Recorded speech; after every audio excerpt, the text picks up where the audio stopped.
A service of KIBMradio.com, the Internet's home for an all-old-time radio.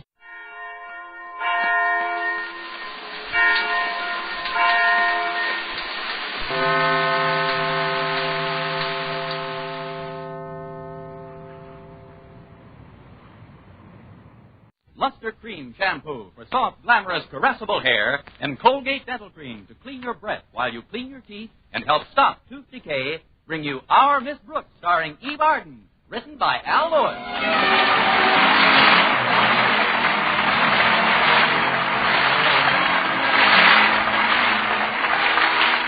Well, the nation's schools threw open their doors last Monday, and in spite of a difficult first week, our Miss Brooks, who teaches English at Madison High School, was determined not to let the rigors of the impending semester dim her enthusiasm for her chosen career. Well, she was talking about it early Friday morning in the room she rents from Mrs. Davis. Sure, it's difficult being a teacher, but lots of other occupations are difficult, too. Besides, maybe Mr. Conklin, our principal, will recommend that I be made head of the English department. That carries a bigger salary with it, and who knows, from there I might become an assistant principal, maybe even a principal. And there's always Mr. Boynton.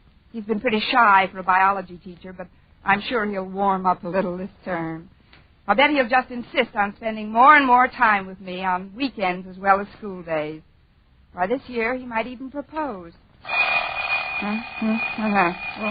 Oh, okay. Darned alarm clock. I wish you'd waited for another minute. I was about to discover oil in my inkwell.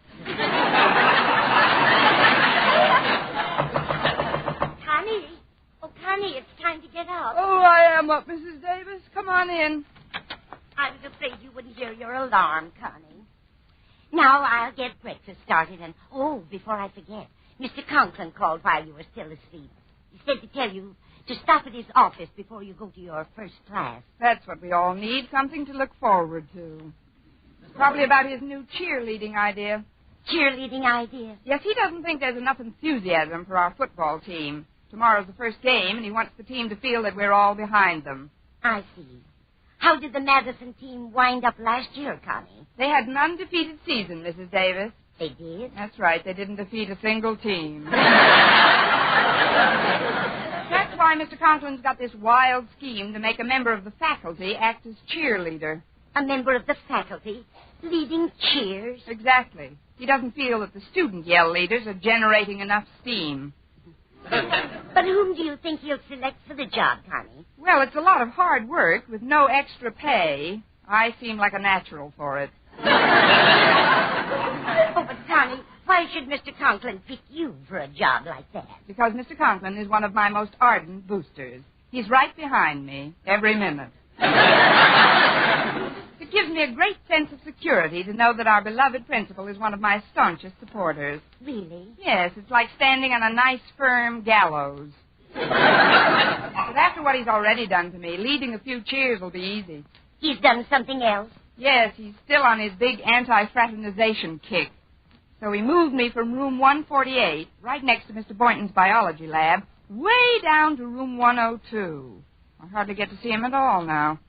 But can't you just stroll casually down to his room between classes? There isn't much time between classes, Mrs. Davis. How casual can you be with spiked shoes and a kneeling start? Poor Connie. If it isn't one thing, it's another. But I still can't conceive of you as a cheerleader in a football stadium. I assure you, Mr. Conklin can. I wouldn't be surprised if he expected me to be a drum majorette as well. Why, this very minute, he's probably chuckling into his coffee at the thought of me throwing a big brass baton up in the air and catching it without a bounce on the top of my head.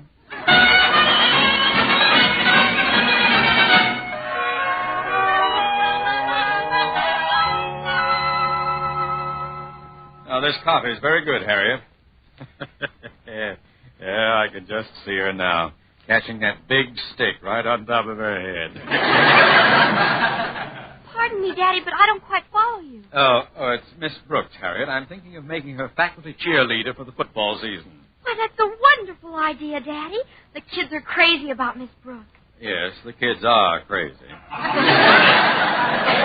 But, Harriet, do you think she'll accept her new assignment as yell leader cheerfully? Well, I don't know why not. If it's good enough for a principal, it ought to be all right for a teacher. What do you mean, if it's good enough for a principal? Well, the story's right here in the morning paper, Daddy.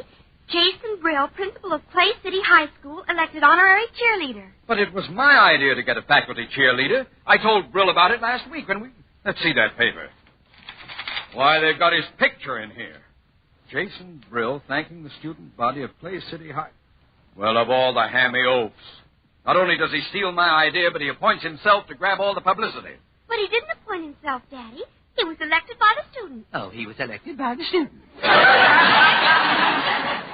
Well, then I guess I can be elected by the students as well. You? A cheerleader? Well, what's so funny about it? I was a drum major in college. I'll call a special assembly right after lunch, and we'll vote for a faculty cheerleader. Well, gosh, Daddy, I don't like to undermine your ego, but if it's an elective position, Miss Brooks will probably win it by a mile. Oh, she will. You forget, young lady, that your father is an old hand at politics. Why, I was offered a political position before I was even a teacher in this town. Yes, Daddy. Of course, I had a good reason for not accepting. I know. The back of your car wasn't big enough to hold all the dogs you'd have to collect.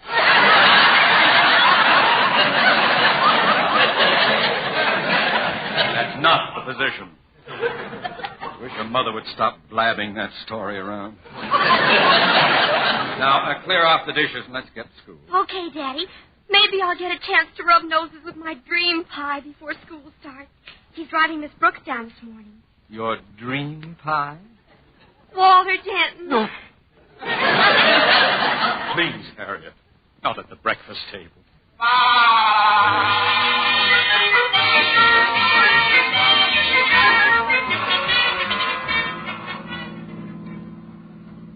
And so, Miss Brooks, although I've often kidded about the subject, his actions this week forced me reluctantly to one conclusion. What's that, Walter? Mr. Conklin finds me acutely distasteful. That's why he put me, my best pal, Stretch Snodgrass, and my best girl, Harriet Conklin, all in different classes. I just don't see how a man can be so cruel to his own flesh and blood. Harriet? Certainly. Why, do you realize what he's denying, that poor girl? Me. She'll just have to be brave, I guess. And look what he did to you. Moved you all the way down to room 102. Now, that's about as far away as you can get from Mr. Boynton's lab. Why, it must be 200 yards. 204 and 9 inches. Maybe absence will make the heart grow fonder. He did ask me out last Wednesday night. Mr. Boynton asked you for a date in the middle of the week? He certainly did. Invited me to a drive-in movie in his neighborhood. Well, that sounds cozy. It could have been cozier. He felt it would keep him up too late if he drove me home, so he suggested that I bring my car along, too. Oh, gee, once you got into the place, you snuggled up real close, didn't you? It's a little difficult, Walter, to snuggle up to somebody with a new Hudson in between. Well, but let's get back to your problem, Walter. I'm sorry to hear you're not happy in your present classes. I'm miserable, Miss Brooks. You see, it isn't just being separated from Harriet that hurts. It's Stretch Snodgrass, too. You know how close Stretch and I are. After all, you taught the both of us English last term. You were both in my class last term, if that's what you mean. Your friend Stretch is the only pupil I've ever met who garnered, out of a possible 100%, a final mark of 9. Even your sparkling 27 looked good by comparison. Well, he may not be overburdened with brains, but he's got a great sense of loyalty, Miss Brooks. Gosh, if we're kept apart all term, it'll break Stretch's heart. Mine, too. Maybe you can get us transferred back to your class. Please, Miss Brooks, please. You gotta help us. Tell me you'll help us. Now, take it easy, Walter. You can rest assured I'll do everything in my power to arrange a transfer for you. Gee, thanks, Miss Brooks. After all, I want you, as well as Stretch, to look back upon your career at Madison High School as the happiest 12 years of your life.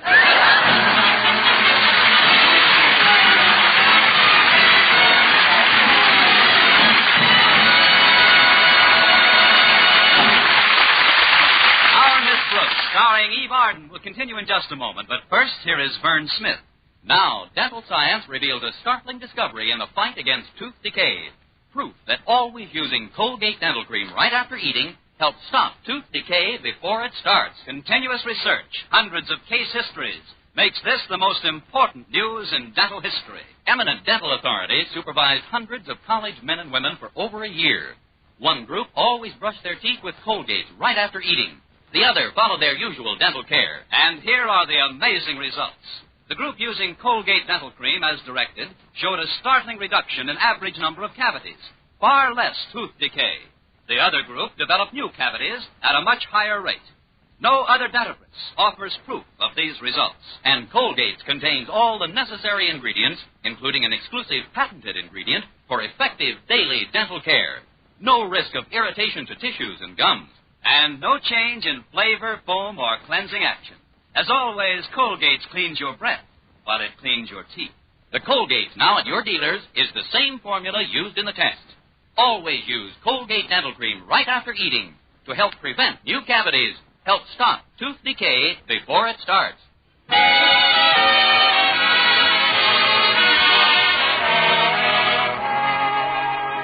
Well, I arrived in school before Mr. Conklin did, and having a little time to kill, I sauntered toward Mr. Boynton's biology laboratory.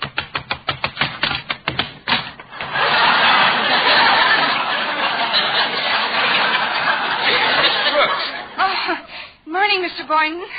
Just happened to be in the neighborhood, so I thought I'd drop in. Well, sit down, catch your breath. Yeah. I was just feeding my pet frog. You remember McDougal. Oh, of course. Hi, Mac. We haven't seen very much of you since Mr. Conklin changed your room. I know. Do you miss me? One down and one to go. How about you, Mr. Boynton? Do you miss me? Well, gosh, If you're bashful, just say, Wait, it's only natural, I suppose, for all living creatures who form a certain habit pattern to be temporarily thrown into a mild state of confusion by the disruption of that pattern. That is to say, any warm-blooded mammal who has formed some sort of an attachment for another warm-blooded mammal would become quite lonesome if that warm-blooded mammal were to be removed. Let's stand closer to the bars. Here come some people with peanuts.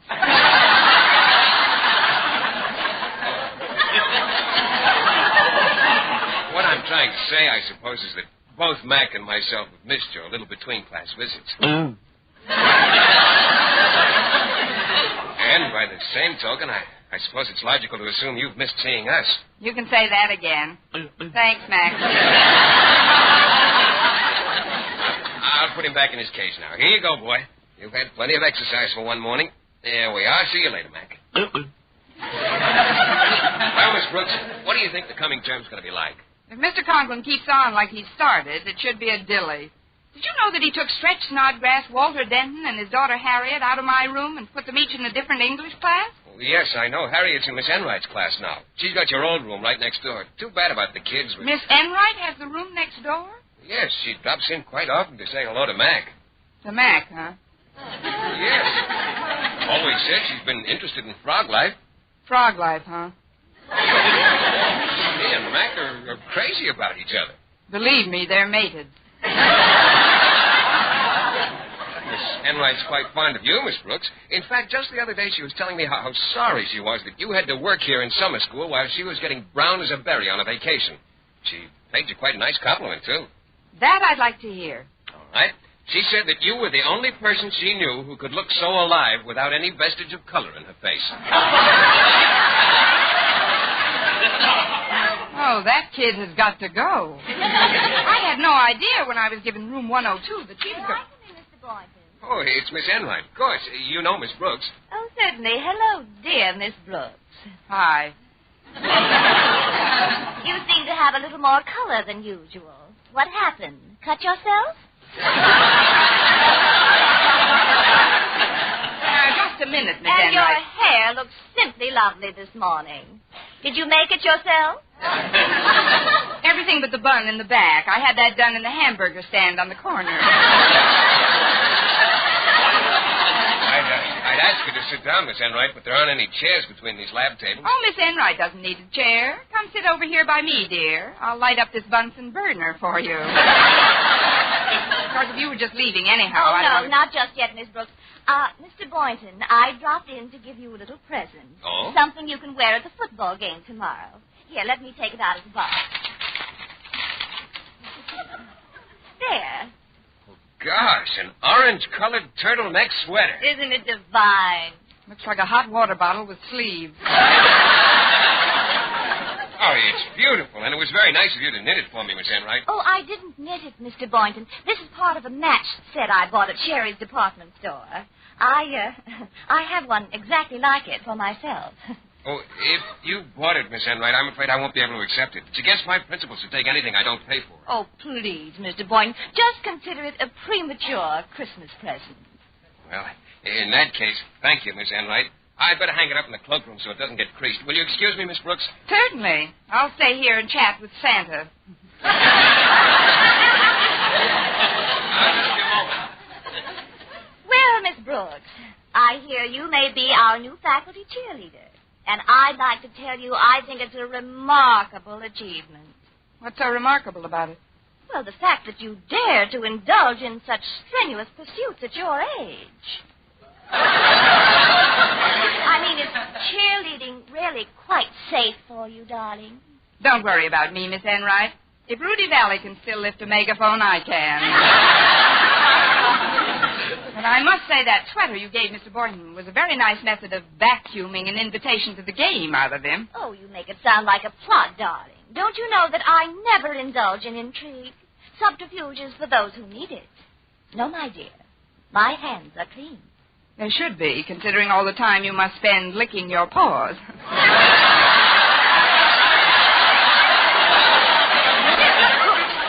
Are you hinting that I'm not hinting anything, Miss Enright. I just understand why you didn't knit that sweater yourself. You would have wasted too much time playing with a ball of yarn. Droll thing, you. Sometimes I think you're out of this world, but I know it's just wishful thinking. Likewise, I'm sure. But you'll have to excuse me now. I've got to stop in at Mr. Conklin's office before class. Well, I'll have to dash too, I'm afraid. Oh, I'm sorry I kept you waiting, ladies. Oh, are you leaving? Yes, I'd better get an early start. It's a sleeper jump to my room from here. Well, I'm glad you dropped in, and thanks a million for that dandy sweater, Miss Enright. Oh, you're very welcome, Mr. Boynton. Goodbye. Bye. Don't be strange. It's out of her hands.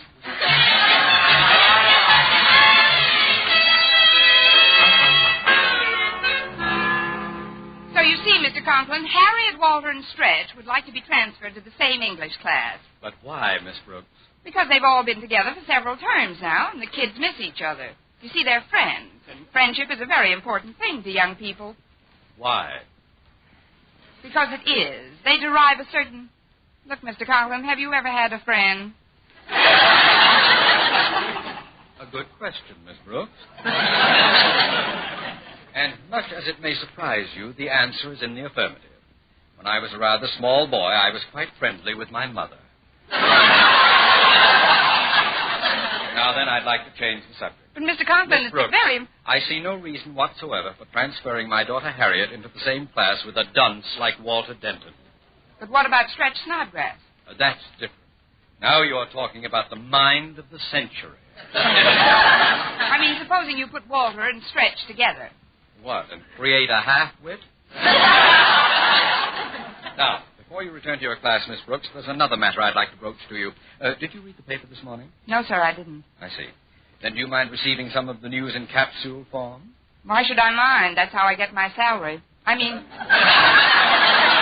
What news, Mr. Conklin? Well, it seems that Jason Brill got himself elected faculty cheerleader at the Clay City High. But I thought that was... Yes, Miss Brooks, it was my idea, but he latched onto it. Pilfered it from me last week. Now, you know how I feel about Jason Brill, don't you? I think so, Mr. Conklin. To you, he's a sort of an old Walter Denton. Worse, if possible. However, he's not going to get away with this, Miss Brooks. We're going to hold an election here at Madison this afternoon, and I'm going to win it. I guess I'll rate as much newspaper space as that old Billy Goat any day. Pardon me, Mr. Conklin, but who's going to vote in this election? Why, the undergraduate body, of course. I see. Well, then the outcome may not be as easy to foretell as you think. You see, Mr. Conklin, whereas on the one hand, the students love, admire, and respect you... Yes? Now, what did I do with that other hand? I am well aware of the mercurial nature of the student body's likes and dislikes, Miss Brooks. However, if I were nominated by someone in whom they have always had faith, someone who could swing all her votes my way, I'd be assured of victory. Someone like who? It's whom, Miss Brooks. You don't have to tell me whom. It's me. But, Mr. Conklin, if I'm nominated in good faith, would it be ethical to nominate you? This is politics, Miss Brooks. There's always room for compromise. If you agree to nominate me, for example, I might see things your way on one of your pet projects. Specifically, those transfers you were concerned about a minute ago. You mean you'd transfer the kids back to my class? Now we're interested, aren't we? Of course, if I did add those pupils to your class, I'd have to move you to a larger room. Say back to 148, next to the biology lab.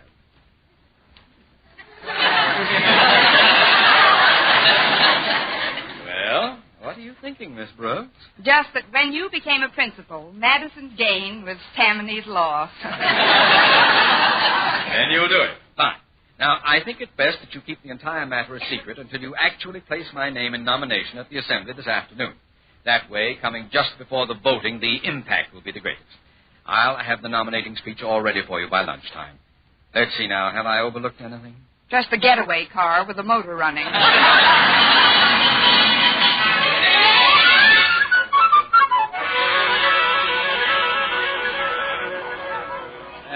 Quiet, please. Quiet. And now we shall have a few words from your latest nominee, a woman whose opinions we all value so highly, our Miss Brooks. Now remember, my dear, read the speech I gave you in a nice, clear voice and make the finish as impressive as possible. I will, Mr. Conklin. I may hang myself. Students of Madison High, it is indeed a rare occurrence when one candidate nominates another. It is only when a man has such stature that he towers above all competition that one is forced to do so. Moved to do so. Moved to do so. Here at Madison, we have such a candidate. A man whose unquestioned spirit is only equaled by his qualities of leadership. He has enthusiasm. Get up and go. And I wish I could.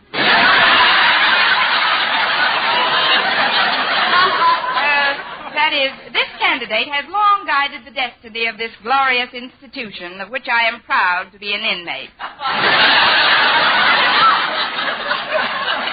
Instructor. Therefore, may I place in nomination and urge you all to vote for the man whose kindness, consideration, and unselfishness is known to us all. Osgood Conklin. Osgood Conklin. Osgood Conklin? Osgood Conklin. Thank you, Harriet. Now we shall proceed to that which is the inherent right and treasured privilege of every American, the vote. In order to speed things along, I've decided that we can dispense with the antiquated written ballot. Instead, each student will simply file up to the platform and tell me who he's voting for.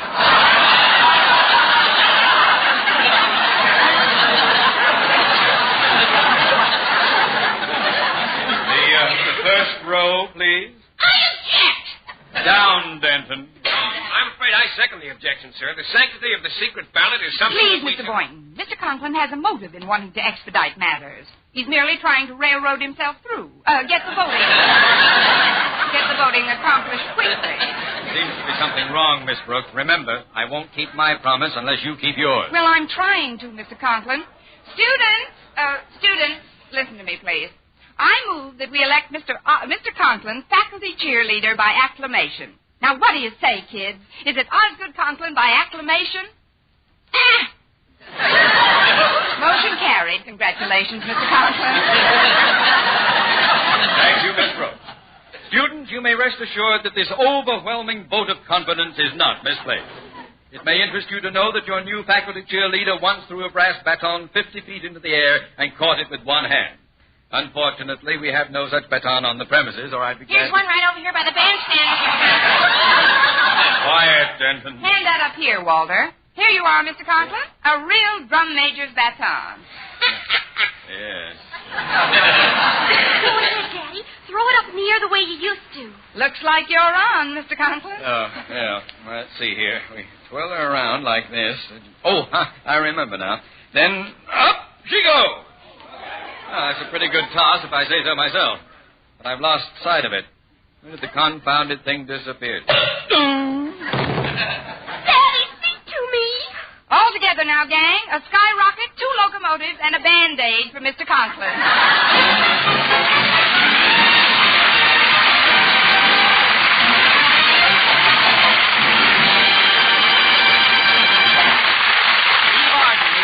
Brooks returns in just a moment, but first...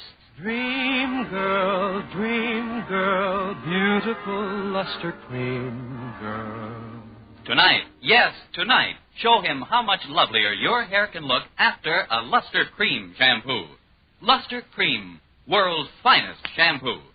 No other shampoo in the world gives Kay Daumit's magic blend of secret ingredients plus gentle lanolin. Not a soap, not a liquid.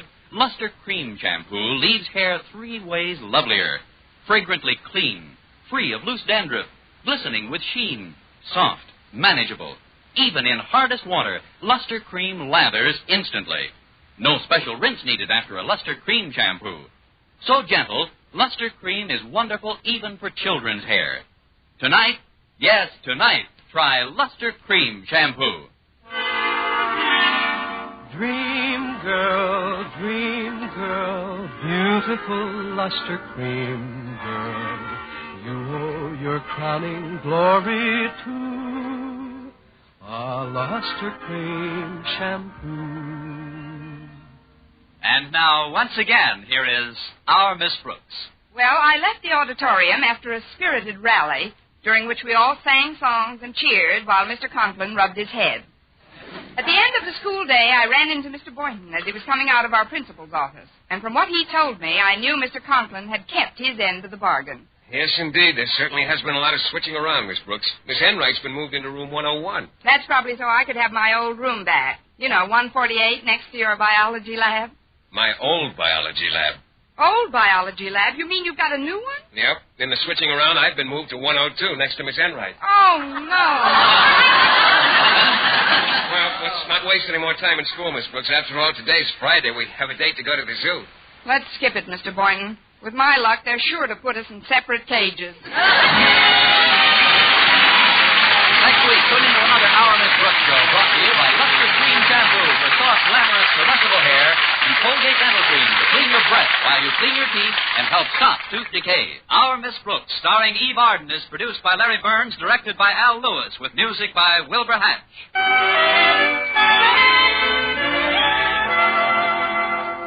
Doctors prove you, too, may have a lovelier complexion in 14 days. Yes, 36 leading skin specialists proved in tests on 1,285 different women that a new method of cleansing with palm olive soap using nothing but palm olive brought new complexion beauty to 2 women out of 3. Just wash your face 3 times daily with palm olive soap. Each time, for 60 seconds, massaging palm olive's beauty lather onto your skin. Then rinse. So start your palm olive facials today. See what palm olive soap can do for your complexion in just 14 days. For mystery liberally sprinkled with laughs, listen to Mr. and Mrs. Fogg, Tuesday evening over most of these same stations. And be with us again next week at the same time for another comedy episode of Our Miss Brooks. Bob Lamont speaking. This is CBS, the Columbia Broadcasting System.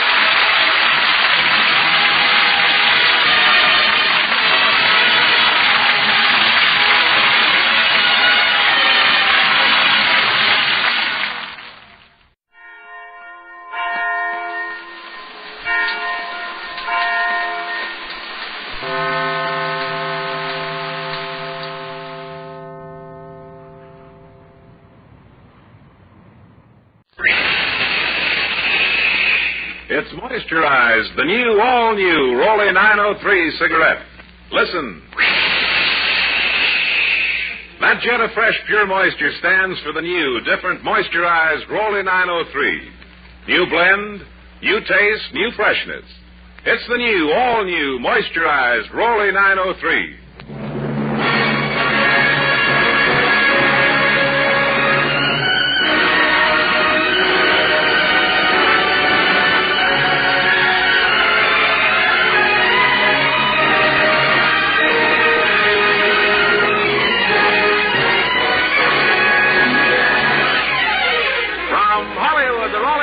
Program starring starring Red Skelton with David Forrester and his orchestra, our singing star Anita Ellis, Gigi Pearson, Verna Felton, Pat McGeehan, Wonderful Smith, and yours truly, Rod O'Connor.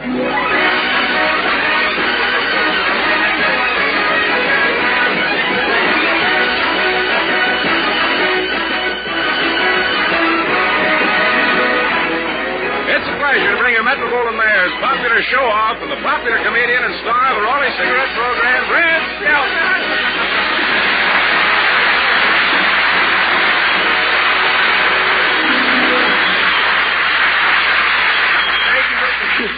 Thank you very much, all my relatives who gathered here this evening. We're happy to see 903, Rod. 903, Red. You say I like that tie you're wearing. Oh? Is it a Christmas present? You ought to know you forced it on me. Just a minute. The tie I gave you was green. That one's red. I know. I haven't taken it out of the paper yet. I like the color of the paper better than I did the tie, you know. Did you have a good time New Year's? So they tell me, yeah. Well, how'd you like those tickets I got for you for the Rose Bowl? Oh, say they were wonderful. They had Swiss Alpine climbers for ushers over there. I was so high up that I bought my program from the guy in the Goodyear blimp. On top of that, the lady sits in front of me. She had on a hat. It looked like two chickens fighting in a plate of spaghetti. Getting feathers about 3 feet high. For a minute, I thought it was David Forrester. Obstructed your view, huh? Yeah, I said to her, I said, look, lady, take off that hat or this community is going to have a new Jack the Snipper. Well, did she remove her hat? Huh? Did she remove her hat? My case comes up Thursday. Hey, by the way, it's not there. It's all right. Hey, by the way, here's the $5 I bet on the game. Right here. Oh, forget it, Red. I wouldn't take your money. I don't want it. No, well, then let go of it. You're breaking Lincoln's neck. Say, I understand you and your gang from the California Country Club chartered a bus to go to the game. Huh? Yeah, oh, it was wonderful. 38 members sat on one side of me and 48 on the other side of me, right in the middle. That felt like a club sandwich. You know, ham between well-bred people, you know.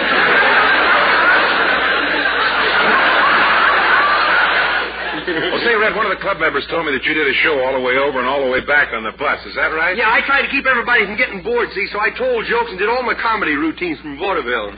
What'd they enjoy the most? Getting off the bus. While I was doing my act, the members threw pennies at me, you know. Why was that? Well, they figure if Hope was on the float, they ought to have a little charity on the bus. Well, tell me, Red, didn't you like the game? Well, no, I didn't. It was a shame about that poor UCLA, you know. I think they made only one mistake, though. Well, what was that? Showing up for the game.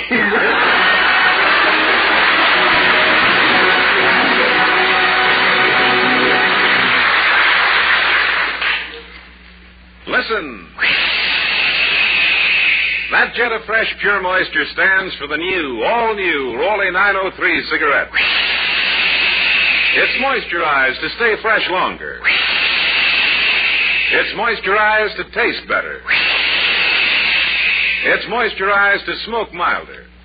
Yes, this new Raleigh 903 is moisturized by the revolutionary new 903 process. That fresh, clean, beneficial moisture penetrates every leaf, every fiber of Raleigh's choice tobaccos. Brings you new mellow taste, new mildness, new freshness. It's the new, all-new Raleigh 903. And medical science offers you proof positive. No other leading cigarette gives you less nicotine, less throat-irritating tars. Smokers, smoke this new Raleigh 903. New blend, new freshness, new taste. You'll see the number 903 on the government stamp. This Raleigh 903 is new. All new. Smoke the new, all-new Raleigh 903. It's moisturized.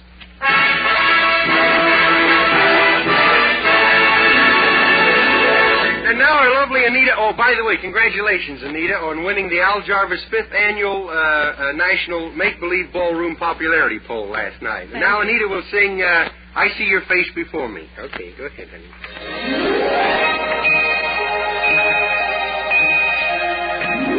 I see your face before me, crowding my every dream. There's your face before me, You are my only thing.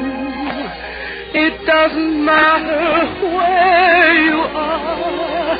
I can see how fair you are. I close my eyes and there you are. Oh.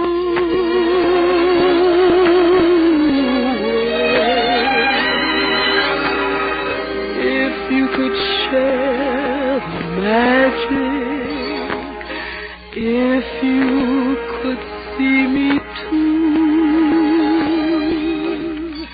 there would be nothing tragic in all my dreams of you. Would that my love could haunt you so, knowing I want you so. I can't erase your wonderful face before me. I see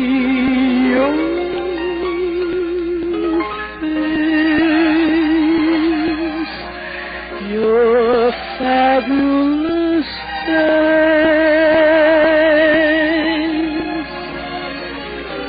before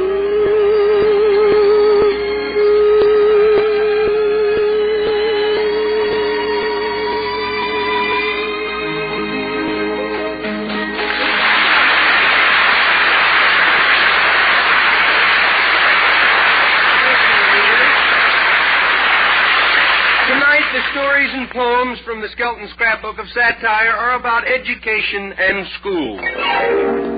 Clem had a head in which nothing would stick, neither reading, writing, or arithmetic. The source of his trouble was a head that was double, and as a result, twice as thick. Chapter 1, Clem Cadiddle Hopper at School.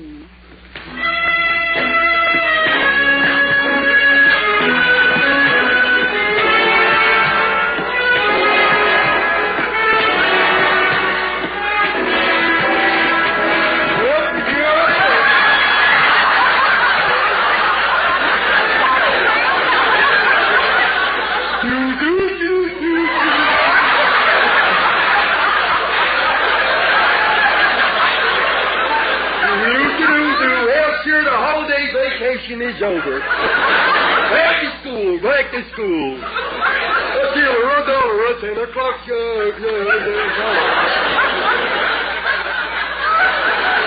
Better go to school if I can learn to read this thing. Yes, sir, boy, I may not be bright, but I'm always at the head of my class. Standing in the corner, of course. I hate wearing that dunce cap, though. It don't fit me very good. The point ain't long enough for my head. I could only learn to write my name, you know. That's like...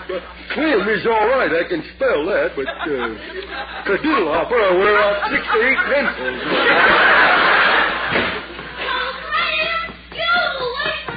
Well, Sarah, do. Howdy doody to you, too. Do you want to carry my books to school for me? Don't care. Well, Clem, it's 1947. Did you make any resolutions? Yes, I did. I made up my mind I wasn't going to breathe anymore.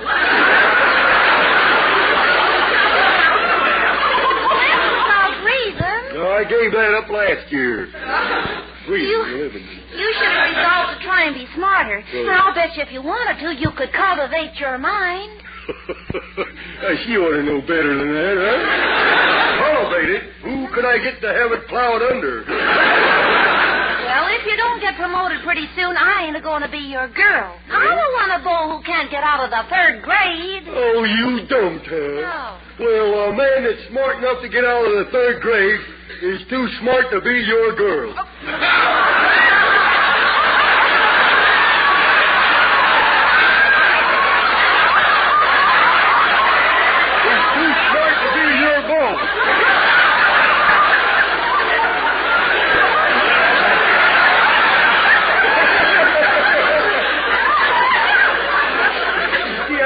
my mother's wash tub, and I got a little bluing in my gray matter. But Clem, ain't you ashamed to be sitting in the third grade with all them little kids? Well, I don't know why I should be. My rompers is as nice as theirs. Although it is kind of annoying when they pull my pigtails all the time. Well, I can stand it, though. I'm in love with my teacher, you know. I got a crush on her. Your teacher? Why, she's old enough to be your grandmother. Yeah, well, if my grandpappy had any sense, she would have been. Hey, there's old Harry Anger's storehouse over there. I think I'll sneak over and get Marilyn Reinhardt, my teacher, an apple.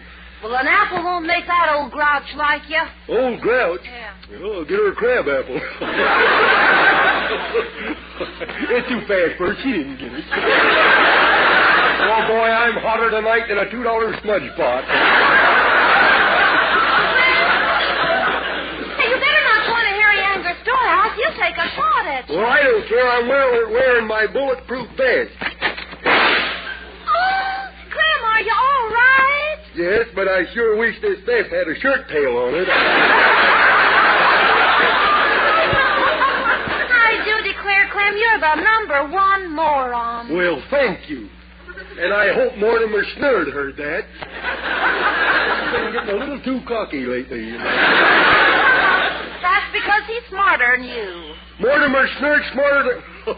How come he calls me Professor, then? Oh, Clem. Good humor? No, let's go then.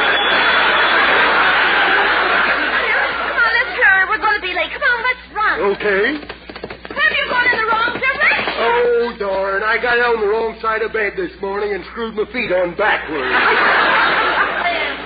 Look, you go ahead, Sarah. I don't want to go to school. I didn't do my homework last night. Well, what were you supposed to do? Well, everybody in the class was supposed to write an essay about their ambition, and my ambition is to be a great scientist. Well, why didn't you write it? I couldn't figure out a way to get the top off of the inkwell. No. There's the last school bell. We're going to be late. Well, I don't care. Whenever I do get to school on time, nobody else shows up. When have you ever been on time? Every Saturday. Well, there's no school on Saturday, Clem. There ain't? No. Boy, it didn't take them Republicans long to change things around. You just don't want to go to school today because you know you're not going to get promoted. Oh, you don't think I will? I'll bet you my frog sticker I will. Hey, there's the teacher. Yeah. All right, children, hurry up. A Vassar girl. Don't stand there. You heard her. Good A.M., teacher. Clem, put that cigarette out. It's a rolling. Oh, well, that's different.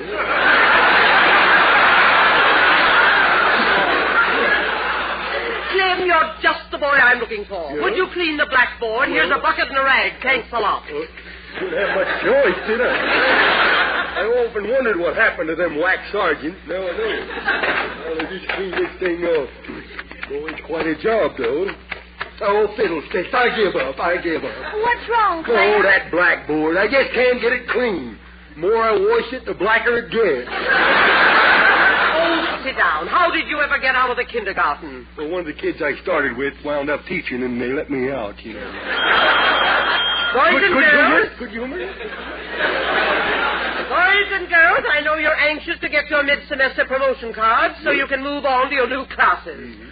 Sarah Do Hoppenfetchit? Yes, teacher. Your card, and congratulations. Oh, gee, a double promotion. Yeah, one for each head. Clem Kadiddle Hopper? Yes, ma'am? Your card, and congratulations. Well, I'll be. Well, you know, this is the happiest day of my life. Not only do I win my bet from Sarah Do, but I won't have to sit in this old third grade for the rest of the term. I'm kind of proud of myself.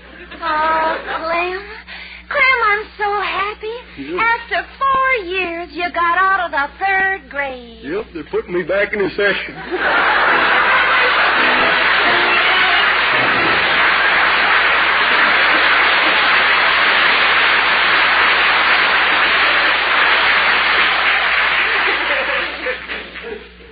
Listen. That Jetta Fresh Pure Moisture stands for the new, all-new Rolly 903 cigarette. It's moisturized to stay fresh longer. It's moisturized to taste better. It's moisturized to smoke milder. Yes, this new moisturized Rolly 903 is unlike any Rolly cigarette you've ever smoked before. It's new. All new. New blend. New freshness. New taste. And remember, medical science offers proof positive. According to tests certified by a jury of 14 doctors, no other leading cigarette gives you less nicotine, less throat-irritating tars. The new Rolly 903 is moisturized by the revolutionary new 903 process. That fresh, clean, beneficial moisture penetrates every leaf, every fiber of Rolly's choice tobaccos. Brings you new mellow taste, new mildness, new freshness. Smoke the new, all new Rolly 903. It's moisturized. And now for our amigos in Mexico who call me Chiquito Hombre Skelton, David Forrester and his Rolly Cigarette Orchestra play Chochita, Jesusita, from the Gay Caballero.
Chapter 3, Never Too Young to Learn. Junior got tired of nothing but play, so off to school he skipped one day. Inside his lunchbox he hid some large rocks. If you want to donate new windows, you may.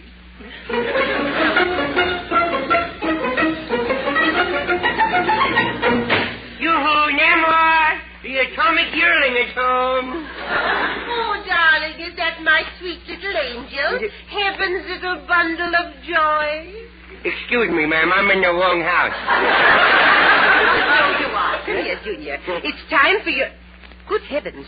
Where did you get that bloody nose and that black eye? We were playing football, and I was UCLA. You've been fighting again. No. Did you run into that little bully down the street? No, I didn't run into a little boy. Just he fist is all. You know, I think them Wheaties you've been feeding me backfired on me. Now get yourself upstairs. No? Okay. Oh, wait, Junior. What are you doing with those books under your arm? I'm teaching myself how to read. Oh, that's impossible. Oh, you think so? When you heard me read? Yes. What now, what? The man of and ye it and...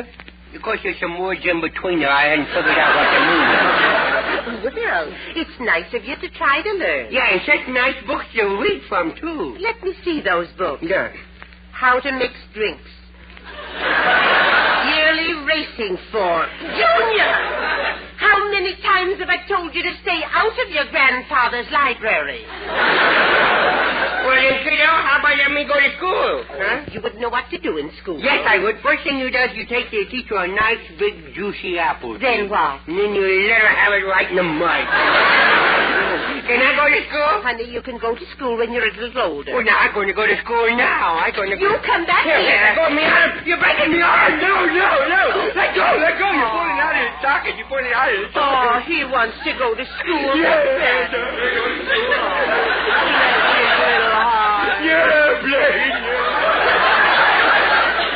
When you get older, you can go. No, you let me go to school now, or I'm going to tell. You tell what? I will tell everybody that you is a bookie on the side. Why, Junior, I'm no such thing. Oh, no? Hey, Queenie, $2 on triplicate. Okay, Bud. Win, place, or show.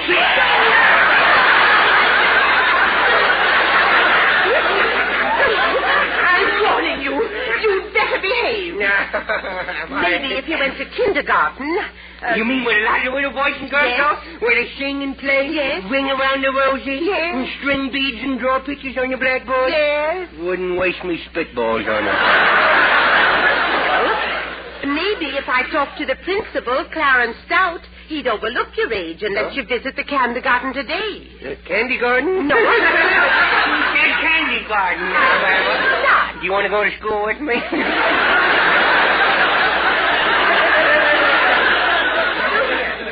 I'm going to let you visit the kindergarten today. You want me to spoil it for the rest of them, huh? Well, I'm not going.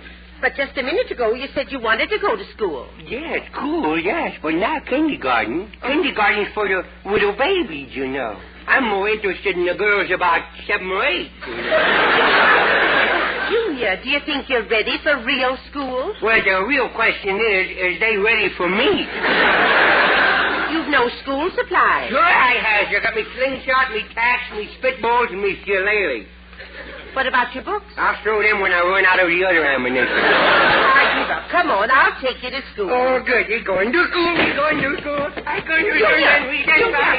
Don't run into the street. Right. You might get hit by a car, and then traffic would be held up. Yes. You don't love me, don't you?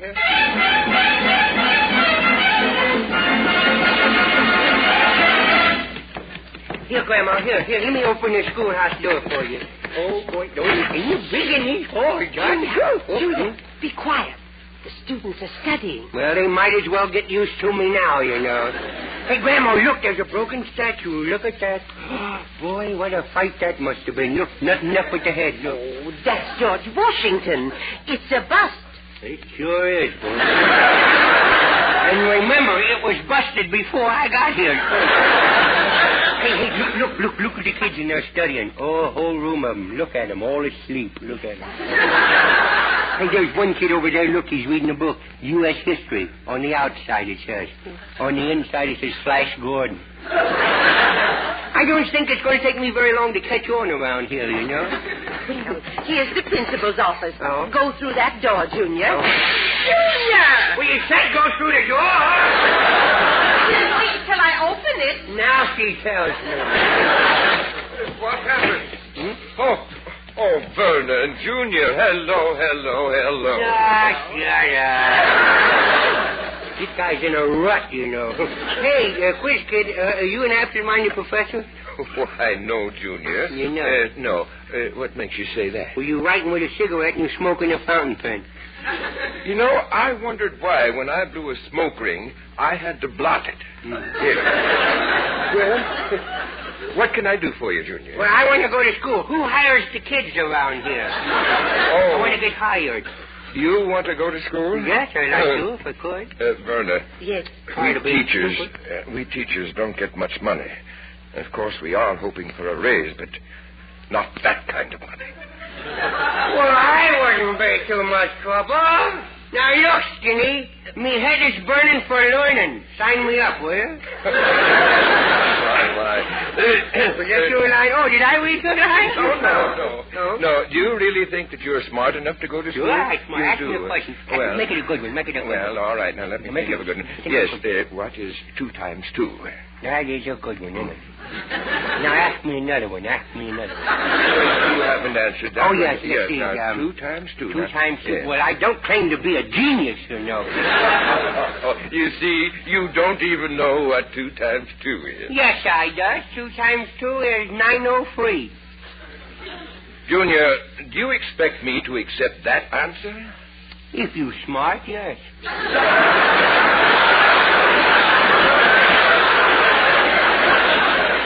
I does better when I don't read what's here, you know. Mrs. Stout, I thought maybe if you let him sit in class with the children for a while, he might stop being so destructive. Well, Verna, that might be a good idea, but if he sits with the children, the question is, who will influence whom? Who will influence whom? Yes. Well, that's easy. Just tell me which is who or whom. Junior, I really think you're too little. Either or either. This or that. Hit him on the head with a pussy cat. What's your name? Couldn't name. Ask me again, I'll tell you the same. The man is talking. Yeah? Do you see what I mean, Mr. Stout? Yes, I certainly do, yes. But I'm sure that a day in our school would do him a world of good. And what's more, Verna, where did the boy go? Oh, Junior! Junior! The door is open. Come on, let's look in the hall. Oh! Look at the writing on all those walls. Junior was here. Goodness mercy. Oh, here he comes with one of the teachers, yes. Madam, I must say this child has great imagination. He came into my chemistry class and wanted to know if there was a way to mix uranium with bubble gum. He wanted to make it worthwhile when it popped. Why did you go to the chemistry class, Junior? I don't know. I just do it. Oh, it sure was interesting in there. All the little students was pouring things out of one bottle into another bottle. Some of them smell good, some of them didn't. Some of them fizz and bubble all over the place. Oh, he wasn't any boss. No, Grandma. What's the matter, Grandma? You mad at me? No, dear. I must be getting old and cranky. I was all set to punish you. I was so positive you were being bad. Oh? And all the time you were being a good, sweet boy. Oh? And behaving like a little gentleman. Will you forgive me, dear? Well, if you'll do something for me. What is it, dear?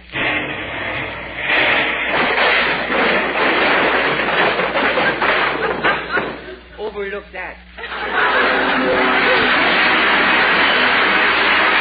Remember, we'll all be back in the next week at the same time. That's Skelton, David Forrester, and Corpus, Vinnie Dallas, Brenna Felton, P.G. Pearson, Pat McGee, and Wonderful Smith, and yours truly, Rod O'Connor. So next Tuesday, then, this is Rich Go saying goodbye now. Thanks for listening, and thanks for buying wrong.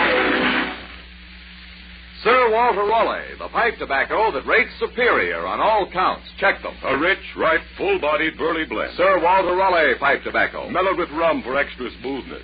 Deep down, satisfying goodness. That's Sir Walter Raleigh pipe tobacco. Clean smoking all the way down. No soggy heel. Leaves only a clean, dry ash. And that's Sir Walter Raleigh pipe tobacco.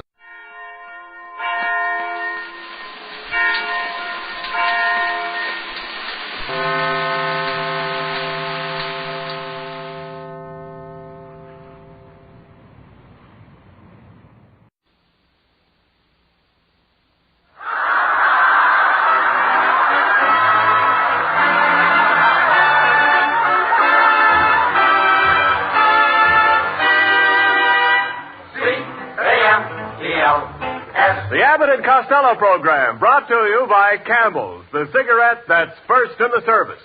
Campbell's Stay Fresh, because they're packed to go around the world. Listen to the music of Freddie Rich and his orchestra, the songs of Connie Hayes. Tonight's special guest, star of the 20th Century Fox picture Tampico, Miss Lynn Bari, and starring Bud Abbott and Lou Costello.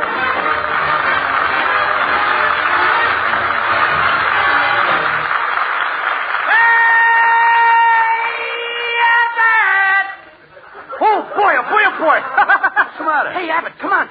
Help me get dressed, please. I got to get to the broadcast right away. Take it easy. There's lots of time. What's the excitement? Excitement? Tonight we're having Lynn Bari as our guest star, and I'm going to make love to her. Boy, oh, boy. All right. See, if I'm late, she might walk out on me. So what? Let her walk out. There's plenty of fish in the sea. Yeah, but who wants to park in the dark with a shark? Oh, please. Never mind. Come on. Get your clothes on and let's go. Okay, now, kid. Hey, listen, Abbott. I'm waiting for my new suit. Boy, it's going to be beautiful. It is? The most gorgeous suit you ever saw. Is that right? Yeah, the coat is red with green stripes. It's got pink lapels and orange buttons. Wait a minute. A red coat with green stripes, pink lapels, and orange buttons? Yeah. I suppose you're going to wear yellow pants? What, and have people stare at me? Oh. What do you think I am, Abbott, a dope? Yellow pants. Yeah. They clash with my purple shoes. The purple shoes? Certainly, I never heard of such a thing. Yellow pants. All right. Drop the pants. I can't. Why not? My red underwear won't match my lavender vest. Now, don't be ridiculous. I wouldn't let you meet Lynn Bari in clothes like that. You'd better wear one of my suits. Here, I'll lend you my dress suit. That old thing, it's full of moth holes. Oh, there isn't a single moth in that suit. You said it. They're all married and got children. Now, wait a minute. Just a minute. We don't have any moths in our clothes closet. No moths, eh? No. Just open that closet door and see. Okay, I will. No moths, eh? All right, so there's one. One? That was the mother. Here comes the children.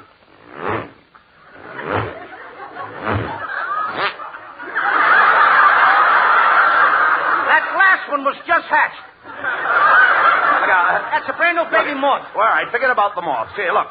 I'll lend you one of my other suits. Now, let's see. There's the worsted, a plaid, a tweed, and that dark one is a twill. A twill? Certainly. Didn't you ever have a twill? Oh, sure. I get a big twill when I ride on the roller coaster. No. Don't be silly. Wait, awful twilly. Here's just the suit for you. It belongs to my father. It's his dinner suit. There's a little breakfast on it, too. No, you dummy.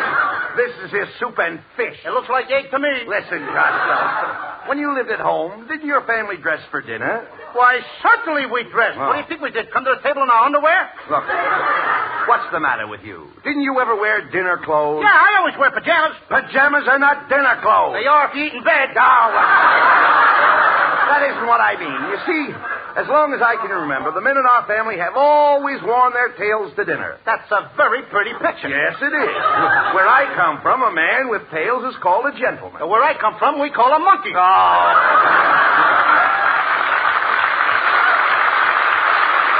After all, that's what they call them.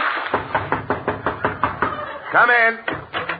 Oh, it's Ken Niles. Say, Ken. Costello needs a suit in a hurry. Can he borrow yours? I'll have to go outside and ask a little woman. Little woman? Her neck alone is 3 feet long. I heard that remark, Costello. I'll have you know my neck is not long. Oh, no? Last time I saw a neck like that, a jockey was bending over it. Am I insulting you? Woo! How dare you compare me to a horse? Why, I have an aristocratic face. My grandfather was a count. You're right, Count Fleet. Kenneth, are you going to stand there and let Costello compare me to a horse? Nay. That was a very snappy part. Costello, with your appearance, you're a fine one to talk about Mrs. Niles. Certainly. Just look at yourself, fat boy. I'm not fat. Oh, no? I saw you fall down yesterday and you rocked yourself to sleep trying to get up. Oh, now, look, let's stop this fighting. Look, Mrs. Niles, Costello has to borrow a suit for the broadcast tonight. Yes, dear. May I lend him mine? Kenneth Niles, before I let you do that, I'd lock you up in the attic. But, gee, dear, you just let me out. Come in. Hello, boys. Oh, it's my friend Meyer, the butcher. What's going on, Meyer? Oh, boy, am I excited. What is happening to me today shouldn't happen to 2 dogs. One dog couldn't handle it. Why, what's the matter? Oh, it's my wife, Sophie. After 10 years, it's going to happen. Today is the day, and I got to be by her side. So you got to come over right away, Louis, and take care of my butcher shop, huh? Now, wait a minute, Meyer. I can't do that. We're going to broadcast. I'm going to do a love scene with Lynn Bari. But, Louis, would you rather do a love scene with Lynn Bari than mine butcher shop? Can a duck swim? That's a silly answer. You ask silly questions, you get silly answers.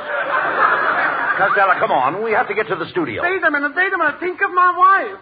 Louis, you never do anything for me. Meyer, you shouldn't say that. Now, I do. Now, 5 years ago, I gave you the money to open up the butcher shop. And when you were sick, I paid for the operation. Then when the government was going to put you in jail, I paid your income tax. And 6 months ago, when your house was on fire, I ran into the burning building and saved your life. And you say I never do anything for you. Yeah, but what have you done for me lately?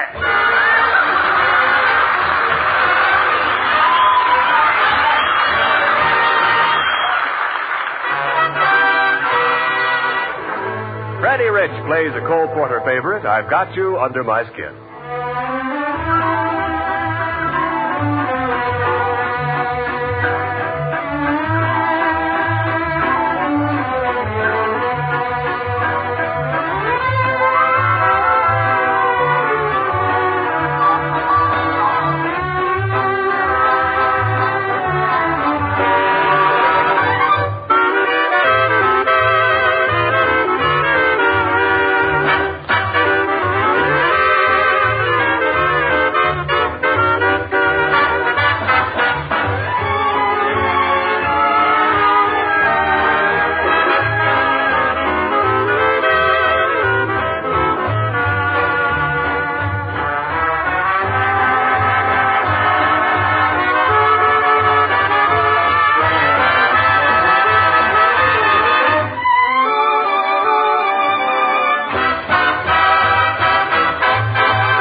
Well, Costello, you had to open your big mouth just because you want to help Meyer. We're stuck here in a butcher shop. But come on, we might as well get the orders out.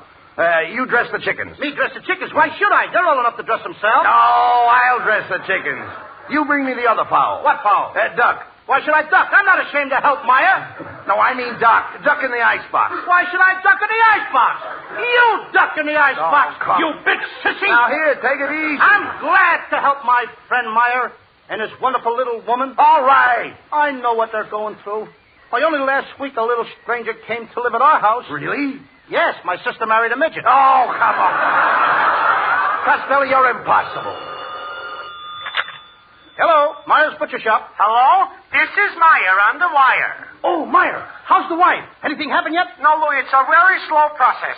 How's things by the shop? Oh, listen, Meyer. Mrs. Jones sent back the Christmas turkey you sold her. She says it only has one leg. What does she want to do, eat it or dance with it? Oh. Well, did Meyer say when he's coming back?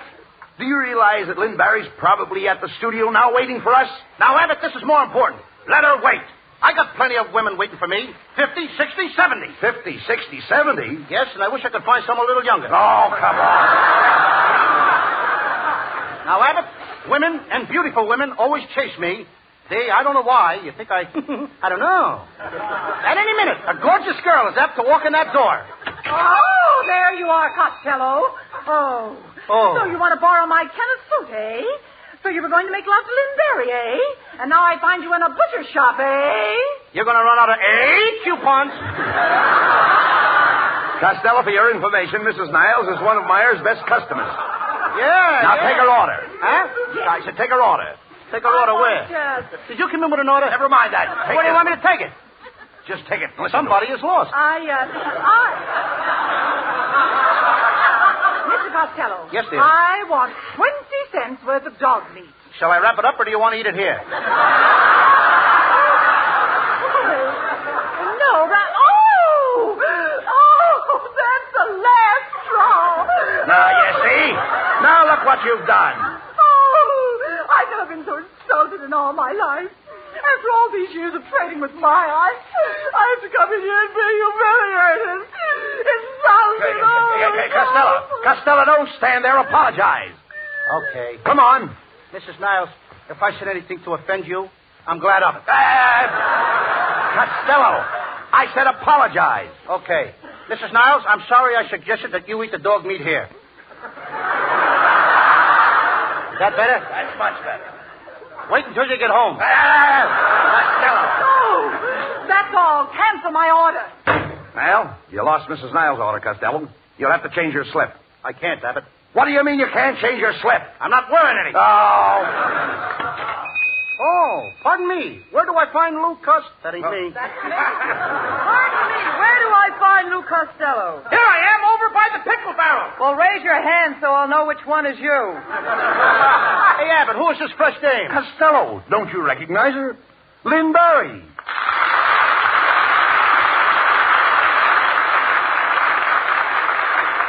Gee, Miss Bari, how did you ever know, and how did you ever find me in this butcher shop? Where else would I look for a fat meatball?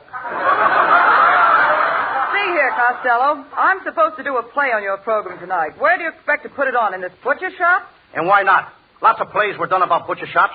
Did you ever hear of Hamlet, the merchant of venison? Did you ever hear of Abe's Irish roast? Oh, come on. That's ridiculous. Oh, yeah? Ridiculous, huh? How about the story about a hog? Pygmalion. That's crazy. Crazy, huh? They even wrote a great picture about cows. What picture? Guadalcanal Dairy. Boy, did I milk that one.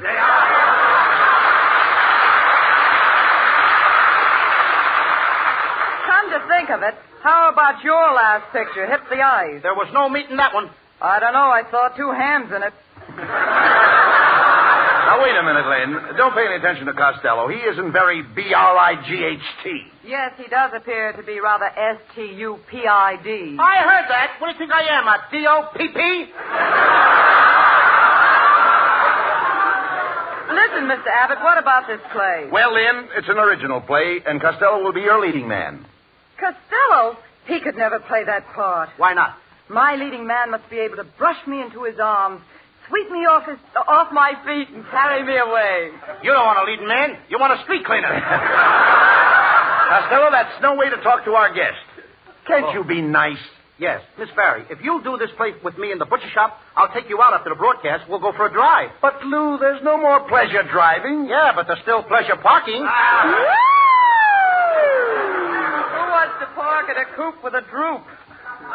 Your technique is all wrong, Costello. If you want so? to take out a beautiful girl like Lynn Bari, the first thing to do is hire a limousine and chauffeur. A Rolls Royce, of course. Then you buy me flowers. Orchids, naturally. Then cocktails at the Windsor House. Dinner at Romanov. With caviar. And champagne. Then tickets for the theater. First row. After that, you make the rounds of the nightclub. Winding up at the Trocadero. Then you get into your limousine again and drive down Wilshire Boulevard. Stop the car! Stop the car! What for? I want to stop at the finance company and make a loan.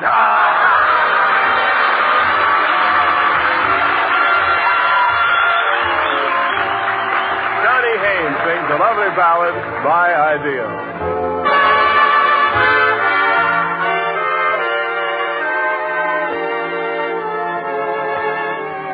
Will I ever find the boy in my mind, the one who is my ideal? Maybe he's a dream, and yet he might be just around the corner, waiting for me. Will I recognize the light in his eyes?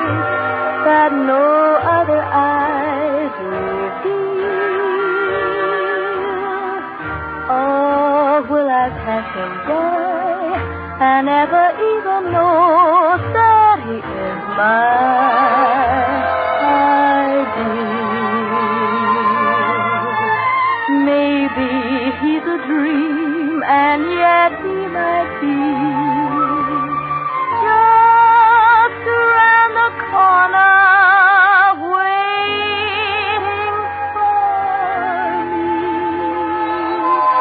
Will I recognize the light in his eyes that no other eyes reveal? Or will I pass him by and never even know that he is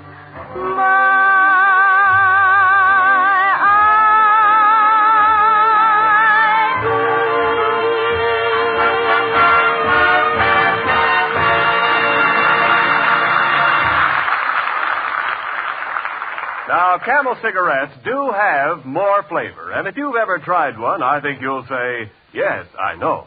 And yet, you may not be a steady Camel smoker. Well, here's the difference between trying just one or two Camel cigarettes and trying a couple of packs. Camel's extra flavor, the result of expert blending of costlier tobaccos, is what helps them to hold up, keep from going flat, no matter how many you smoke. Give your second pack of Camel cigarettes a real test in your T-zone, your taste and throat. You'll find out about flavor, and I think your throat will give you the last word on Camel's smooth, extra mildness, too. And remember, your Camels will stay fresh, cool smoking, and slow burning because they're packed to go around the world. C-A-M-E-L-S. Camel cigarettes. They're first in the service. They've got what it takes.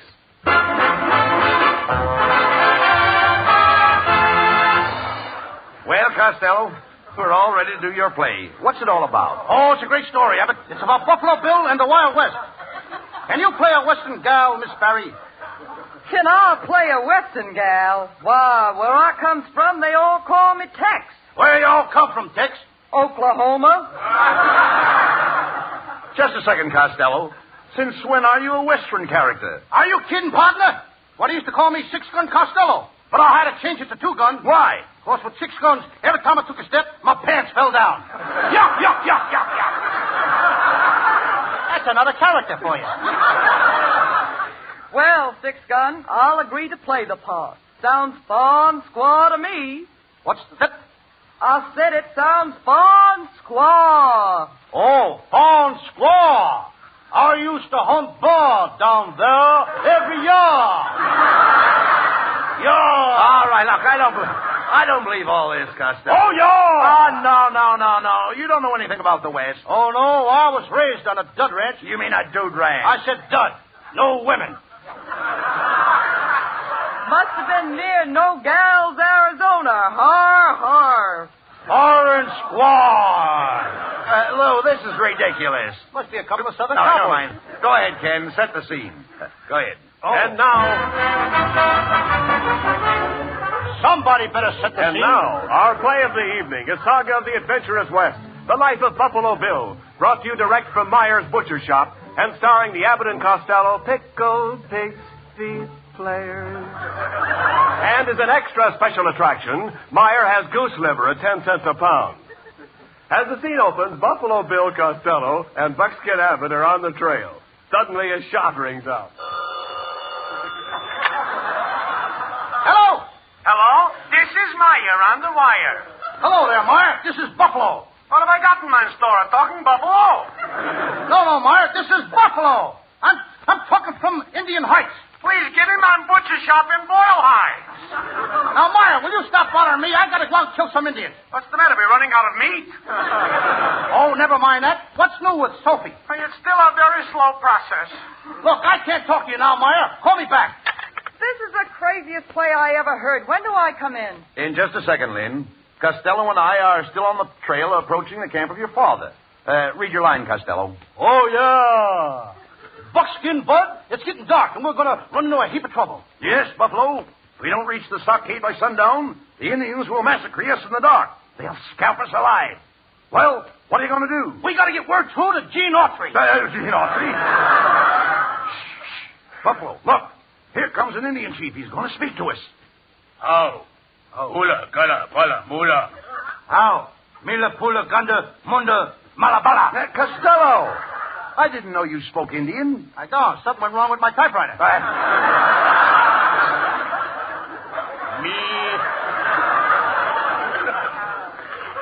Me welcome you. Me Chief Flatfoot. Who gave you that name? Great White Father? No, Great White Draft Boy. Chief Flatfoot, I'll come to marry your daughter, Moon Eyes. The one over there. Moon Eyes could not come. I am her sister, Cross Eyes. Me glad to meet you. Greetings, White Fish. Not fish, face. Greetings, Fish Face. I don't think she likes you, Buffalo. Now let me handle this. Look here, Cross Eyes. I want to marry you. Now what do you say, gal? No marry you. Me marry the bicarbonate kid. The bicarbonate kid? Yes. Wild Bill Hiccup. I used to know him as Hopalong Acidity. Then everything is settled. White man, you go. What's that? I've been an Indian scout for nigh on to 20 years. And you're the most despicable, obnoxious, incorrigible renegade that I've ever encountered. Them's hard words, Buffalo. Hard words? You're right. But I said 'em. Buffalo Bill, you be careful what you say to my father. He's strong. I smell him. Yes, no. He's strong. Me not wear shoes. Me not wear clothes. Me sleep in the wind, rain, and snow. No roof. Me eat raw corn, raw meat, raw fish. You do all that? Yes, and I'm sick and tired of the whole thing. Oh, boy, what a play. I'm glad you liked it. Well, Indian girl, I want you to marry me. It's no use. You cannot marry me unless you get my mother's consent. I've taken care of that, Cross Eyes. I married your mother, so now I'm your father. So listen, daughter, you have my consent to marry me as soon as I can get a divorce from your old lady, your mother. Now, wait a minute, Buffalo.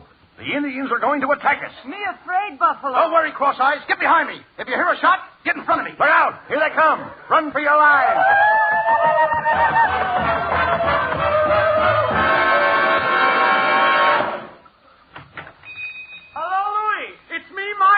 I'm back. Oh, boy, what a play. Costello, Abbott, Miss Bari, I want to thank you sincerely for watching my butcher shop while my wife Sophie is having a crisis. Gee, Meyer, well, tell me, what happened?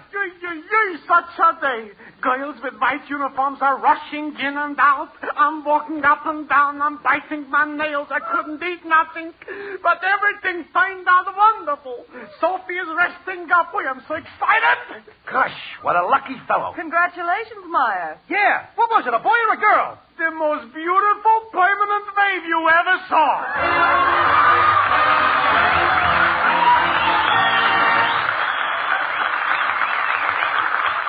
Abbott and Costello will be back in just a moment. Thanks to the Yanks of the Week. Tonight we salute Liberty Ship Captain Henry A. Fritz of Detroit, Michigan, whose freighter was docked between two Allied vessels at a North African port. During an air raid, both the adjoining vessels began to burn and explode, tearing huge holes in the American ship's hull. Captain Fritz ordered his men to abandon ship, but went himself to the bow, and though seared by flames, chopped the bow lines and enabled the ship to be moved to safety. In your honor, Captain Henry Fritz, the makers of camels are sending to merchant marine men on the high seas 300,000 Camel cigarettes.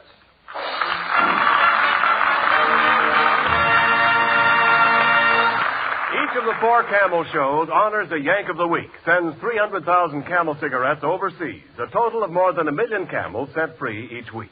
In this country, the traveling camel caravans have thanked audiences of more than 3.5 million Yanks with free shows and free camels. Camel broadcasts go out to the United States 4 times a week, a shortwave to our men overseas and to South America. Listen tomorrow to Jimmy Durante and Gary Moore, Saturday to Bob Hawke in Thanks to the Yanks, Monday to Blondie, and next Thursday to Abbott and Costello with their guest, Mr. Edward Arnold. And here's a special message to all young men of 17. Listen to this. Right now, you can join the Army, Navy, or Marine Corps, Aviation, Enlisted Reserve. If you want to be an Army flyer, join the reserve now and continue your school or job until you're 18. And then you'll start training to become a pilot, navigator, or bombardier. Talk to your parents about this. You must have their permission. You can receive full information and printed literature by writing or visiting your nearest Army Aviation Cadet Examining Board or Naval Office of Procurement. Any Army, Navy, or Marine recruiting station will tell you how to find it.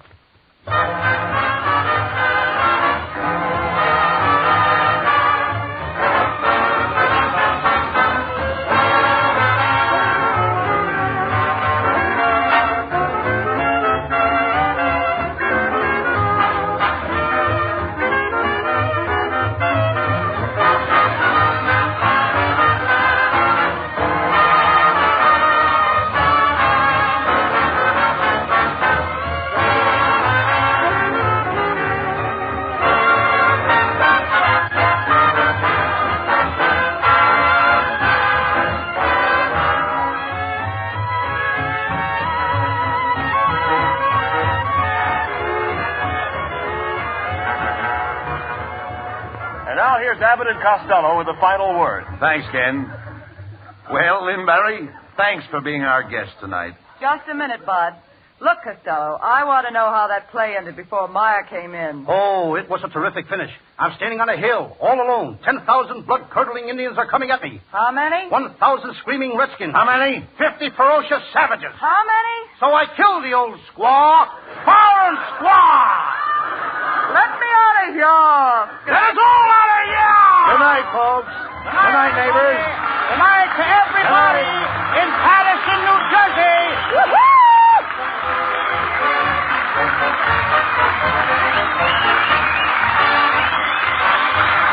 Good night, Uncle Marty. Tune in next week for another great Abbott and Costello show with our guest, Edward Arnold. And remember, Camels for Christmas. Yes, Camel cigarettes make a wonderful gift. Wherever you send them, you can be sure that they'll be fresh when they arrive. Because Camels are packed to go around the world. This is Ken Niles wishing you all a very pleasant good night from Hollywood.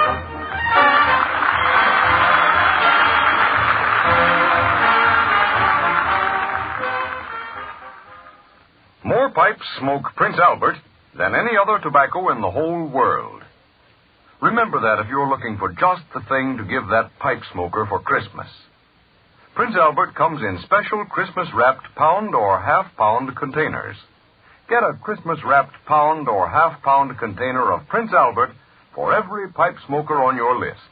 This is the National Broadcasting Company. KFI, Los Angeles.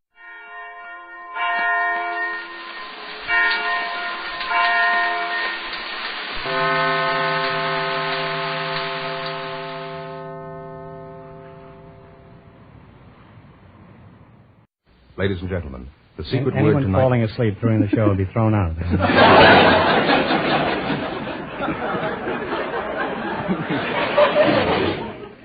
Ladies and gentlemen, the secret word tonight is dust. D-U-S-T. Really? You bet your life!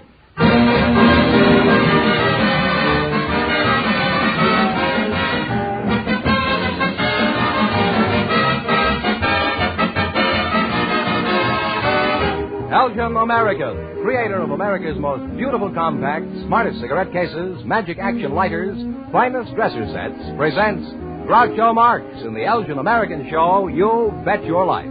The comedy quiz series produced and transcribed from Hollywood. And here's that sterling Elgin American, the one, the only... Groucho! He must be a kigme. Oh, that's me, Groucho Marx.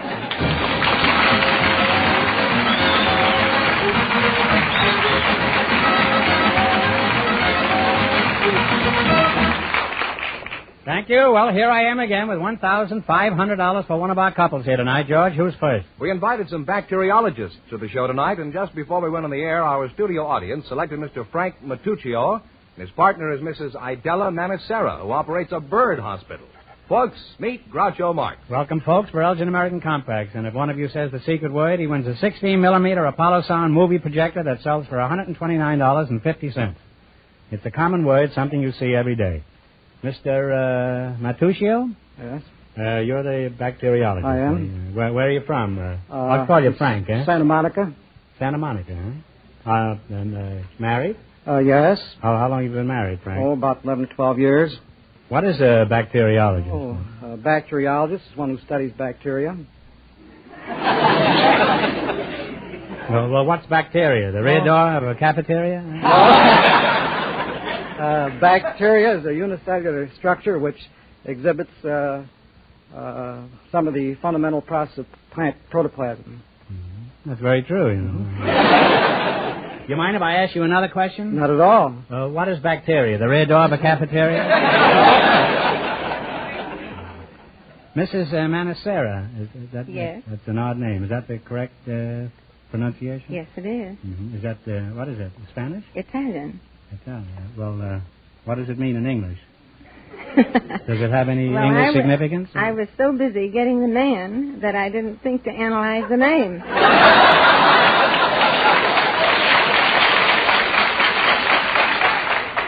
Well, Idella, is that your first name? Yeah, Idella? it is. My given name. Your given name, eh? Yes. I guess somebody was glad to get rid of that name. You operate a bird hospital, huh? That's right. And you're a bird doctor, I take it. Yes. Can you stand on one leg and go to sleep?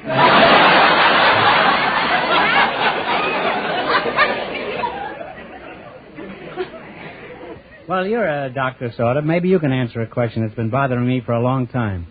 What is bacteria? That's exactly what the doctor said. Everybody seems to know but me, huh? For a bird doctor, you're pretty cagey, I know.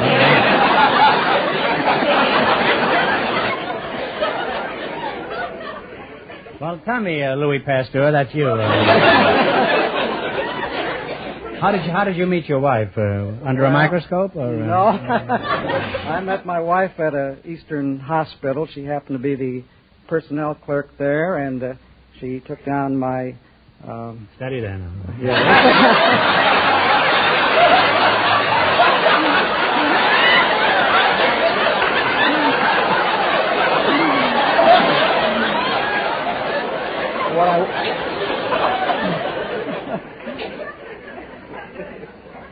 What I wanted to say was that she took my application, Was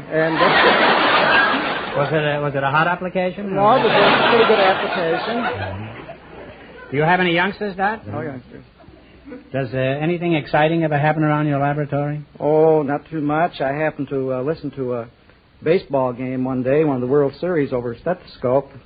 You listened to it over a stethoscope? That's right. We couldn't hear the speaker loud enough at the time, so my chief, the pathologist, walked up to his office and came back with a stethoscope and placed it over the speaker of the radio and gave us the play-by-play account of the game from then on. So I didn't think you'd be able to do that with a stethoscope. Oh, yes. Because most of the Brooklyn players didn't have any heart for this World Series.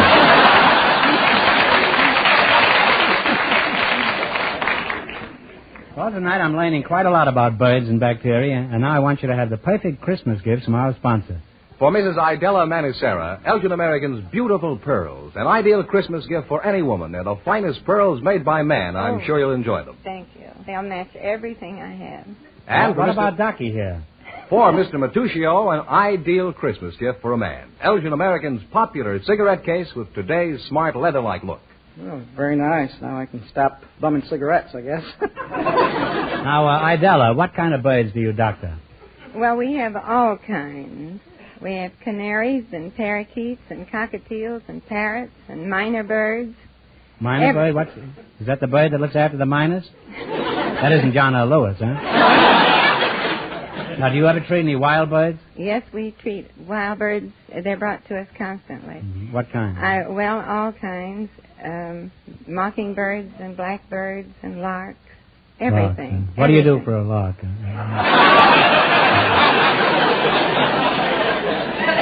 Well, we reduce the fractures if that happens to be the case. You're just an old night owl, that's what you are. You just don't give a hoot, do you? What's the most unusual bird doctoring you've ever tackled? I once had a pair of penguins brought to me. You did, huh? I've led a very sheltered life. I've never had a penguin. What was the matter with them? Did they fall off a package of cool? No, they fell from a cool place into a warm climate, and that gave them pneumonia. They fell from a cool place into a warm climate? Into a warm climate. That's what eventually is going to happen to me, you know.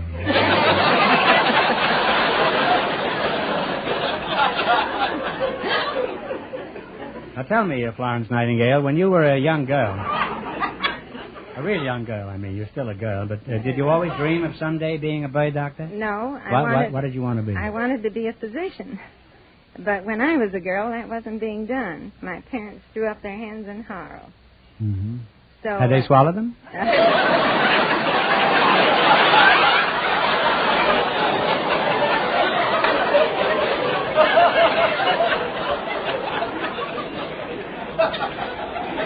What a vulgar mind I have. In just 1 minute, you're going to work together as a team for $1,500. But first, listen to this.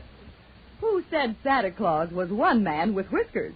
He's every gent giving Elgin American compacts to his gal and sisters. Lives there a woman with a bedroom to her name who doesn't long for an Elgin American dresser set to glamorize same? And show me the man who wouldn't strut with a cigarette case and lighter by nobody but Elgin American. Here's the gift inspirational for women and girls. Those gorgeous, sensational, simulated pearls by Elgin American. What causes this great Elgin American preference? It's beauty, style, perfection with a difference. And to keep all your Christmas shopping very budget nice, Elgin American gifts outvalue them all in price. Yes, Elgin American gifts are first in fashion, first in value, first in the hearts of every man and woman on your list. So make this the Christmas to outdo them all. Give Elgin American.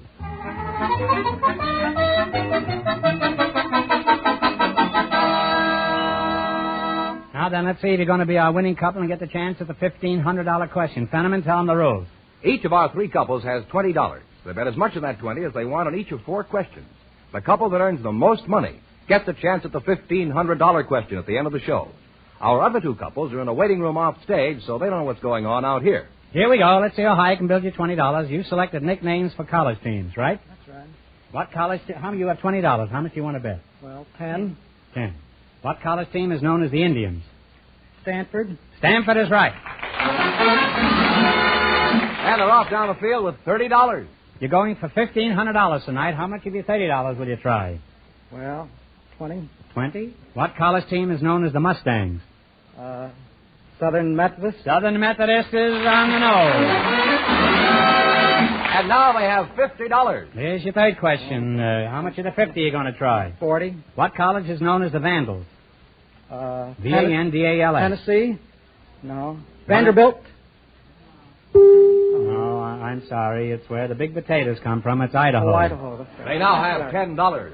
Now you only have $10, and here's your last chance to beat the other couples. How much of the 10 do you bet? Well, we'll bet the works. You bet the works. What college team is known as the Wolverines? Michigan. Michigan is correct. And they'll wind up with a total of $20.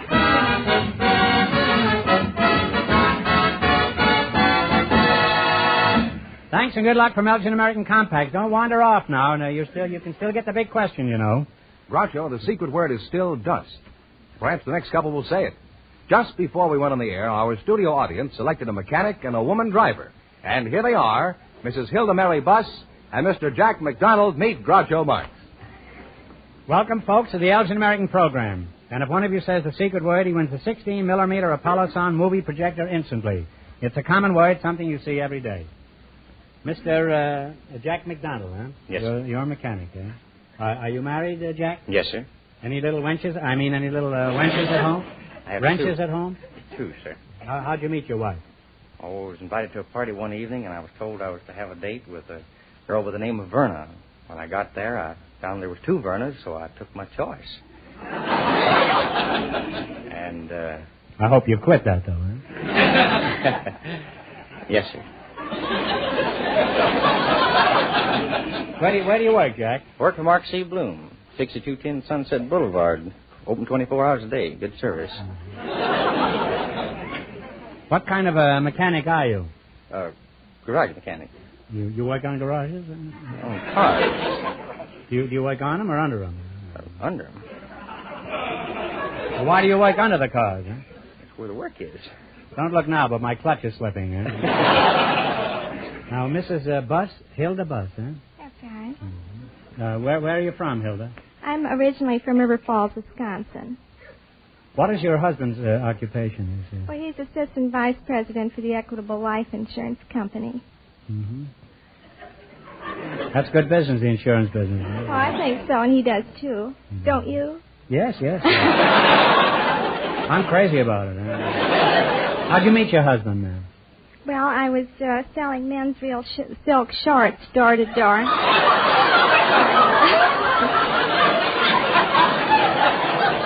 You were selling men's shorts? Do you model these things? No. I met him in his private business office with a tape measure in one hand and a pair of orchid shorts in the other. That's how you met him? Yes, that's right. And what did he do? Well, I was trying to write up an order for him, and they come in the new 7-day pack. And, What's a 7-day pack? Well, Sunday is orchid, Monday is cardinal, Tuesday is Kelly green. You mean you know people who change their underwear every day?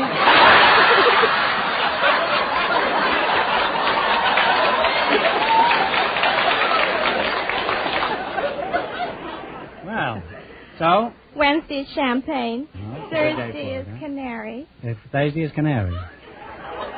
I'll get that bird doctor back here. Friday is salmon. Saturday is flesh color. Flesh color. What's that, no shorts at all?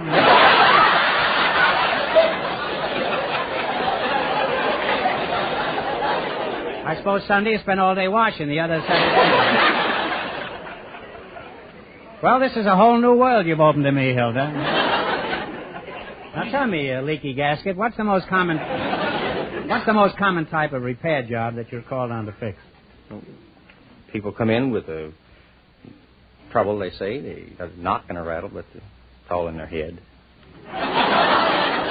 They got a rattle in their head? Well, what gives you the most trouble, men drivers or women? Oh, men. Why? Why is that? The man, he comes in and he wants, he knows all about it, you know. And the woman driver, she comes in and says, fix it. Now, Mrs. Buss, is this true that women don't know anything about the car they drive? Well, I wouldn't say that. Well, you don't have to. He just said it. Let's see how much you know. For example, you've just stepped on the starter. Now tell me, what's going on under the hood? Oh, it makes an awful roaring sound, and there's gas going through the generator, and jumps into the spark plugs, and first thing you know, the spark plugs are sparking away, and pretty soon I start off the car. Well, what is a microbe? Can you tell me? Now, Mrs. Buss, I'll give you one more chance. After you drive around a while, your motor heats up, doesn't it, as a rule? Uh-huh. Now, tell me, what keeps your car from getting too hot? Well, open the window.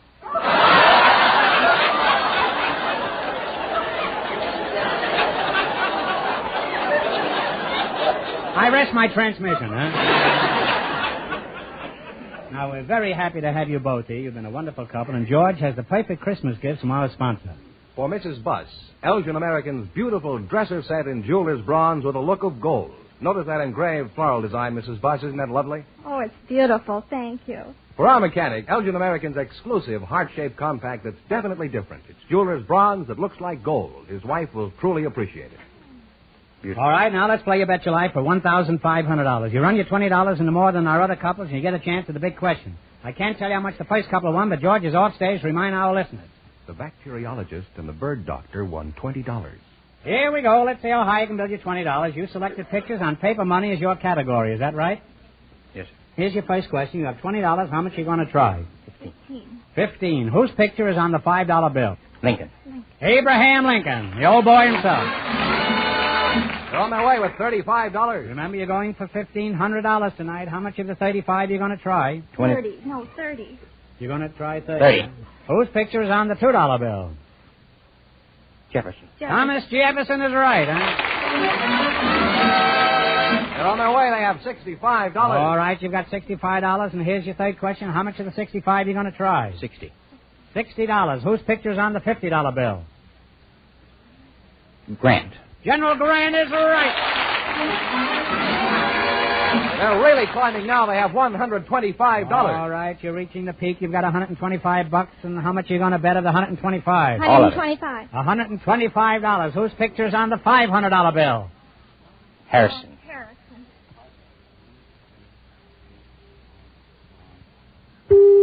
I'm sorry, it's William McKinley. That was a tough one. You gambled and you lost. Going to give you a chance to make yourselves $10 richer. It's not going to be easy, so concentrate. Ready? What animal do you find on a buffalo nickel? Buffalo. A buffalo is right.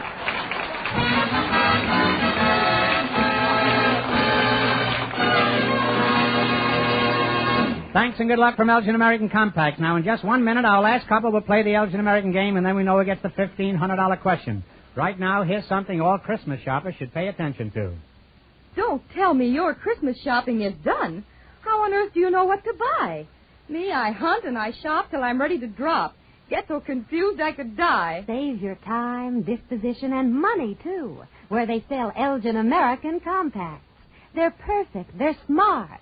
Solve your list from the start. Do as I do. Buy easily. Relax. Yes, that's how to simplify your shopping and still give beautiful gifts. Buy Elgin American Compacts for all the women on your Christmas list. They'll be thrilled with the elegance and perfection Elgin American stands for. You'll be delighted with the values. Priced from just $3.95. $2.95 for American Beauty Companion Compacts.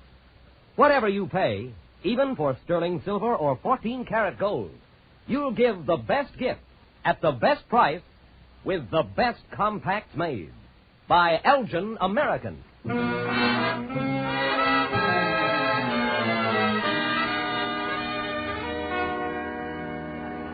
All right, it won't be long till we know who's going to earn the chance at the $1,500 question. George, who's ahead so far? The bacteriologist and the bird doctor are leading with $20. And the secret word is still dust. Just before we went on the air, our studio audience selected a young couple who are about to be married. And here they are, coming in from off stage. Miss Jackie Hawk and Mr. Don Peckoff meet Groucho Marx. Welcome, kids, for Elgin American Compacts. And if one of you says the secret word, he wins a 16-millimeter Apollo sound movie projector instantly. It's a common word, something you see every day. Pretty classy-looking couple, I'd say. So you two are getting married, eh? Don Peckoff, that's you. Yes. When is the big day, Don? Oh, it'll be a week from Sunday. A week from Sunday, huh? How old are you, Don? I'm 25. And Jackie Hawk. Hawk, is that right? Yes. Soon it'll be Jackie Pickoff, huh? How old are you, Jackie? 20. 20, huh? I presume you realize that marriage is a serious business, Don? Yes, I do. Would you be able to support Jackie on your income? Oh, yes. Are you as sure of that as he is, Jackie? Yes. In fact, we've already worked out a budget. Oh, you dreamers in for a surprise.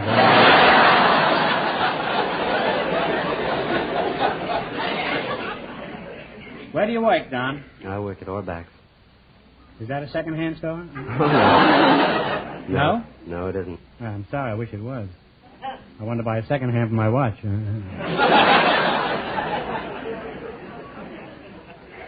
What do you do at Orbach's? Oh, I work in the boys department. I sell clothing for kids from 4 to 20, and once a week I take stock. And have you ever been caught at it?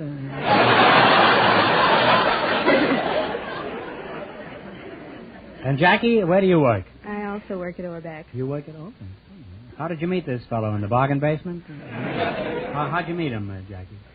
Well, I was out with a friend of his, and we wound up the same place during the course of the evening. Where? And the Hobnob, Beverly Hills. Who were you with? A friend of his. I said Don't even remember his name? Stanley. Stanley, huh? Mm-hmm. And well... you came in? Oh, I came in a little later. And Who were you with? I was with a girl named Merle. And what happened? Well, I went home at 12:30. Stanley took me home, and Donald picked me up at 1:45.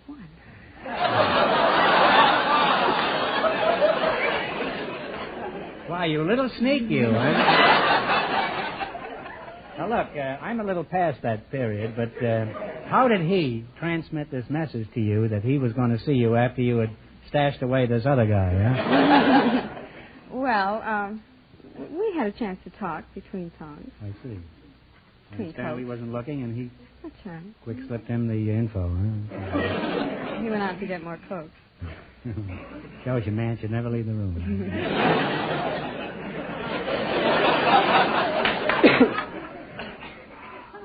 What do you do at the store, Jackie? I'm a rapper. A rapper? Mm-hmm. Pretty snappy-looking rapper. And how far from Jackie do you operate? Oh, about 2 minutes by the escalator, 2.5 minutes by the elevator, and 4 minutes by the stairs. There must be a faster way, isn't there? I haven't hit on it if there is. Have you tried squeezing in one of those little change boxes that they shoot along? We'll try that No, I next time. haven't. How did you shop around before you decided that Don was the best boy, Jackie? Oh, I went out on dates. Went out with 5, 6 hours, I guess. Before Escalator Eddie popped the question here, did anybody else ask you to get married in addition to your mother? Couple. Did she lean over the counter and kiss you when you proposed? No. She didn't give you a counter proposal, huh? Who's going to handle the money after you marry, Jackie? He will, I guess. Is this all settled? Do you agree on that, Don? Oh, we're not particularly concerned about money. Well, it doesn't matter. No, really, it's of no importance, money, huh? And that is, unless you want to eat or something like that. Looking for a room or something. What's your ambition in life, Don? I guess my first ambition is to get myself out of debt. Well, after you're 65, what's your ambition, huh? Are there any opportunities for advancement there at Auerbach? Oh, yes. You contemplate staying there? Well, I plan on going to law school in the fall. Then you're going to sue Auerbach, is that it? Well, if you two can stand me for 5 minutes, you'll have no trouble standing each other, I'm sure. I wish you both every happiness, and I know you're going to have a wonderful time together. Now, George Fenneman has your perfect Christmas gift from our sponsor. For Jackie, this lovely sterling silver compact with 14-karat gold engraving, an Elgin American, of course. Thank you. And for Don, Elgin American's hand-engraved sterling silver cigarette case that holds 20 regular or 16 king-size cigarettes.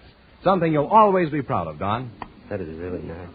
Now you're going to play your bet your life. If you beat our other two couples, you'll get a crack at the $1,500. I can't tell you how much they won, but George is off stage to remind our listeners. The bacteriologist and the bird doctor are still ahead with $20. All right, here we go. You have $20. Let's see how high you can build it. You selected songs with sweet in the title. Is that right? Now you have $20. How much are you going to bet? $10. Give me the title of this sweet song. Play, Jerry. Sweet Leilani. Ba-ba-ba-bo. Sweet Leilani is right. And they're on their way with $30. Oh, yes. Well, you got $30. Remember, you're going for $1,500 tonight. How much of the 30 are you going to try? 20? $20. All right, what's the name of this song? Sweet Sue. Sweet Sue. Sweet Sue. They're on their way. Sweet Sue. They're on their way. They have $50, Groucho. They have $50, Georgie. Well, here's your third question. How much of the 50 are you going to try? 35 or 40. $40. All right, let's see if you can identify this song. Okay, Jerry. Sweet and lovely. Sweet and lovely is right. They're climbing out, Groucho. They have $90. Hey, don't guess quite so quick. We have a fortune tied up in these musicians. Let them play 8 bars, will you? Now you've got $90, and here's your last chance to beat the other couples. How much of the 90 are you going to try? All of it. Well, we have 90. You have $90. 80? 85. $85. That's known as the Missouri Compromise. $85. $5 to go home. Give me the title of this sweet song.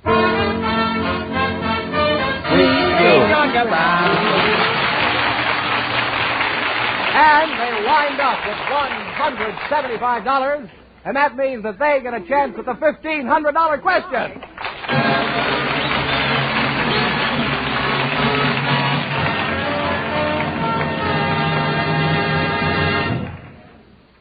And now, a word from Myron Wallace. Perfection is the word for Elgin American's handsome lighter case. A lighter and cigarette case combined in one handy accessory. The lighter lights automatically when the cigarette case clicks close. Buy your Elgin American lighter case from $19.95 or its companion American Beauty lighter case from $9.95. Tomorrow, ask your dealer for Surefire lighter cases by Elgin American.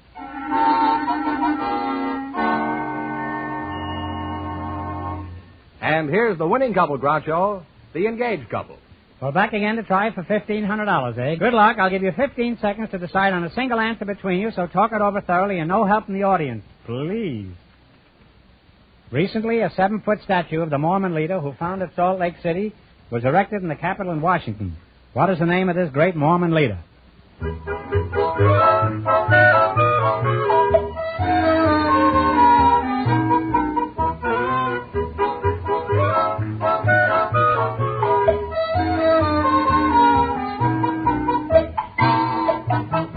All right, what is the answer you two have decided upon? I think of as Brown. No, I'm sorry. It's Brigham Young. Brigham Young. That's a shame. That's a shame. So that means the big question next week will be worth $2,000. Well, you lost the big money, but you received those lovely gifts from Elgin American, and you won $175. Congratulations, and thanks to both of you.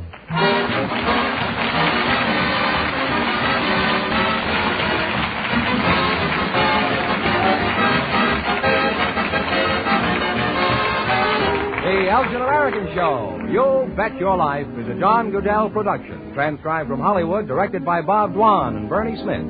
Music by Jerry Fielding. Remember, next week's big question pays $2,000. Be sure to tune in again next Wednesday night at this time for You Bet Your Life, starring Groucho Marx, presented by the creators of America's most beautiful compacts, smartest cigarette cases, magic action lighters, and finest dresser sets. Elgin American. Good night, folks. Have you looked at your compact lately? And if you don't care for music, listen to George Burton sing in just 1 hour. Good night.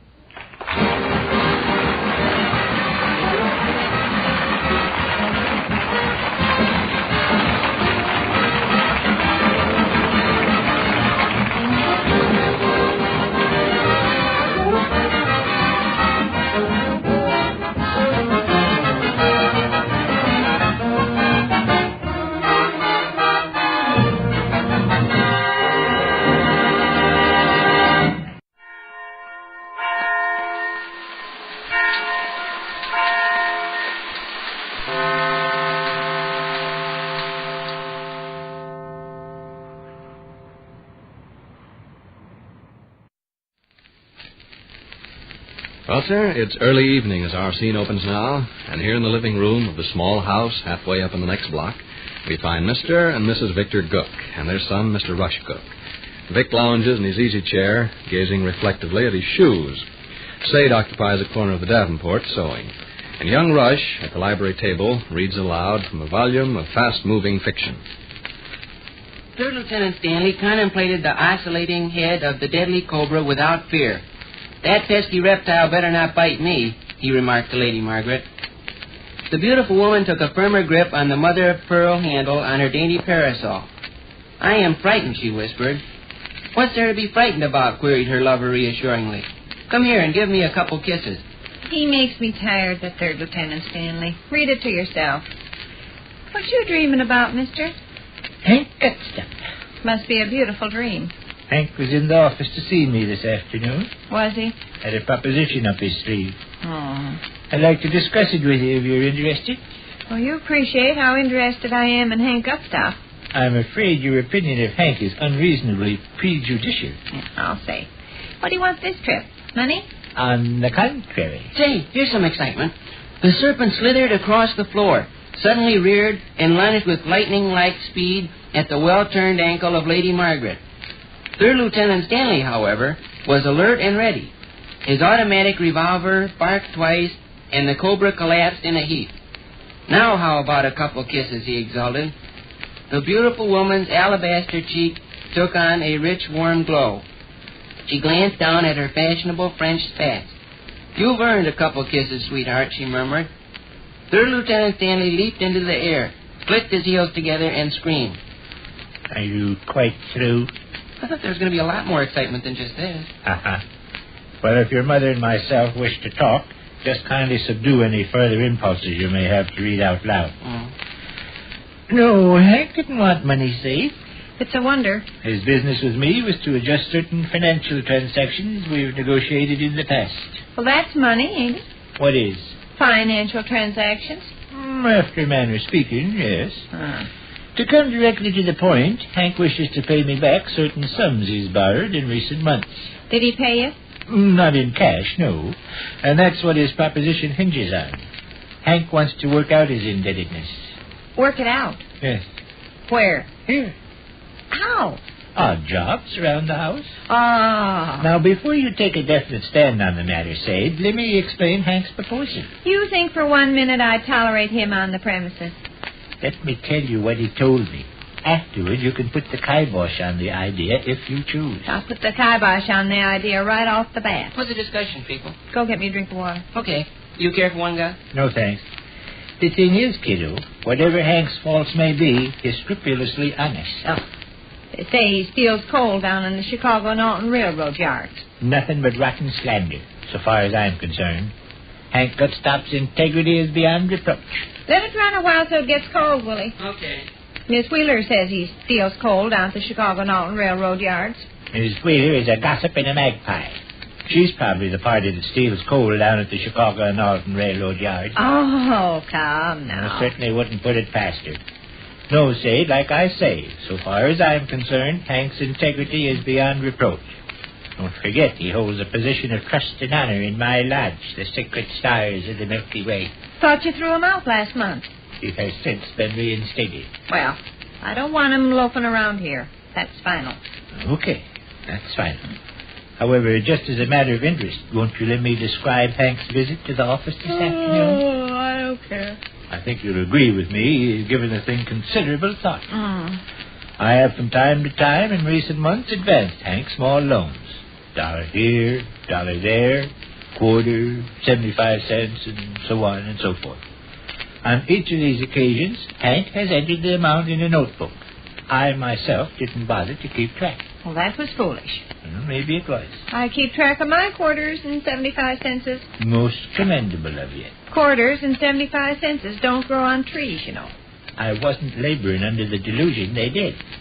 However, let me continue. Hank informed me today that his accumulated borrowings totaled $20. My stars. $20 would buy groceries for a month. I was surprised myself at the amount. You must have slipped him plenty of nickels and dimes to add up to that much. I expect I did. $20 you handed over to that old Hank Gustop, and I had to refuse to lend Ruthie Stembottom a dime the other day. Why did you have to refuse? Never had a cent in my purse. You'd have let her have a dime if you had a dime, wouldn't you? Oh, sure. What is your point, then? A whole month's groceries, $20 it paid for. Is it cold? Good and cold. Hank took his hair down and talked turkey. Vic, he says, you know my circumstances. I never have more than I know. Brought me a nice glass and everything. I couldn't find the tin cup. But you hand her to a rummy guy. Some other day. I really ought to be studying algebra tonight. Why don't you? My brain feels sluggish. Maybe I'll go to bed pretty quick. If you're ever going to amount to anything, you'll have to Thanks, fix that Willie. brain. Uh-huh. Here. Sade, Hank took his hair down and talked turkey. Vic, he says, you know my circumstances. I'm never more than $1 or $2 to the good at any one time. Your chances of getting your $20 in one chunk are mighty slim. And it's been bothering me. I don't like being in debt. Oh, my. That shows you the pure gold in Hank. I don't like being in debt, he said. All right, here's his proposition. He's willing to work out the money at 50 cents an hour. He'll come here No, and... Vic. I meant what I said. I won't have that man in my house. Listen a second, can't you? What Hank wants to do is work out the debt in 30-minute periods. You can tolerate his presence around the place a measly half-hour a day, can't you? No. Oh, you could, too. Look, suppose he shows up every afternoon at 3 o'clock. Okay, he'd be gone by 3:30. What could he hope to accomplish with such little dabs as that? Plenty. Mow the yard, put up the screens, scrub He couldn't put the screens up in any half an hour. I'll say he couldn't. He could put up a few screens. He owes you $20 hard money. Don't you want your $20 hard money back? I'm willing to accept its equivalent in labor.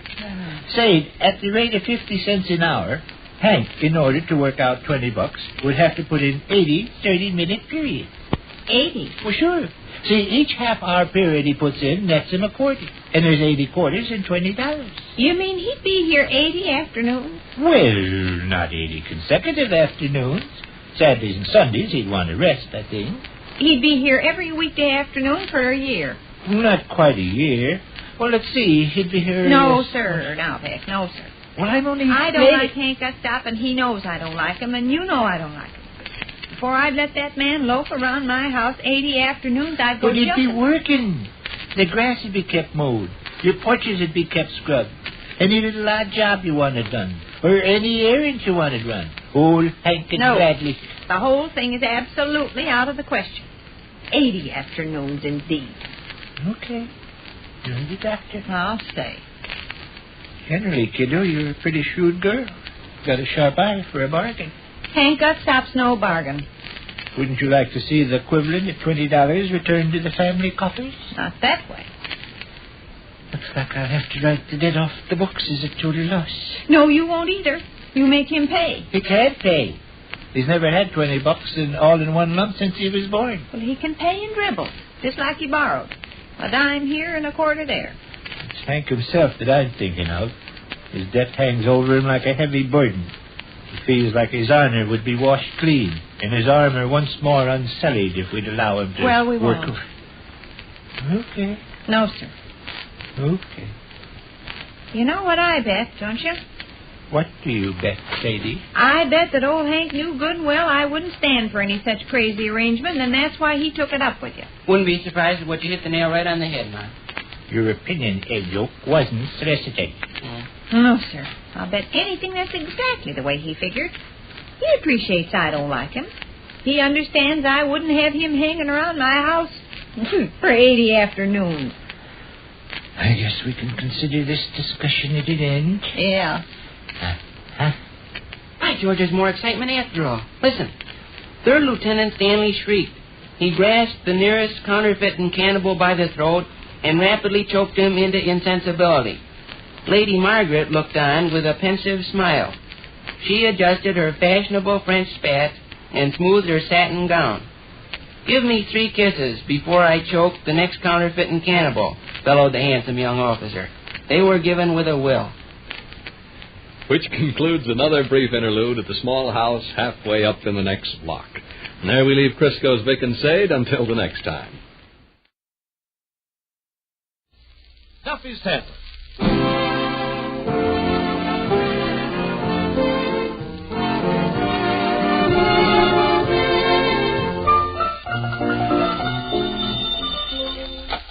Hello, Duffy's Tavern. Where do you eat meat to eat? Archie the manager speaking. Duffy ain't here. Oh, look, Duffy. Tonight, Linda Darnell. And, brother, would I love to fence her in. Yeah, Duffy. Dark, alluring, lovely face, gorgeous figure, beautiful legs, and yet with it all, a certain something that attracts men. Yeah, a wonderful girl, Duffy. The kind of a girl you want to take home to your mother. Well, who else could you trust? Well, last week for selling the most war bonds, I was elected king of the policeman's ball, so, I'm going to ask Linda to go with me as me queen. Huh? King can do no wrong, huh? Well, then we'll just hold hands. I'll call you back, Duffy. So long.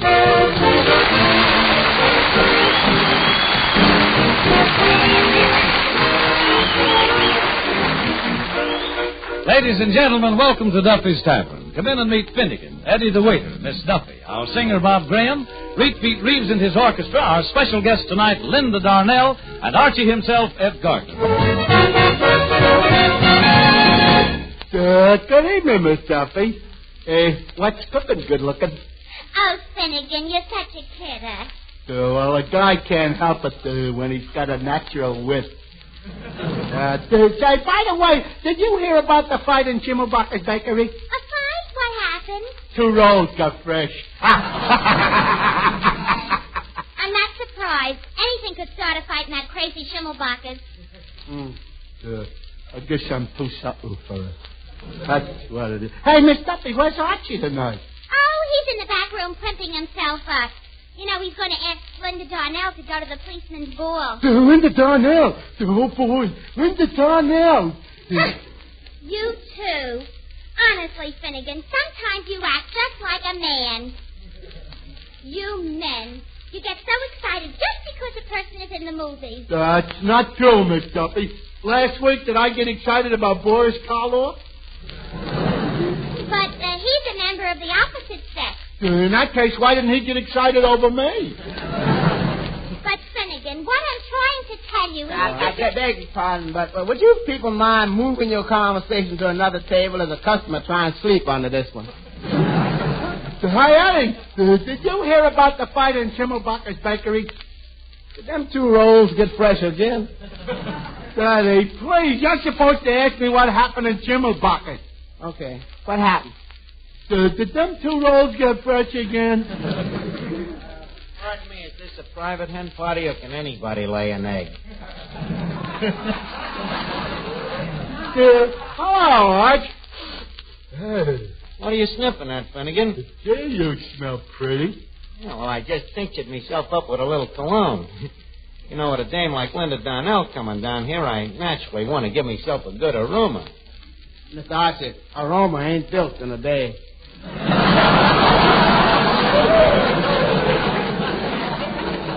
Oh, no? Just a second, Archie. I know that smell. Were you using my perfume, my white shoulders? Oh, I just used a little bit, just a dab behind each ear. With your ears, that's a lot of perfume. That's right, Eddie. That's very expensive perfume. White shoulders. And he puts it behind his ears. Well, it's cold in that back room. I didn't want to take my shirt off. Hey, Arch, I hear you're going to take Linda Darnell to the policeman's ball. Yep. Linda Darnell, Finnegan. And wait till them bulls see them calves.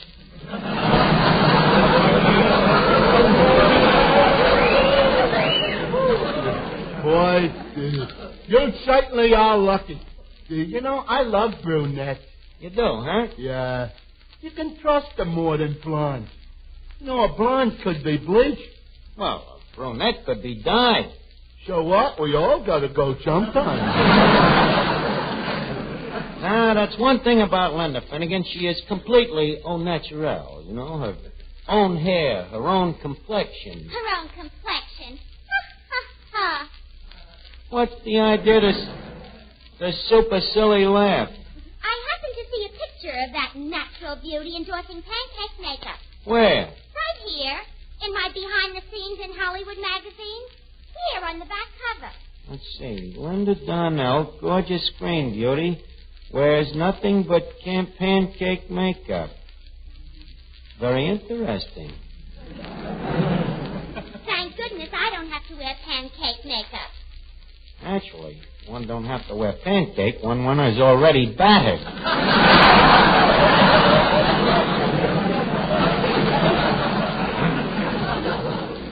Yeah, let me look at that picture again. Oh, boy, look at that Darnell in a bathing suit, huh? What a beautiful endorsement. Say, Archie, could I have that picture? What do you want of it, Finnegan? I want to draw a mustache on it.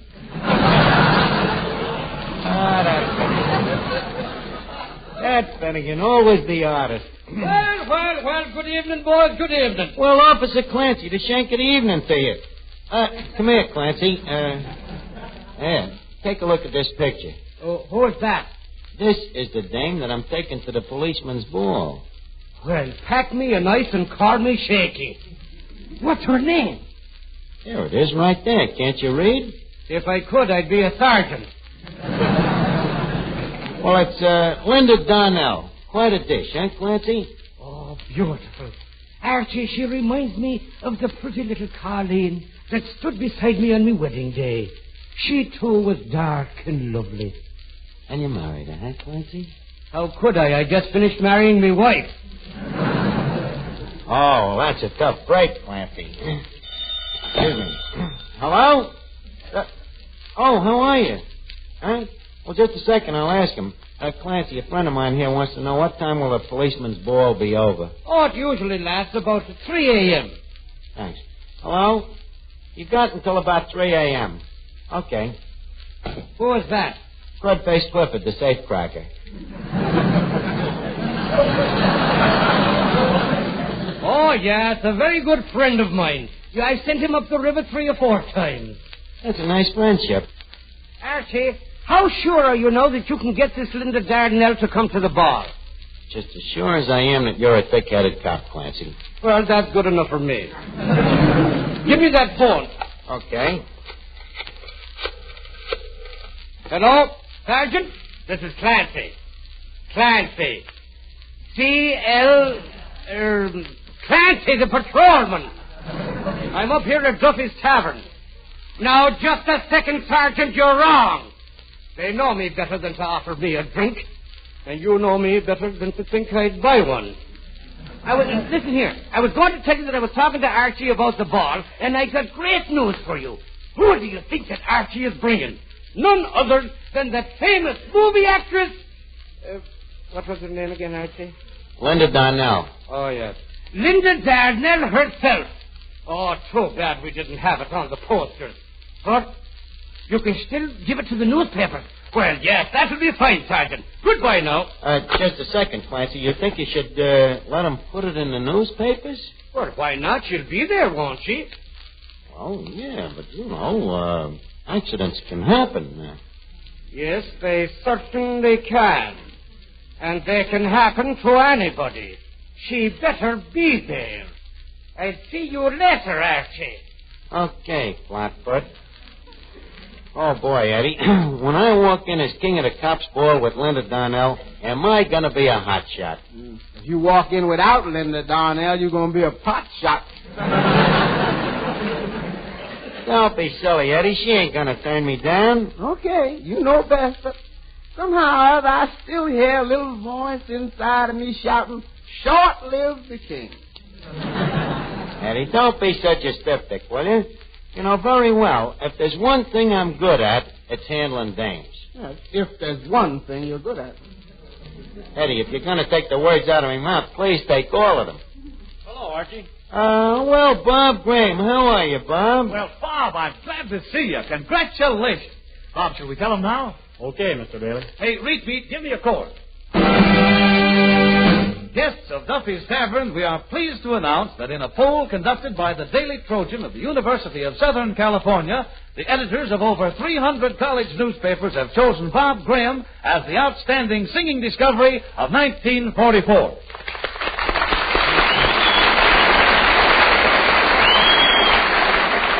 Gee, Bob, I didn't notice. Congratulations. Thanks, Archie. And Arch, you don't know the best part. He's going to be given the award by Linda Darnell. Linda Darnell, huh? Sure. Why did you think she was coming down here tonight? Oh. Oh. Jesus, stop. Arch, this ought to be a great night for the kid, huh? Linda Darnell herself giving him the award and probably kissing him on both cheeks. Us old bucks won't have much of a chance, huh? No. Bob, this is a big night. How about singing a song to celebrate? Okay, Mr. Bailey. I got a feeling this is going to fly up me ointment. Good night, sweet dream. Tomorrow's another day. Till then, good night, sweetheart.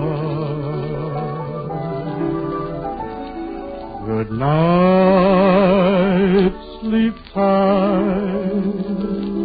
I'll see you along the way in dreams. Sweet dreams, sweetheart. May angels up above watch over you and keep you safe, my love, until the dawn breaks through. Good night, sweet dreams.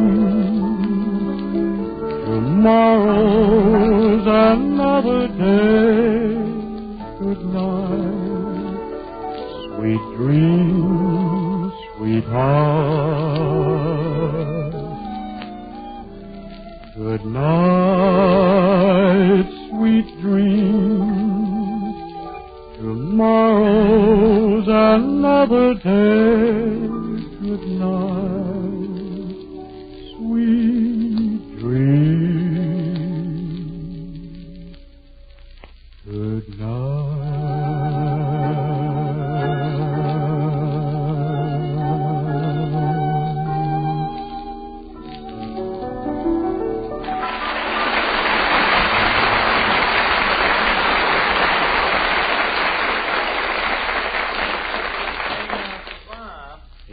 Bob, you know, I've been thinking that with Linda Darnell coming down here, maybe you want to do something about that suit of yours.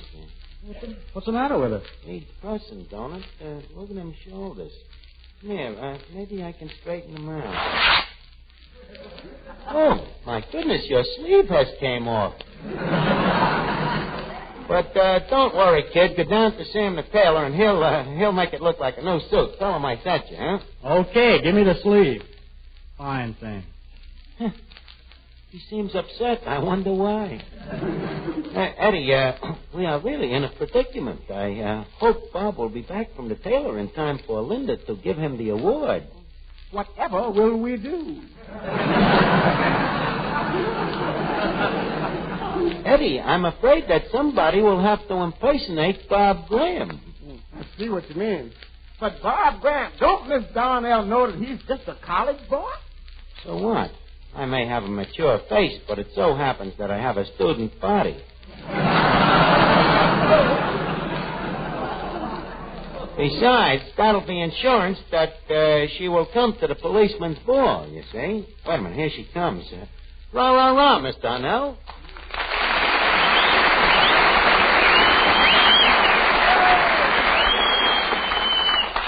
Well, good evening, Bonnie Beautiful. I've been expecting you. You have? Oh, but Natch. Well, I'm looking for Bob Graham. Natch. Can you tell me where to find him? Search. Who do you think I am? Are you Bob Graham? I ain't his brother. Father? Miss Darnell, I am not old enough to be my own father yet. Oh, I'm sorry. It's just that I thought you were much younger. Well, I am. But I was told that you were 19. That's just newspaper talk. I'm really 21. 21? Well, please forgive me, but you seem a lot older. Well, that's because I was a premature baby. You see, they stuck me in an incubator, and some of them jerk interns turned up the heat, and it aged me too quick.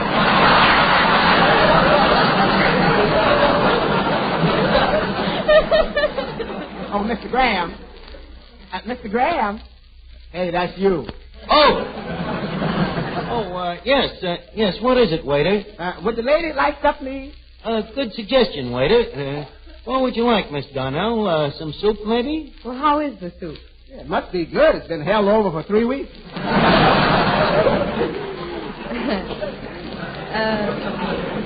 That's cute. What kind of notices did it get? Obituary.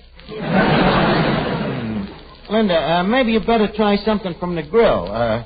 Waiter, what looks tasty on the charcoal broiler? The charcoal.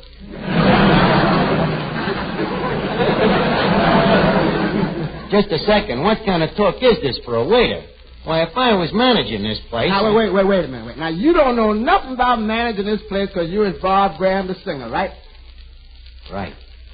Well, how do you expect me to know anything about waiting on tables? Me, Duke Ellington.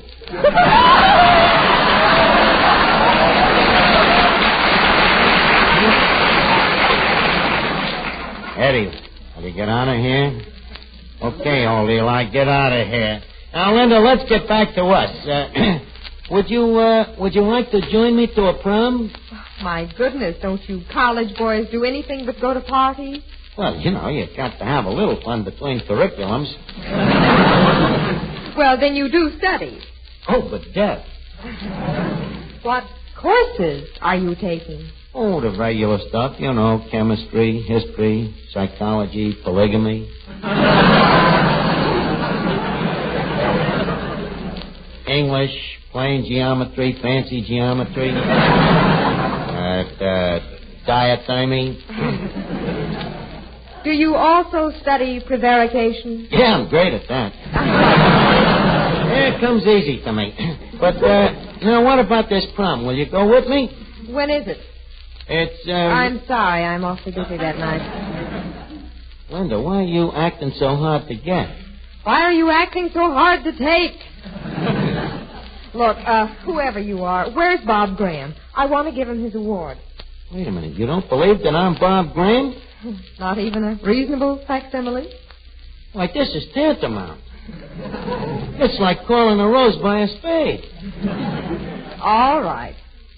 If you really are Bob Graham, how about singing a song? Huh? Well, I would, you know, but I got a bad case of lingerie-itis.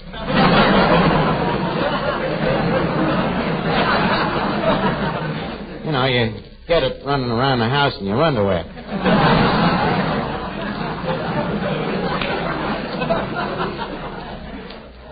Well, I'll tell you what. Now, you asked me to go to a prom. I'll do it on one condition. What? Sing a song and prove who you are. Mm-hmm. Look, do you mind if I take just a minute to goggle me larynx? I'll be right with you.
Sing this song, I want you to give me a little background, see? Are you really going to sing?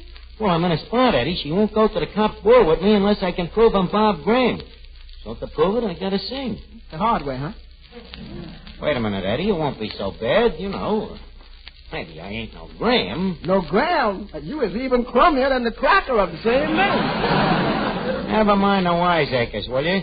You guys just give me a background. Okay, I swear with you. No. That's enough, Finnegan. That's enough. That's enough, Finnegan.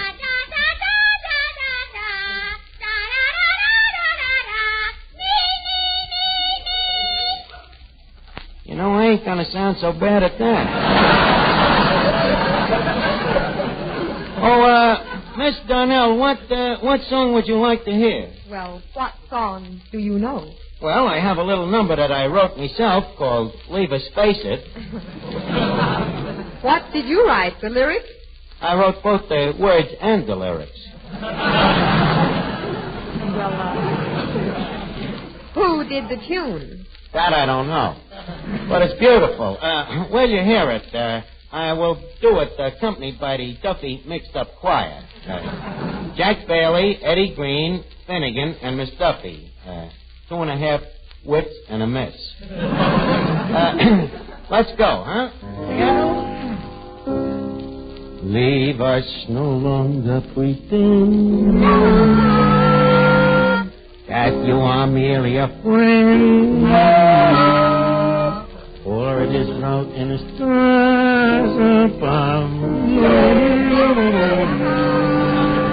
Though we have tried to act cold, suddenly low and get hold, leave us face it, we're in love. Leave us not blush with no shame if people bandage our name. Choose an old rice or we're dreaming of. Stories like in our two eyes could win a Pulitzer Prize. Leave us facing, we're in love. In some other life we was once man and wife. In an old French chapeau we was mated. Archie, what's going on here? Wait a minute. Bob, when did you get back? Look, kid, come here, quick. Let's get in the back room. Let go of my sleeve. Oh, sorry, but Bob, I don't want that dame there to see you. But that's Linda Darnell. You're nuts. That's a dame from the SPCA. She stops kids from singing. She's out to get you, kid. She says you're too young to sing in public. I'm old enough to sing any place. No more. They raised the age limit on account of Tibbet getting on the hit parade.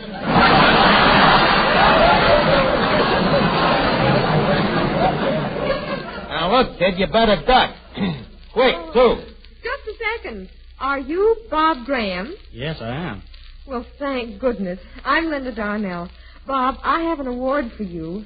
Say, let's get out of this stevedore store club, shall we? Okay. But, Linda, wait a minute. Well, you can't go yet. What about the dance, the prom? You gotta go. It's the policeman's ball. Oh, the policeman's ball. Yeah, sure. If you don't show up, them cops will emaciate me. They'll murder me. They'll kill me. They'll kill you? Certainly. You talked me into it. I'm not going. Come on, Bob. Good night, Archie. Oh, holy cat. Holy cat. Clang, clang, clang went the nightstick. Here I am, king of the policeman's ball and no queen. I got to think of something to tell Clancy. You better think fast, because here he comes. Well, Archie, my boy, Archie, I just came back to tell you that the tickets are going like wildfire. That's great, Clancy. Oh, everybody's buying tickets to see Linda Darnell. They are, huh? Why, certainly. Well, now, look, Clancy, you admit that it is error to be human, huh? Oh, yes. And sometimes there comes a course in a time of guy's human events when he makes certain promises that... Archie, it already says in the paper that she's coming. But, Clancy, you can't believe everything you read in the papers. Archie, you're a nice boy. And I want you to know that there's nothing personal in what I'm about to do. But in behalf of the personnel of the 4th Precinct...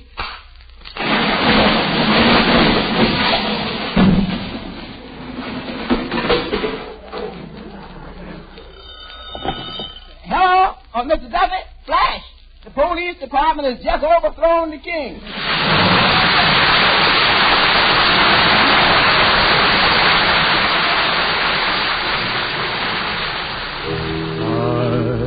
Your heart from sight, lock your dreams at night. It could happen to you. Don't count stars or you might stumble.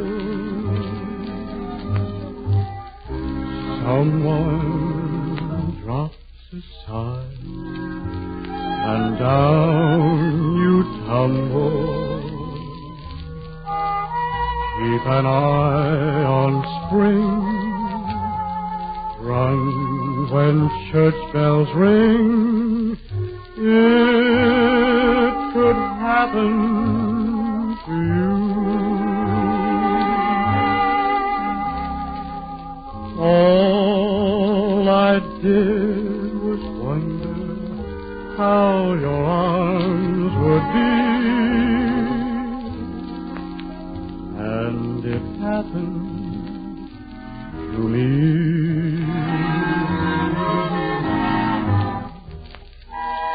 Keep an eye on spring, run when church bells ring. It could happen to you. All I did was wonder how your arms would be.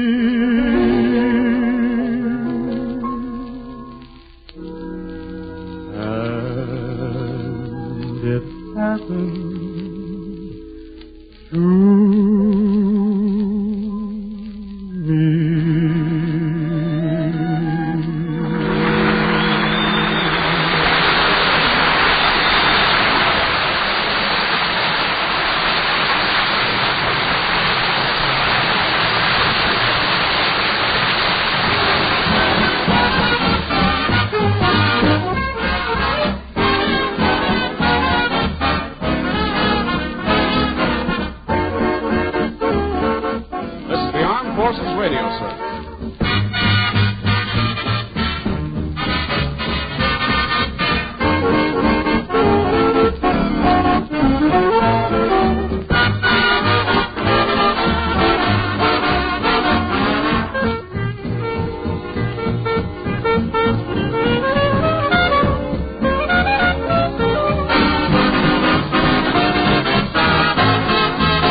Teal for a beautiful smile, the life of Riley for laughs. Teal, T-E-E-L, Teal, the amazing liquid dentifrice. That's it, T-E-E-L.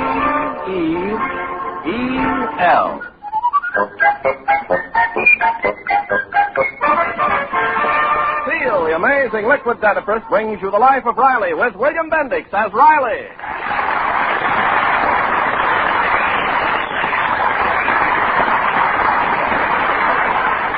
Remember, friends, for beautiful smiles, it's T-E-E-L, Teal, and just for laughs, it's R-I-L-E-Y, Riley in the life of Riley.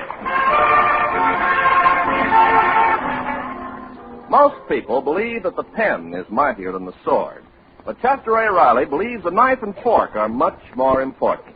Food is one of the true loves of Riley's life. But every now and then, our hero discovers that the course of true love never runs smooth. Junior. Oh, what's the matter, Pop? Honest, I don't know where you get your manners. That's no way to eat. Gouging the center out of a slice of bread and then nibbling the crust like a chipmunk. I'm sorry. Now, you watch me and you learn manners. The etiquette way is to take a slice of bread, fold it neatly in four, and then shove the whole thing in your mouth. Remember, Junior, people shouldn't make gluttons of themselves over food. That's right, Peg. Personally, if I didn't get hungry, I'd never touch the stuff. Slice some more bread, huh, Dumpling? You've had one slice, Riley. We have a new rule in this house. Only one slice to each person from now on. Well, what about the gravy? I can't eat gravy without bread. It keeps slipping through my fork. Why all of a sudden can't I have bread? Riley, if you read the newspapers once in a while, you'd know why. I read the newspapers all the time. I know everything important that's going on. The news has been full of Lewis, ain't it? Well, I can tell you anything you want to know about him. Well, all right, Smarty. Tell me one thing. He's 2-1 to knock out Billy Conn at the Yankee Stadium. Not Joe Louis. Darnell Lewis. Who's he?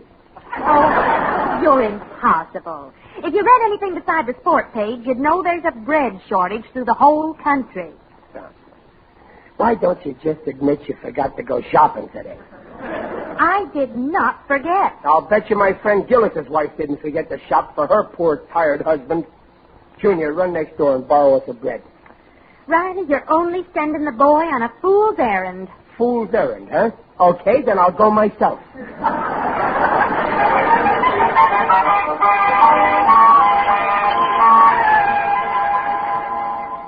What? Bread shortage?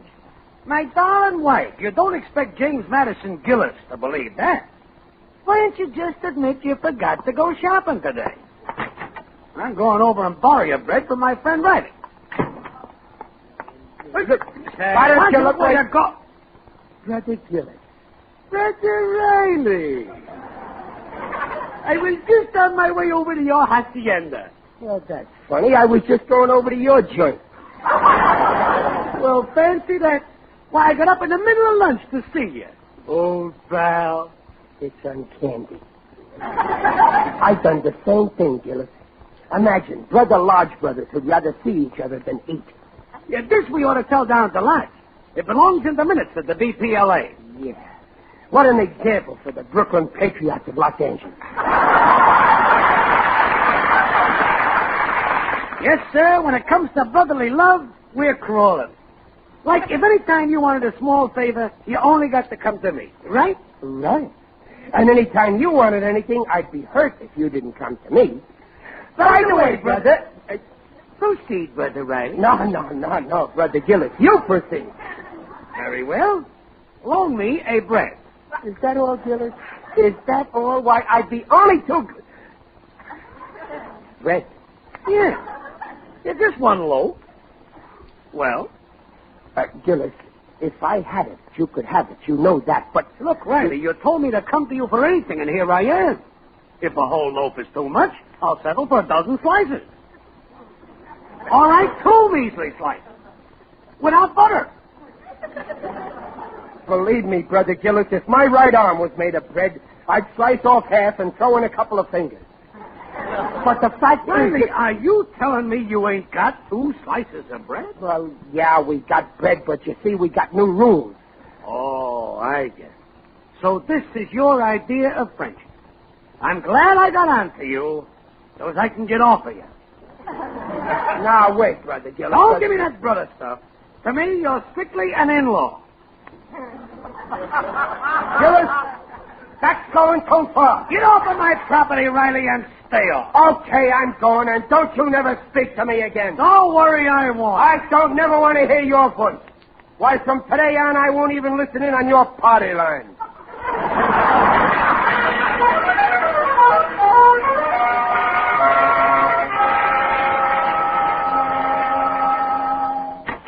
Well, okay, Mr. Daroff. If you do get in any bread, send one over to my house, please. Be glad to, Mr. Riley, if I get any. Yeah, all right. I've been to 8 grocers. Everybody tells me the same thing. I can't... Hey, Riley. Who? Oh, it's you, Benny. So long. Hey, wait a minute, chum. I can put you onto a good thing. Look, Benny, I ain't interested in betting on horses.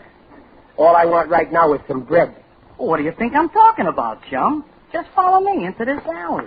You mean that you know where the... Here's the place. Wait a minute, Benny. This ain't no bakery. Look at that sign. Pool parlor. That's just to keep out the riffraff. We don't sell to everybody. Now, wait a minute, Benny. This bread ain't over ceiling price, is it? I don't want any part of that. Riley, I'm hurt. Deeply hurt. I guarantee we sell bread at strictly market price. Are you sure? Why, Riley, would I be associated with anything shady? I got a reputation to hold up. San Quentin didn't knock 6 weeks off for good behavior for nothing. Well, I don't know, Benny. Don't worry. This is strictly on the up and up. Everything's wide open. We got nothing to hide. Now, come on, let's go in. Oh, all right.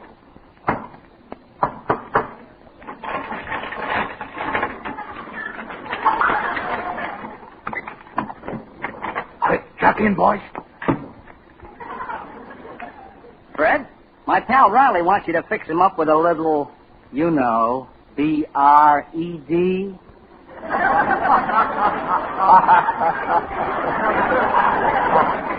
It's a good thing I don't want pumpernickel.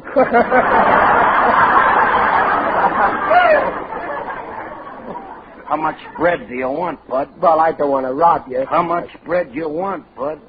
Well, all I need is one. Okay. 1 carload it is. No, not a carload. I only meant one. Don't tell me you only want 1 crate. A measly 60 loaves. Benny, this guy's wasting my time. Well, he wants to start easy, Fred. Just a couple of dozen. A couple of dozen? No, I couldn't. Oh, you mean you want only 1 dozen? Well, the fact is that... Come here a minute. Right. Don't start haggling. Oh. Haggling makes Fred nervous. Yeah? And when Fred gets nervous, he can't stand people staring at him. So he closes their eyes. Yeah? But, Benny, I was just after 1 loaf of bread. Stop the whispering. I'm getting nervous. Come on, Bud. How many breads? 1 dozen. It's just for a sample. Next time, who knows? It's a deal. Benny, get the guy a dozen. Right. Now shell up. Benny said market price, 12 cents. That's $1.44. Correct. Only what? Only with every loaf of bread, we do you the courtesy of selling you one of these genuine mother-of-pearl ashtrays.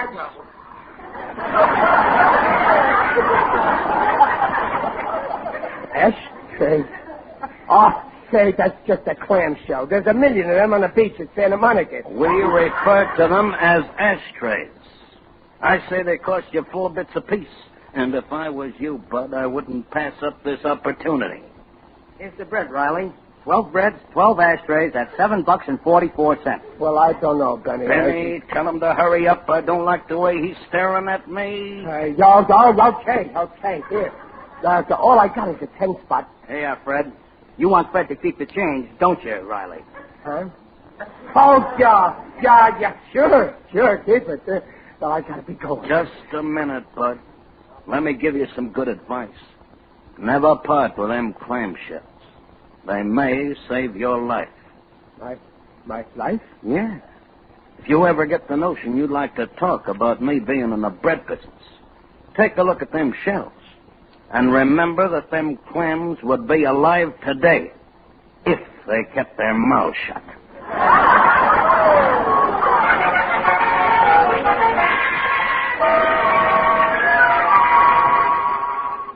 12 loaves of bread, Pop. Yeah? And 12 clamshells.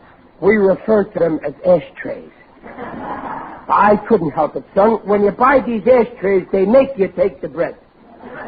Yeah, but 12 loaves. Boy, wait till Mom gets home. You'll catch it. Junior, we gotta hide it until we can eat it up. Well, how you keep it fresh? Well, I'll put them in my cigar humidor. 12 loaves? No, that won't work. Junior, you gotta help me. Remember, we're in this together. We can eat it in a week if we concentrate. Riley! Your mother, quick, help me stuff this bread under the table. Now, pull the cloth down on the side, Junior. Come on. Riley, open the door. My arms are full of packages. It's all clear, Pa. Okay. Oh, come right in, Dumpling. Let me take some of them bags. Huh? My, I had to stand in line so long. But what do you think, Riley? I got a loaf of bread.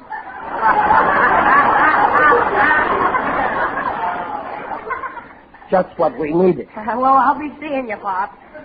Well, aren't you pleased, Riley? You wanted bread. Pleased? I'm speechless. Peg, what are we having for supper? See. Salad, soup, roast like a lamb, and dessert. Why? I got a better idea, Peg. Tonight, let me make dinner. Well, I never. What would you serve? Oh, I got a great menu. First, bread salad. That's chopped bread and lettuce. What? Yeah, and then for soup, we'll have toast. Toast? Yeah. I mean milk toast. Milk toast on toast. What are you talking about? And then we could have roast bread loaf. That's bread stuffed with breadcrumbs. And for dessert... Chester, Riley? You've got a strange look on your face. Have you been up to something? Oh, me? No, only... Look, Peg, suppose, just suppose, mind you, that I knew where to get bread. Lots of bread. What would you say? There's only one way to get lots of bread, Riley. We talked about it at the League of Women Voters. We're organizing to fight it because it's a black market. The black market? Yes. It robs honest people like us of our share. The bread goes to people who are willing to pay overpriced. Oh, I wouldn't go for a racket like that. Or else they sell the bread at market price, but make you buy some worthless thing along with it. Only a moron would fall for that. Now, wait, Peg. Maybe you're being a little unjust. Unjust? I mean, look at it through the moron's eyes. Like I do. Well, Riley, it's nice to be tolerant, but all I can say is I'm glad you're not the type of man who'd do a thing like that. I ain't? Then what type am I? Well, you're sweet and unselfish, and the main thing, you're honest. What a revolting development this is.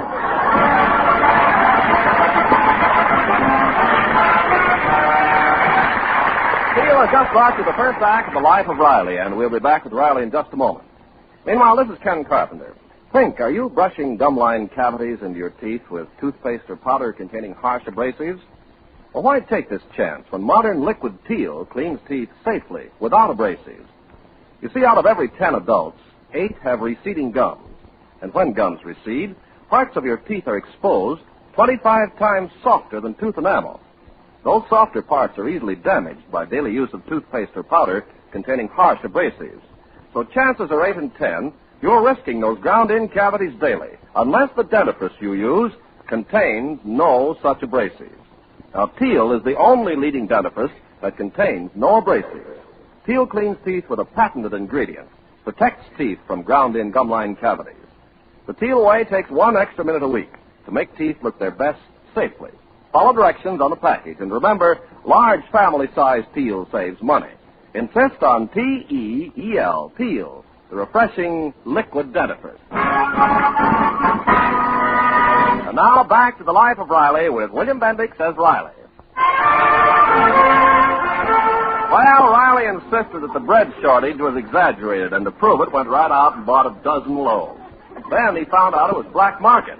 Now, thoroughly ashamed, Riley is plotting to keep his wife from finding out his guilty secret. Oh, Junior, let this be a lesson to you. Crime don't pay. Oh, Pop, you didn't really commit a crime. You just didn't use your head. You're right. Nature gave me a wonderful head, and all I ever used it for was to keep my ears apart. Pop, you gotta get rid of all this bread. Yeah, I know, but Junior, you take the sack of bread over to some other neighborhood and leave a loaf on each doorstep. Okay, I'll get going right away. Yes. Yeah, but what'll I say if people ask questions? Oh, just say that it's free. Say that your father's very charitable. Tell him I'm one of the biggest philanderers in town.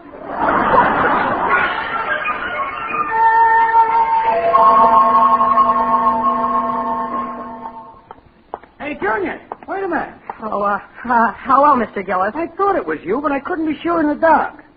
That's quite a sack on your back. Yeah. Well, so long, Mr. Gillis. Just a minute, Junior. What's in that sack?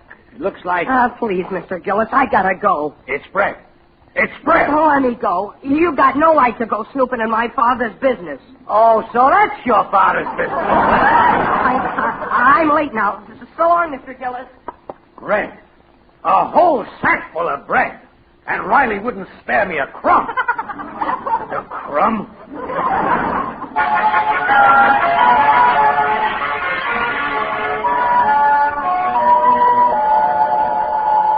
Brother Riley, a racketeer? Are you sure, Brother Gillis? Fellow Lodge Brothers, his own son admitted it.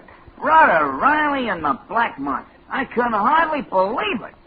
Swiping a hard-boiled egg from a pal's lunchbox. Yes. Slapping a penny scale till his palms bleed to get his weight free. Yes.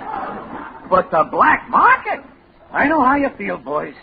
It's a cat's apostrophe. But I'll do it as plain. Therefore, I call upon the Supreme Council here to pass judgment on ex-brother Riley. I say so. If it pleases the court, this may have no bearing on the case, but before we pass judgment, shouldn't we have a trial?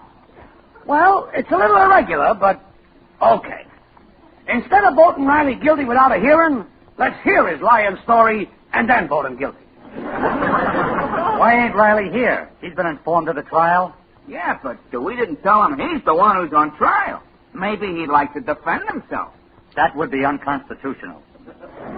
Now let's have the verdict. Yeah. Let's have the verdict right now. Hey, fellas, I just got your message. What's up? What's the special meeting for? Huh? Riley, the Supreme Council is meeting about a certain member who has violated Section 77B. What? High treason? Boy, I'm glad I got here in time. Let's toss the rat out on his ear. We thought maybe before voting we'd give the guilty party a chance to prove he's innocent. I'm against it. If you guys think he's guilty, that's good enough for me.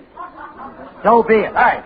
All in favor we should throw Riley out of the lodge, say aye. Aye! Some opposed? Nobody! Throw him out! Where is he? Come on, Riley. Show your miserable face.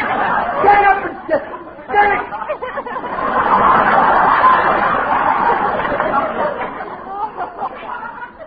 Riley? Did you say Riley? Correct. But I'm the only Riley in the lodge. You mean you're the only Riley who used to be in the lodge? We don't like black marketeers. No, wait, fellas. I didn't know. I mean, a crook named Fred was, and I'm as innocent as Benedict Arnold. Riley, you're through with this lodge. No. Yes. To us, you're legally dead. We're hanging your pool cue at half-mast.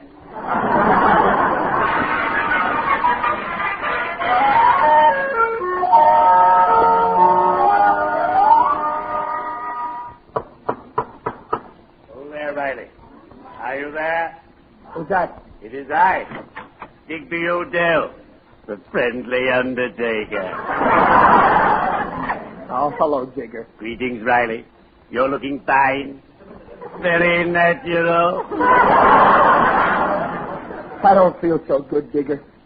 Believe me, you've never seen anyone lower than I am. Would you like to bet? The guys in my lodge think I'm dishonest. You, Riley? Yeah. That's ridiculous. I've known you for years, and you've always been honest and above ground. You mean above board? Above ground is better, believe me. Come, I'll cheer you up. You know what my friends say about my sunny disposition? Yeah. When you're low and getting lower, and your pace is getting slower, when you've no more vim or vigor, just put in a call for Digger. Now, what's the trouble? Well, the lodge kicked me out because I got mixed up with the black market. Oh, the black market? Yeah. Riley, any man who fools around with the black market is only digging his own grave. And I'm opposed to that. But it wasn't my fault. I couldn't help it. Gee, when Peg finds out You mean your wife doesn't know? No. Oh, Riley, you mustn't keep secrets from your wife. Once I kept a secret from my wife. When we got married, I forgot to tell her that I was an undertaker. So, what happened? As we entered our honeymoon cottage, from force of habit, I got 6 of my colleagues to carry my bride across the threshold. I adore our honeymoon. Well, okay. Yeah, I guess you're right, Digger. I better tell Peg myself before she finds out. Thanks for the advice. Don't mention it. Well, cheerio. I'd better be shoveling off.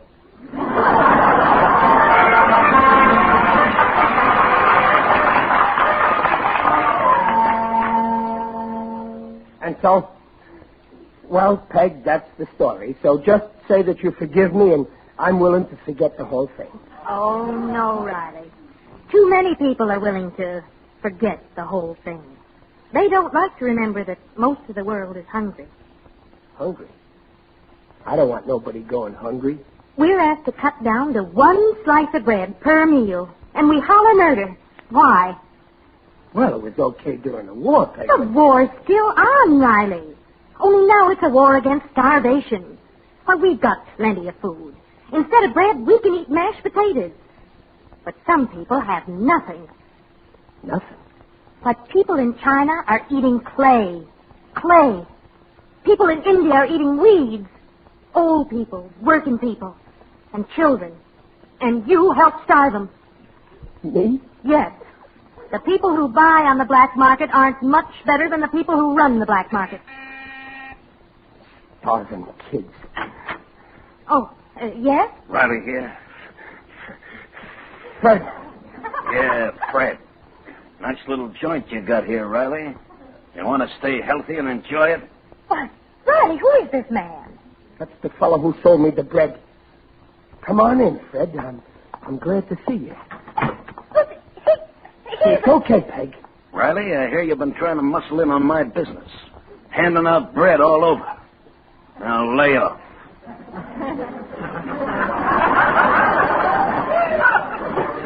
We like giving away stuff, Fred. It makes us feel good. Like I got something to give you. Free. And it ain't clamshells. It's something you need bad, Fred. And here it is. Oh, that's for the people in China. Why, I'll give you... Go! That's for the people in India. Oh, stop. I ain't finished yet. I still got to give you for the people in Yugoslavia. Oh, that's for Yugo. And that's for Slavia.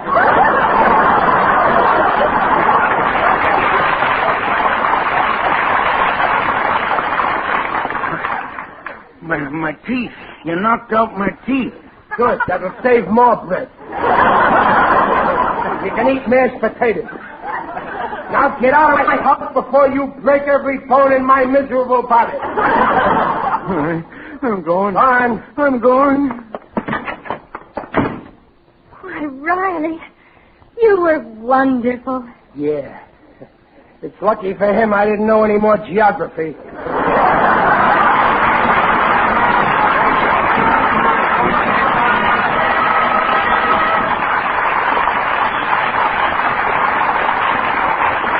Riley's will be back in half a minute. Hurry, switch to Teal on your toothbrush. Teal protects teeth from gum-lined cavities ground in by daily use of toothpaste or powder containing harsh abrasives. Teal cleans teeth gently, without abrasives. T-E-E-L, Teal, the safe, refreshing liquid dentifrice.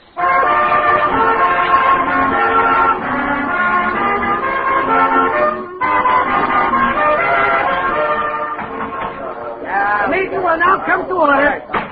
Brother Riley, one of the lodge's most loyal stool pigeons has informed us how you bravely exterminated a black market skunketeer. Therefore, on behalf of the BPLA, I am reinstating you as a member of this lodge. Oh, fellas. Thanks. Thanks. I'm grateful. That's fine. And now, Brother Riley, would you mind handing over $5 for the new membership fee? It's a losing fight.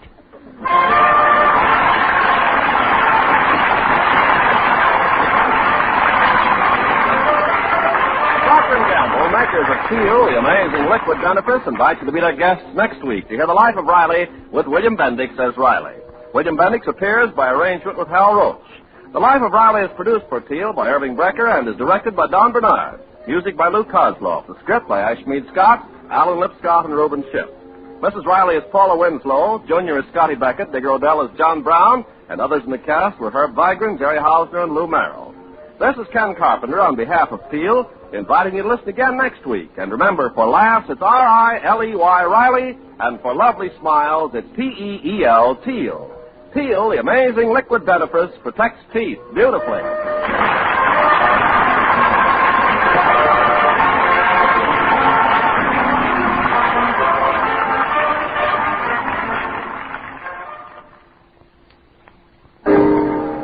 It's a washing miracle for silk, nylon, woolen, dishes. What are you talking about? Dress. I'll spell it. D-R-E-F-T, dress. Yes, ladies, and dress spells faster, brighter, safer cleaning than any sud before in history. That's true. Take lingerie, for example. Why, Dreft keeps my dainty underthings fresher and brighter than even expensive soap flakes. Right. You see, Dreft is different than soap. Dreft's rich suds rinse clean and clear. They simply can't leave any sticky deposit the way all soaps do.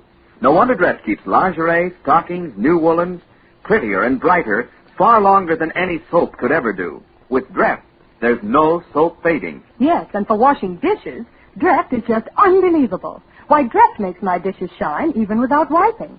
Every woman knows how dishes washed with soap dry with a greasy film unless you polish them. Well, my Dreft wash dishes drain dry, bright and sparkling. Even glasses sparkle without touching a towel to them. Yes, ladies. Decide now to open up this bright new world of beauty for your nice things, for your fine washables, for your dishes. So get Dreft in the bright green package. Dreft, Procter & Gamble's amazing suds discovery that gives you faster, brighter, safer cleaning than any suds before in history. That's D-R-E-F-T, Dreft. Next time you shop, get Dreft.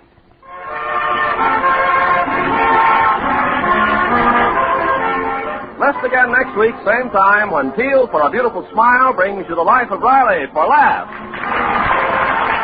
This is NBC, the National Broadcasting Company.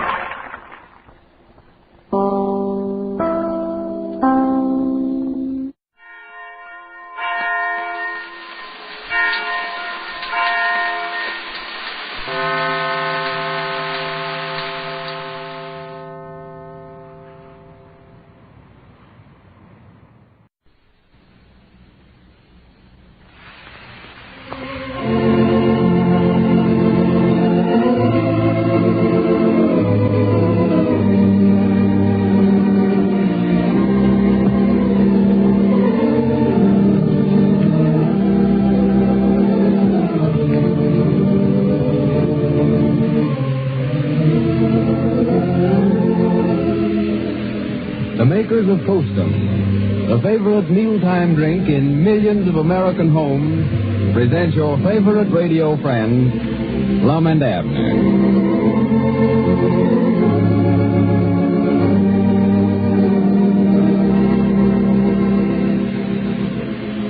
Did you ever see anything or anybody look more thoroughly at peace with the world than a baby lying fast asleep in his crib? And sometimes don't you wish you were a child again? If for no other reason than to enjoy such restful sleep. If you do, may I suggest that besides wishing, you find out what it is that's keeping you awake nights. It may be coffee, you know. For while many people can drink coffee without being kept awake, many others should never touch it. So if you think coffee prevents you from sleeping, drink Postum instead. For Postum contains no caffeine or any other stimulant that could possibly cause sleeplessness. And Postum is a mealtime drink you'll thoroughly enjoy, hot or iced, for its tempting fragrance and mellow, distinctive flavor are deliciously satisfying. You will be surprised, too, and pleased at how little Postum costs. Actually, less than 1/2 cent a cup. For your convenience, it comes in two forms. Postum cereal, the drink you make by boiling or percolating, and instant Postum, mixed instantly in the cup. Make a note now to order Postum from your grocer first thing tomorrow. And now, let's see what's going on down in Pine Ridge.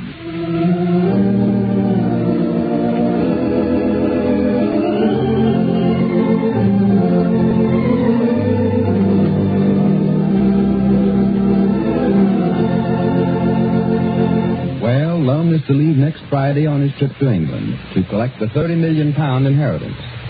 The old fellow has purchased a ticket for a bicycle tour through Europe and expects to visit all the places of interest on the European continent while over there. As we look in on a little community today, we find Lum over at his house, where he will be busy for the next few days making preparations for leaving. Listen. Come in. Oh, come in, Abner. Come in. Hey, howdy, Lum. I was just on my way home to dinner and thought I'd drop in and see how you're feeling. Yeah.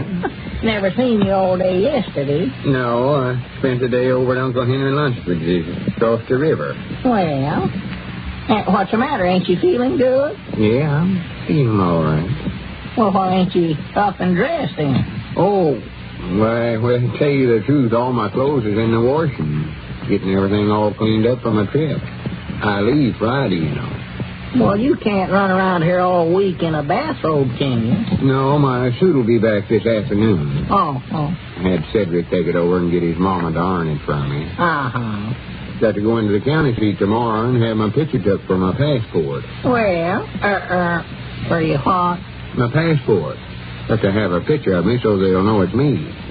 Got to have that right along with me to get in them foreign countries. Well, if you're there, they'll know it's you without having no picture of yourself. They can just look at you. Yeah, they look at both of us. See if we look alike. Oh, well, natural, a picture of you's going to look like you. Yeah, but that's to keep me from using a picture of somebody else. Well, what would they want to think you'd want to use a picture of somebody else for?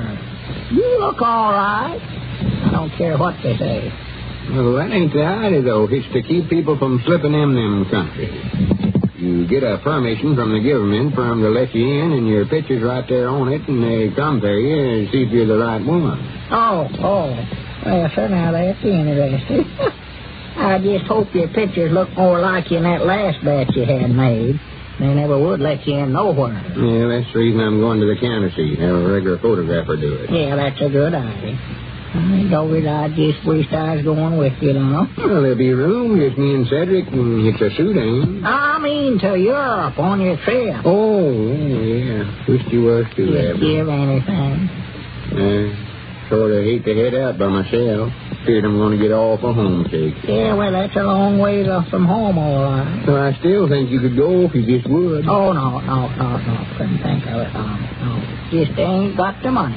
Well, Squire said the other day he'd buy your half interest in the store. Yeah, but law me, Lum, I couldn't take my last cent and spend it on a trip that way, just for the fun I'd get out of it. You're going over there to get that inherit. You got a reason for going, but I ain't. Sure love to have you. Tell you what I'll do, Abner. I'll make you a proposition right now. Proposition? Yeah, after I get that inherit, I'm going to have more money than I know what to do with. Yeah. And I won't know how to look after all of it. Well, I'm going to need a treasury. You go with me, and when we get to England, I'll give you the job. Oh, no. I don't know nothing about treasury, Lum. Well, you don't have to. I can't carry all that money by myself. I just get you to help me carry it back home. Well, yeah, I could do that, I reckon. You'll pay my expenses just to get me to help you carry it home? Yes, sir. Well, sir, I don't get it, sir. No, leave it there. Never would stand for Why, of course she would. Call her up and tell her that I'm going to pay you a salary and take care of all your expenses. Well, you ain't got no money, have you, now? No, well, you have to set your interest in the store to get over there, but quick as they divide up that estate, I'll reimburse her. I'll pay you back every nickel you've been out. Oh, no, now, Lum, you're just doing this on account of us being such old friends. I wouldn't let you. Well, regardless, I've got to have somebody to help me look after my money for me, and you're a feller I can trust. That's better than hiring some stranger. Yeah, I'm honest. I will say that for myself. Awful honest. Well, what do you say? Oh, well, I don't know, Lum. I'd left to go if I just thought Elizabeth wouldn't be Well, I'll call her up if you're scared to ask her. Well, you sure now? Why, sure. Well, short and too long. I know. And if she says it's all right with her, well, I'll sure go with you. I'll tell you that right now. You just wait. As soon as I get through talking to her, she'll be begging you to go. You just think all through Europe. Oh, she won't let me go though. Hello? Elizabeth? This is Lum. Think about it, Abner. Oh, tolerably well. How's yourself? I know Elizabeth. Huh? Yes, he's sitting right here now, over at my house. Oh, well, he's got something more important than that than eating dinner to think about. Don't make her mad now, Lum. Don't make her mad. Just a minute. She says she's been waiting dinner on. Oh, my goodness, I forgot it. We're off on the wrong foot already. You might as well just hang up, Lum. Well, he'll be right on over there in just a minute, Elizabeth. But first, I wanted to talk to you. How would you like to see your husband a treasury? No, not the county treasury. Treasury of me. Yeah, see, after I get all that in here, I'm going to have somebody I can trust to help me look after my money for me. No, he don't have to run for the office. I'm just going to hire him. Guarantee him a job for the rest of his life. Well, I thought you'd be in favor of that. Yeah, of course, he'll have to go over there to England with me to help me get the money and all. Well, we was just talking. He's going to sell his interest in the store if he takes this job. Can't have him doing both, you know. Oh, we'll be gone about 6 weeks. We're going to tour all over Europe, you know, while we're over there. Going to England and pick up that money, and we're going on to Holland and France and Switzerland and Italy and... Sure, we'll see Paris. You bet your life. Oh, them just stories. Yeah, but them soldiers just exaggerated things, I believe. Well, now, don't worry. I'll look after him. Well, he can. I'll look after him, and he can look after me. All right, then. We won't go to Paris. Now, what do you say? Well, good. Grannies, I knowed you wouldn't stand in his way of making a success out of yourself. All right, Elizabeth, thank you. Goodbye, Mom. Oh, he will. I'll tell him to come right on over. Goodbye. What'd I say? Did she sure enough say I could go on? Yes, sir. It'd be perfect all right with her. Well, bless her heart, bless her little heart. Now, you better rest right on over there and eat dinner. Keep her in a good humor with her, too. Yeah, I'll sell out the squire this afternoon and come over and talk to you tonight, Lum, about the whole business. Yeah, we'll have to go in the county seat together tomorrow to get them passports. Yeah. Well, sir, I just can't believe I'm going. Just can't believe it. No. Oh, we'll have the time of our lives. Oh, my goodness, yeah. I told Elizabeth we wouldn't go to Paris, but if we ever get that ocean tricked us, we can do pretty much as we please. Yeah. Well, you're the boss. I'll have to go wherever you order me to. Yeah. Well, Granny, I ought to have thought of it sooner, Abner. Might have known I was going to have to hire somebody. Yeah, well, I ain't had no experience in that kind of work, Lum, but I'll do the best I know how, I'll tell you that. Oh, well, $480 million. Even if you do make a few mistakes, it won't hurt nothing, I don't reckon. No. Well, let's see now. I'm going to have to joon around here to get my things all ready. Ought to buy a new suit, what I ought to do. Or a coat, anyway. I know you, that's going to be the life, you know. Just sit back there and ride all over Europe. Wait a minute, Abner. That's my ring. Oh, yeah, well, I've got to go anyway, Lum. Yeah, all right. Hello? I'll see you tonight, Lum. This is him. Oh, yeah, Elizabeth, he's just fixing to leave. Yeah, tell her I've done went, Lum. Wait a minute, Abner. She wants to talk to you. Oh, my goodness, I bet she's changed her mind now, and I can't go just about it. Well, here, see if you can talk her back into it then. Yeah, thank you. Hello, honey. Huh? Why, I was aiming on selling it to Squire Skim. Why? Why, $1,000, I reckon. That's what Lum sold him his half for. Oh, no. It ain't going to cost me but about $200 or $300 to get over there, and Lum's going to pay my way from London on the rest of the way. Why, honey? Huh? Well, yeah, what kind of good news? Oh. Why, of course, I'm glad, but, yeah, but I just thought, why, yeah, it's all right with me, but I'll tell you, I'll talk to you about it when I get home, Elizabeth. Well, if you've done decided, I reckon it's done settled in. All right, Elizabeth. Yes, honey. All right. Goodbye. What's the matter? Well, that fixes things. Elizabeth has decided that her and little Pearl is going with her. Well, it seems Pine Ridge will have quite a delegation in Europe this summer. One very sure sign of summer is when children begin begging Mother to let them eat supper out of doors. And on hot, sticky evenings, it's a treat that all grown-ups will enjoy, too. to make supper time picnic time, to eat on the lawn or porch so you get the benefit of whatever breeze is blowing. Try it sometime. And to make a pleasant occasion even more enjoyable, serve everyone tall, frosty glasses of tempting iced postum. Just make it your regular, easy way, with milk or with water, and add cream. If you think hot postum is delicious, just wait until you taste it iced. You've a treat in store for you, believe me. You'll have all you can do to keep those glasses filled. And that's just perfect, because postum contains no caffeine, no stimulant of any kind, so you can drink all you want. And it can't possibly cause sleeplessness, nervousness, or indigestion. Postum can be left standing, too, without losing or changing its flavor. So to save yourself work on hot days, make enough for lunch, dinner, and between meals. And see if your family or your guests have ever tasted a summer drink as cooling and delightfully refreshing as iced postum.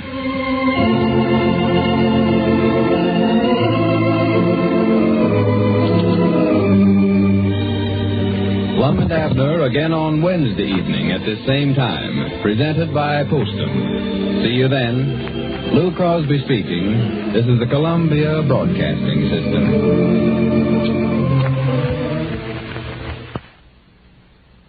Andy, come on, let's get going. Wait a minute, Amos. What's going on here? It's the Amos and Andy Show.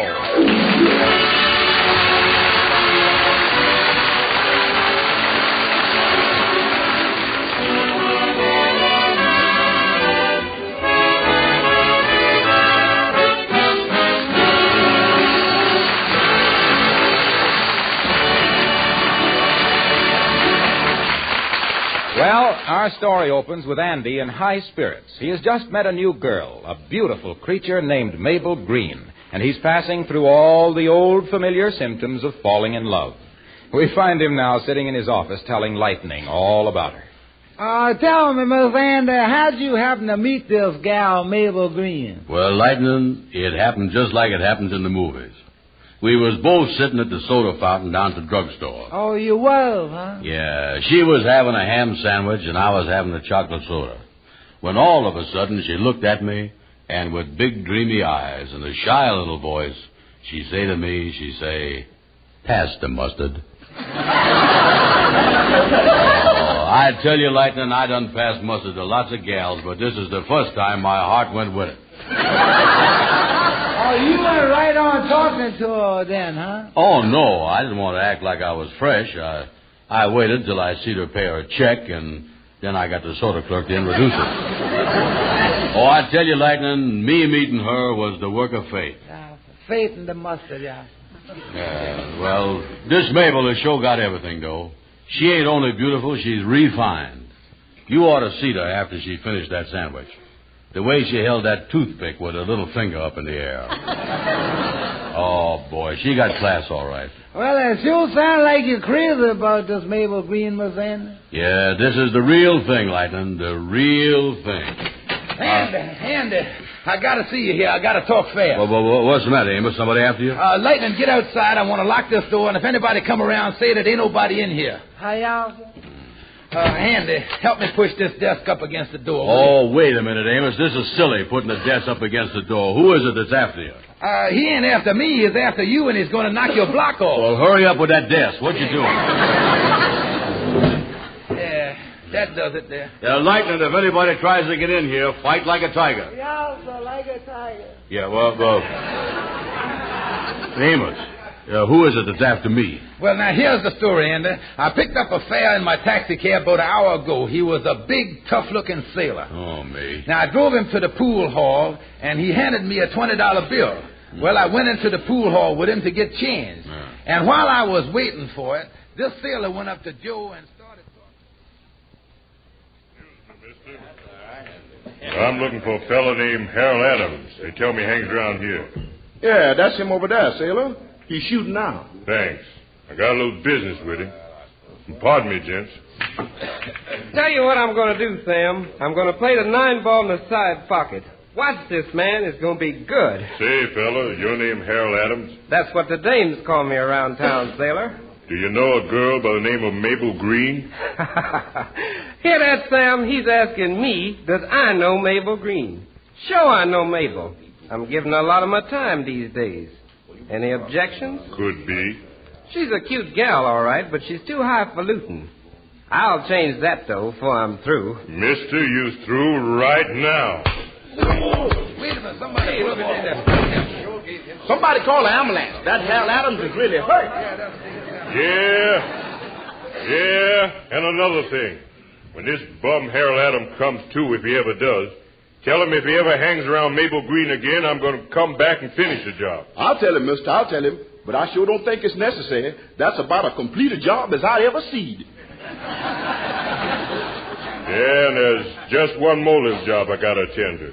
You know where I can find a fellow named Andrew Brown? I got to find him, too, and I'd like to find him today. The whole story, Andy, so that's why I rushed right over here to tell you about it. Lightning. Yeah, sir. Fight like two tigers. Yeah, sir. Two tigers. Oh, me. I didn't know that Mabel Green had a steady fella. Tell me, Amos, you were exaggerating about Harold Adams a little bit, ain't you? He wasn't hurt awful bad, was he? Well, I don't know all the details, Andy. I left after the ambulances drove away. Yeah, but, did you say ambulances? Was there two of them? Yeah, you see, when the first ambulance got there and they took a look at Harold, the driver done fainted. Oh, man. Why did that gal ask me to pass the mustard? Amos, I got to hide for a couple of days till this thing blows over. Well, you have got to hide longer than that, Andy. I heard the big sailor say that his ship ain't leaving for 30 days. You see, he just got in this morning. Yeah, well, listen, Amos, I think I'll go over and see the Kingfish. When it comes to ducking people, he got more experience than anybody got. Look, Amos, would you do me a favor and see what else you can find out about the sailor and Harold Adams? Then you can call me over at the Kingfish's house. Okay, Andy. How long you going to be there? 30 days, if I can work it.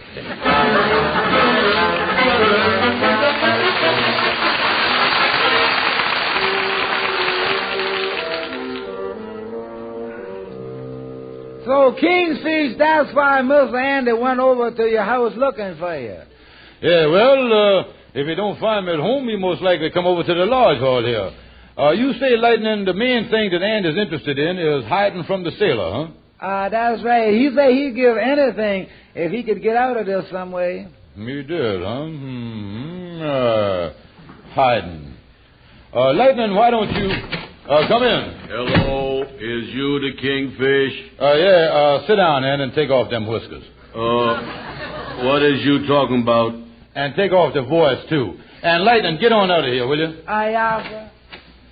Now, I can't give you much time, Andy, because I was up to my neck in the business that I just organized. Yeah, well, Kingfish, I is in trouble. You got to help me. I just got to find some place to hide.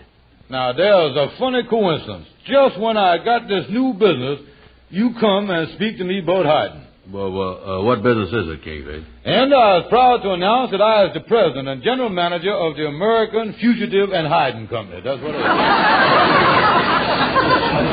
Did you say hiding company? That's right, with offices and secret hideouts all over the world. That's me, yeah. Well, listen, Kingfish, all I know is you got to hide me in a hurry. I is in an awful jam. A big sailor's after me. What can you do for me? Well, now, let me get out my rate book here. Let me see here now. Here it is, right at the top of the page. Hiding from a sailor, $10. You mean you're going to charge me $10 for this? Yeah, well, hiding from a sailor runs into money, Andy. There's got to be a sailor, huh? Oh, listen. Look, Kingfish, I'll pay you the $10. If that sailor catches me, he'll tear me to pieces. I'll pay you anything. And I think I know just the place I can put you where the sailor will never be able to find you. Oh, that's great. Is it really safe? Safest place in the world. You get your own room and the food is great. Oh, yeah, that sounds good, all right. Wait a minute, though, Kingfish. I can't afford no place like that. Well, now, that's the beauty part of it, Andy. The place is free of charge. Oh, Kingfish, it sounds almost too good to be true. Where's the place? How do I get there? Well, the patrol wagon is as good a way as any. Oh, the city jail, huh? Kingfish, is you kidding? Andy, you come to me for advice, and I give it to you. Yeah, well, I ain't going to pay $10 for no advice like that. Anybody... Well, you can't talk me into going to jail. I just... Oh, me, I hope that ain't the sailor. Who is it? Miss Andy, Amos done called on the outside phone and give me a message for you. Well, what is it, Lightning? What is it? It's about Harold Adams. Oh, yeah. How is he? Is he out of bed yet? Yeah, sir, he's out of bed, They got him in an oxygen tent now. Kingfish, here's the tent. What is the quickest way to get in jail?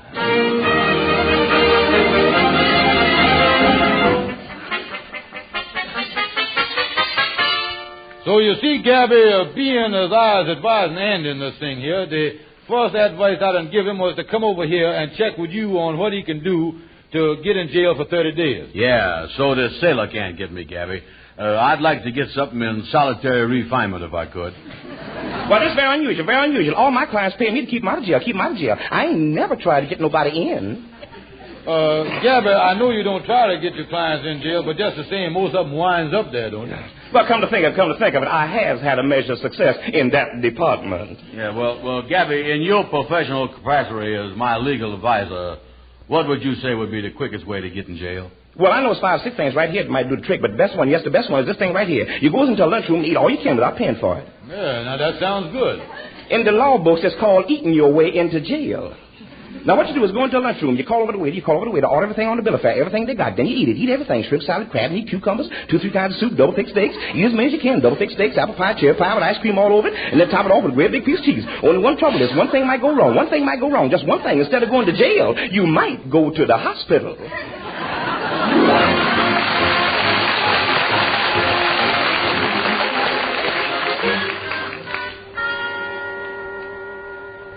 Kingfish, I've been thinking over this lunchroom thing that Gabby told us about. I don't like the whole business. Yeah, I agrees with Andy, Kingfish. Listen, Andy, I don't want to see you get beat up by the sailor no more than nobody else, but I don't think you ought to go to jail. That would be against the law. Yeah. Oh, don't be silly, Amos. Now, look, Andy, once you get in the city jail, you're not only going to be safe, but you're going to be comfortable, too.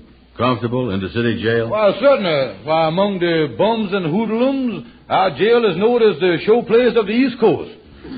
Well, Andy, the only thing for you to do is to hide someplace quick, because I know that sailor's looking for you.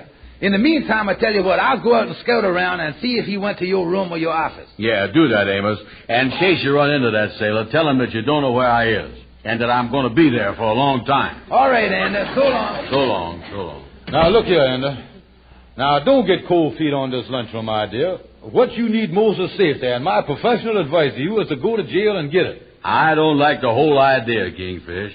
Eating a lot of steaks and not paying for them. Yeah, what's wrong with that? Of all the ways to get in jail, Andy, that is not only the most honorable, but by far the most nourishing. No, Kingfish. I is against that lunchroom idea. Oh, I forgot to tell you. By the way, I just talked to Henry Van Porter on the phone, and he is carrying life insurance on this fellow Harold Adams. Oh, what'd he say about him? Henry seen him. He say, without knowing the facts of what happened, it looked like the boy got hit by a train. Kingfish, where is the nearest lunchroom?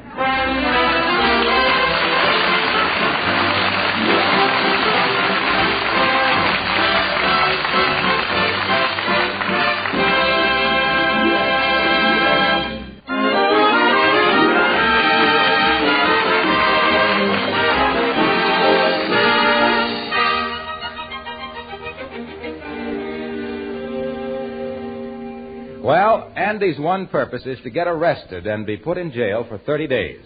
From reports Andy has gotten, the sailor is looking everywhere for him. At the moment, Andy and the Kingfish are sitting in a restaurant, having just finished one of the biggest meals the boys have ever consumed. Well, then, how about another steak? No, Kingfish, please, no. I already had 6 steaks. I tell you, Kingfish, when they take me to jail, instead of putting me in a cell, they ought to hang me in the icebox. You know that? Well, look, Andy, here come the waiter now with a check. Now, remember, all you got to do is to have him call the manager over and then refuse to pay the thing, refuse to wash dishes, anything else. Yeah. I'll be running along. Look like you're all set. Yeah, well, so long, Kingfish. So long, Andy. When the patrol wagon takes you away, I'll be out in front waving to you. Okay. Here's your check, sir. Oh, yeah. Say, call the manager here, will you? Yes, sir. There is over there. Oh, Mr. Bernard. $16.95. Boy, that ought to do it. Yes, what is it, waiter? This gentleman here wants to see you. Yes, Miss Manager. My name is Andrew Brown. I got something to tell you. Pardon me, but ain't you a member of Domestic Knights of the Sea? Yeah, that's right. Look, you ain't going to like this, but I'm telling you right now. My name is Bernard, and by the way, I'm coming up for membership in that lodge. Certainly would appreciate it if you put in a good word for me with the brothers. Yeah. Well, now about this check The here. check? Oh, Mr. Brown, forget it. I'm tearing that up right now. This check is on the house.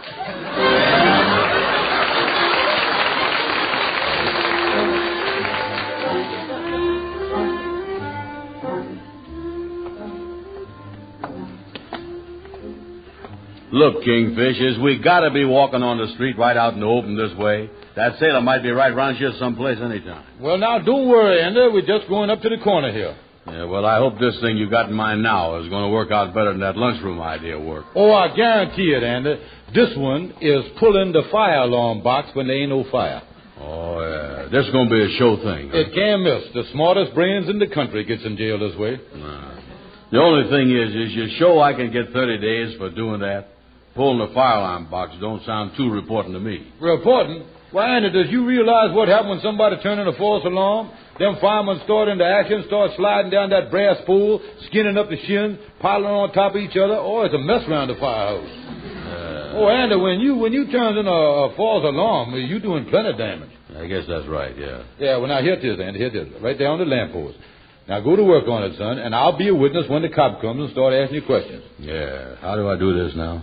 Oh, yeah, here, see on the directions right there. Yeah, on the box here. To send fire alarm, lift guard, then pull handle.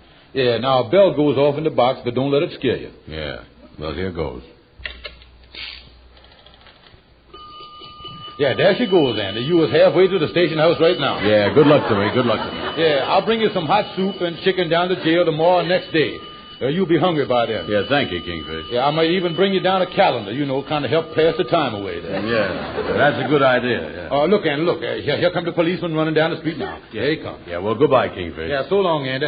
I got some pull down there to jail, and after you get settled, I'll try to get you moved over to the left wing. That's the sunny side. Yeah. Thank you, Kingfish. Thank you again. Here comes the cop now. Who pulled that fire alarm? I done it, officer. I done it. Yeah, sir, that's right, officer. He done it. That man right there done it. I seen him do it myself. So you did it, huh? Good work, fella.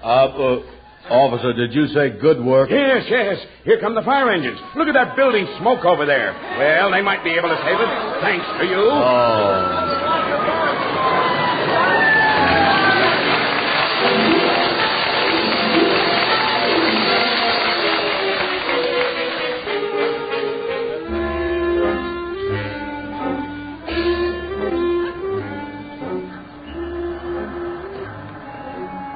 Oh, there you is, Miss Andy. I've been looking all over for you. Yeah, well, what you want? Say, Miss Andy, so what you doing painting on the wall of the public library? Look, Lightning, I ain't got no time to talk to you. I'm busy here defacing public property. I said, well, what I want to tell you was that I see the sailor that was looking for you. He was over at your office, and he went up to your room, and I thought that I ought to come right over here and tell you. Oh, you're closing in on me, huh? Oh, me. He's big, ain't he, Lightning? Yeah, sir. When I first looked at him, I thought he had boxing gloves on his hands. Yeah. Well, did he? No, just hands. They sure is big, though. He got knuckles that look like walnuts. Yeah. Where's that kingfish? There he is, Mr. Andy, coming around the corner there now. Yeah, well, get out of here, Lightning. I got to do some more painting here. There he is, officer. There he is, officer. Right there. Defacing public property in broad daylight. Hey, you. What do you think you're doing painting on the public library? Oh, how you do, officer? I just playing a friendly game of tic-tac-toe here with myself. Oh, you are now, are you? Yes, sir. And I done already won 2 games. That's me right there, the X's. The O's ain't won a game yet. Well, you can just come right along with me. From now on, you'll be playing your tic-tac-toe in the city jail. Oh, thank you, officer, thank you. I sure appreciate this.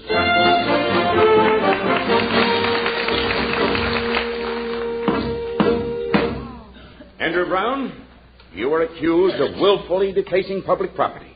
Have you anything to say in defense of yourself? Yes, sir. I plead guilty. You plead guilty? Yes, sir. Your Honor, I has done broke the law by defacing public property, and I has ready to pay the penalty. I done something that I oughta ain't done, and I knows it. Defacing property is a bad thing. Now, I don't blame the policeman one bit for arresting me. He was 100% right, and I was 100% wrong. So whatever you decide to do, Your Honor, is all right with me. Never in all my years on the bench have I heard a more honest, more sincere confession. Andrew Brown, you have committed a misdemeanor, but your statement proves that at heart you're an honest, law-abiding citizen. Andrew Brown, I'm going to be lenient with you. Oh, please, Your Honor. I'm going to sentence you to 30 days in the city jail. Oh, thank you, Your Honor. But I'm going to suspend the sentence.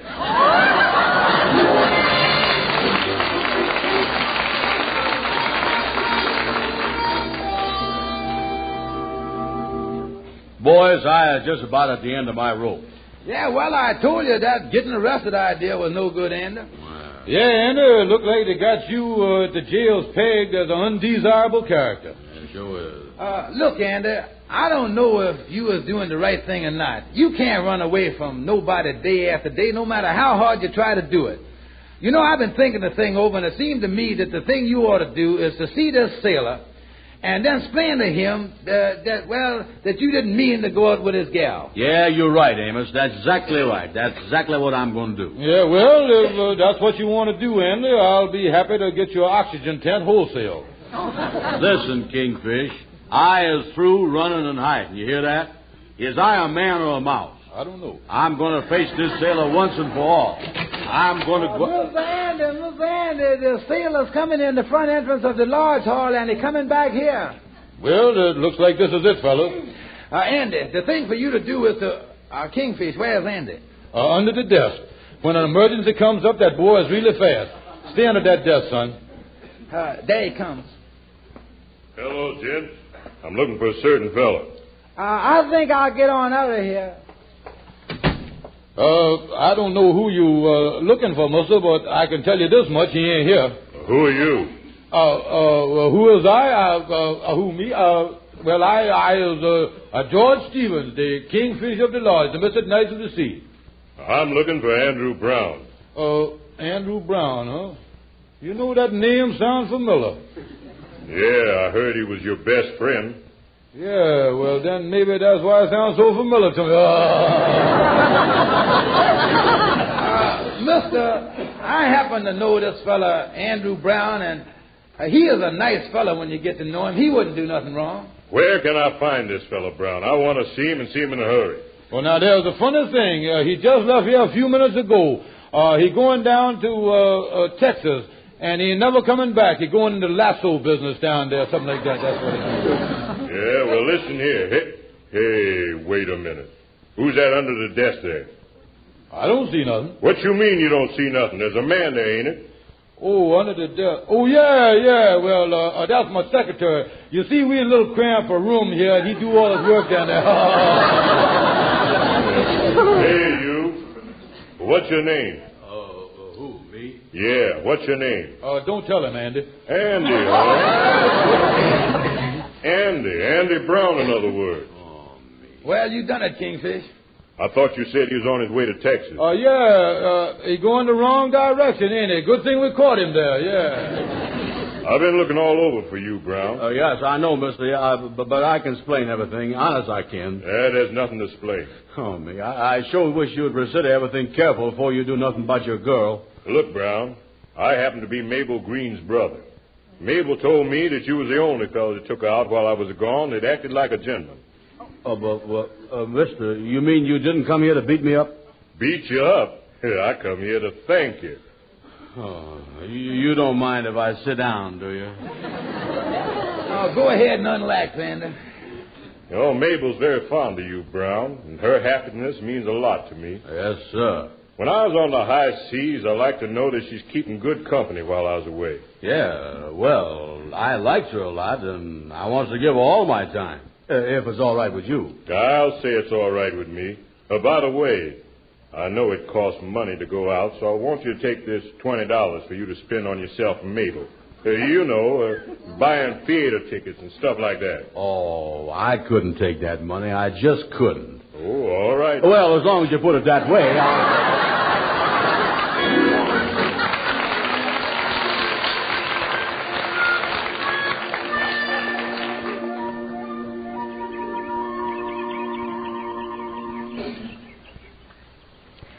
Oh, Andy, isn't it beautiful? I I could sit here in the park with you forever. Yeah, Mabel, I is lucky I ain't sitting someplace else. You know, it's nice to have a sweet gal like you. Oh, and darling, I'm lucky I got you, too. And, baby, for the next couple of weeks, I'm going to show you the time of your life. We is going to the movies and the shows and the nightclubs. Oh, I tell you, honey, we is really going to town. Oh, Andy, that sounds wonderful. But can we afford to go to all those places? Oh, sure, yeah. Why, I has done already bought the tickets for 3 shows. Oh. Oh, yeah, I bought them in advance. Oh, I tell you, honey, these next few weeks, well, they're going to be the happiest weeks of my life. Oh, Andy, I'll always remember this day and this bench here in the park. Yeah. Darling, let's call this our bench. Oh, Andy, you're so romantic. Yeah. Look, honey, I know what I'm going to do. Look here. Now watch this. See there? Oh. Years from now, when we come back here, we'll always know this bench. Oh, Andy, that's such a sweet sentiment. Yeah. Now there you is. Look at that. Ain't that pretty, honey? Hey, you. What are you doing there? Nothing, officer. Oh, it's you, huh? Defacing public property again. What you mean? Cutting hearts in a park bench and violating your parole, too. Come along with me. You'll get 30 days this time.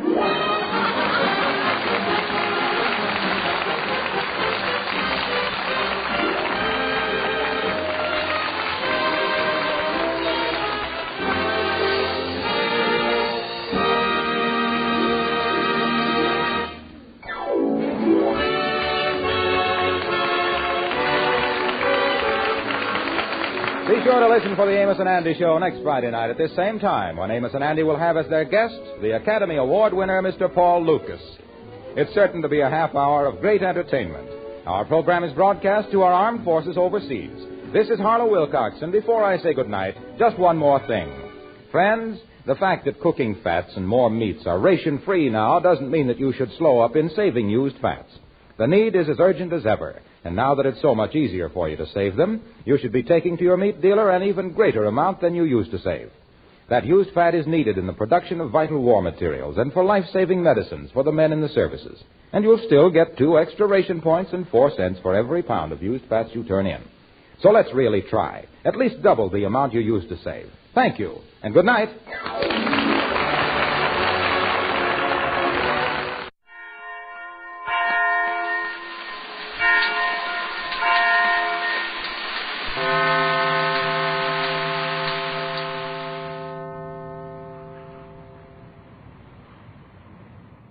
From Hollywood, the George Burns and Gracie Allen Show for Hormel and Spam.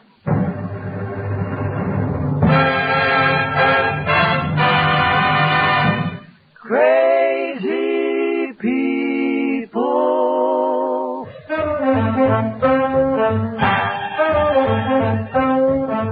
Spam, rebop, boom, spam. George Burns and Gracie Allen. On the show with his orchestra, the singing glee with the smoothies free. Last but not least, and with Bud Heaston.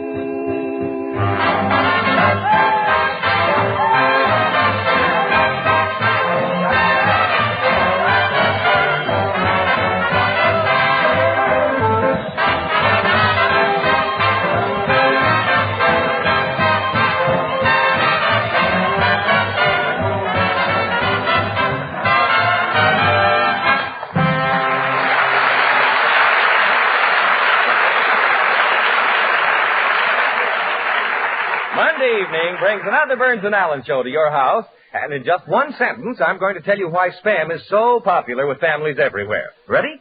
When you buy Spam, you know exactly what you're getting. For just as shown on the label, Spam is pure pork shoulder with ham meat added. Your guarantee of goodness and quality. And combine that with the many uses for this delicious meat, it's only natural that Spam is a hit, cold or hot. As you'll discover by trying the easy recipes on the label after you buy Spam when you shop tomorrow. And please, Mr. Shaw, I'm running out of breath, but I'm all through, so put a musical period on this for me, please.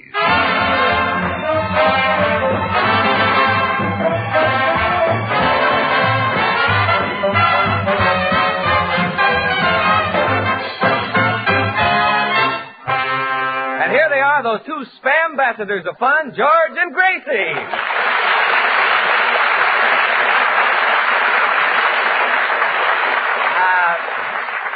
Thank you very much. Hello, Bud. Hello, Gracie. Say, you should have been with me Saturday night. I went to a party at Irene Dunn's house. By the way, Bud, what's Irene Dunn doing? Done doing? What kind of English is that? What kind of English is that? Yeah. I said, what's Irene Dunn doing? You mean, what's Irene done?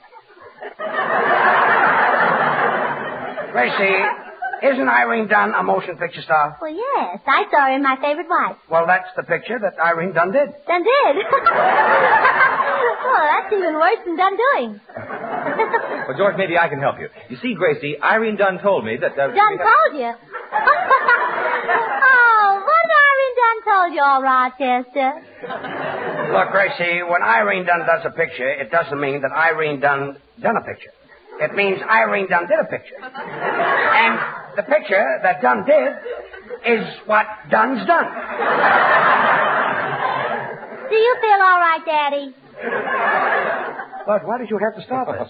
Señor Burns, yo sé una cosa muy graciosa de esta película. That's the guitar player, yes. What is it, Senor Lee? I saw that picture with that Irene Dunn and that Kenny Grunt. He's wonderful. Kenny Grunt? You mean Cary Grant? Remember in the picture when she puts her arms around him and hugged him and squeezed him? Yes. Well, Kenny Grunt?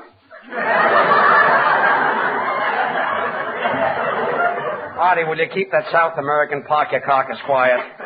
Okay, Poopsie. And stop with that Poopsie. That's what the girl called me here last week, and now it's all over. Oh, George, I knew I had something to tell you. You know that sweet little girl who was up here last week? The one you promised to make your new partner on the radio? You mean Elsie Trellafas? Yeah, that's the one, Poopsie. Stop calling me Poopsie. And I was only fooling when I promised to put her on the radio. Don't tell me that she's taking it to heart. Oh, worse than that, she's taking it to court. She's taking it to court? Yeah, and when she told me that she was suing you for $10,000, I told her a thing or a couple. $10,000? Yes, I said to her, I said, Elsie, by the time you get through buying the clothes to wear in front of the jury, paying your lawyer and paying your court expenses, you have nothing left out of the $10,000. Well, what's the sense of it? That's right. Did she see your point? Certainly did. Oh, good. Now she's suing you for $200,000. You ad-libbed 100. 200,000? Oh, don't worry about it, George. A friend of mine was sued for $150,000, and he didn't pay a cent. Well, Artie, I'd like to meet him. Well, you can talk to him tomorrow. Oh, good. Visiting hours are from 2 to 4. Well, I'm certainly in a lovely mess. Now I'll have to get a lawyer, and it'll probably cost me thousands of dollars. Oh, not the lawyer I hired for you. You hired a lawyer for me? Yeah, and he's very cheap. Well, how do you know he's cheap? Well, I had lunch with him today, and I had to pay my own check. Gracie, did anybody ever tell you that you were a little imbecilic? Yes, the picnic one. I see. Well, I guess he didn't mean it because I never saw him again. Everything happens to me. A lawsuit for $200,000. Senor Burns? What? If you're looking for a good lawyer, get my uncle. He handled the Dreyfus case. The Dreyfus case? You mean Alexander Dreyfus from Devil's Island? No, the taxi Dreyfus from Coney Island.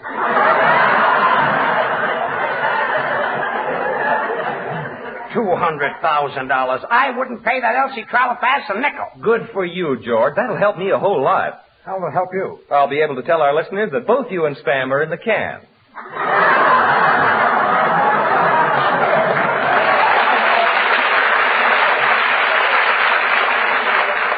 Well, that hit the spot. Thanks, George. I thought so. And here I was saving my money for when I was old and decrepit. Yeah, and just when you are, look what happened. This whole thing is absurd. Well, George is right. That Elsie is nothing but a gold digger, and I told her plenty, too.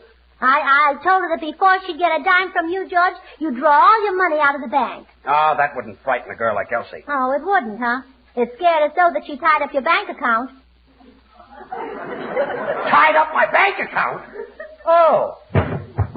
Look, George passed out. Well, I can't understand it, Bud. Wouldn't you think he'd be interested in what I'm telling him? While the boss is out, the Smoothies, Babs, Charlie, and Little will sing Cherry Berry Bean. Oh, cherry bean, oh, cherry bean, he waits for her each night beneath her balcony. Shiver-ding, he begs to hold her tight, but no, she won't agree. Shiver-ding, she throws a rose and blows a kiss from up above. Chirpy-bing, chirpy-bing, shiver-ding, they're so in love. When the moon hangs low in Napoli, there's a handsome melody. Every night he sings so happily, so his lady love can hear. In a manner so bravissimo, he repeats his serenade, and his heart beats so fortissimo when she raises her Venetian shade.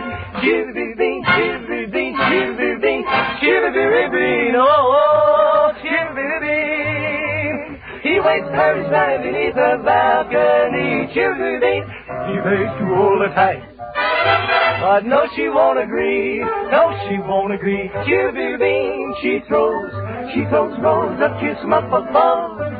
Chip-the-bing, chip-the-bing. He sings to her each night under the bamboo light. Chip-the-bing, he waits for her each night beneath her balcony. Chip-the-bing, he begs to hold her tight, but no, she won't agree. Chip-the-bing, she throws her rose and blows the kiss from up above. Chip-the-bing, chip-the-bing. Now they sing of love, they're both so much in love. Oh, chip-the-bing, oh, chip-the-bing, oh, chip-the-bing.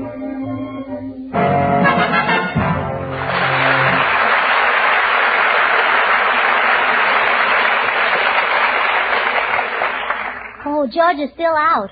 Artie, hold his head while I give him another spoonful of this medicine. Oh. Gracie, that's extract of bitters. That's extract of bitters. That's terrible stuff. I know. Hold his head while I give him another spoonful. No. Another spoonful. No.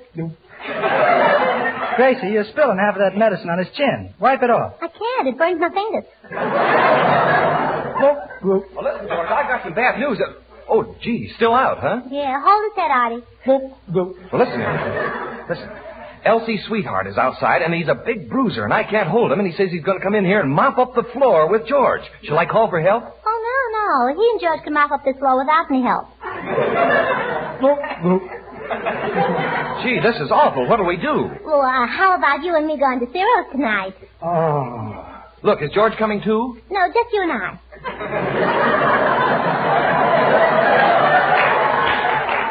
Oh. He's coming out of his faint. Shall I tell him about Elsie's sweetheart, that big bruiser who's coming here to beat him up? No, not that. He'll fight again. He'll faint again. Oh,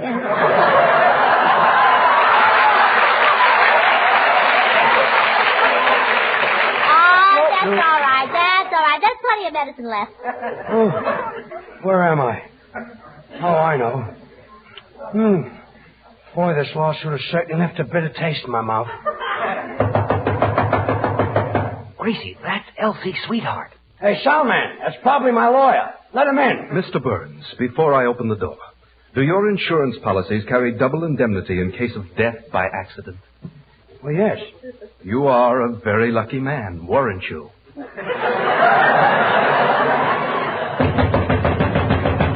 Salman, will you let my lawyer in? Well, you asked for it.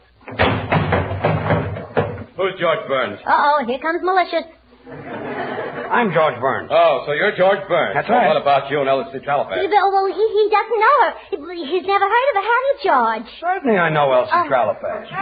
I know her very well. And, mister, if you're going to help me out of this legal jam, I might as well tell you the truth. Good. I'll give it to you straight from the shoulder. Oh, vice versa.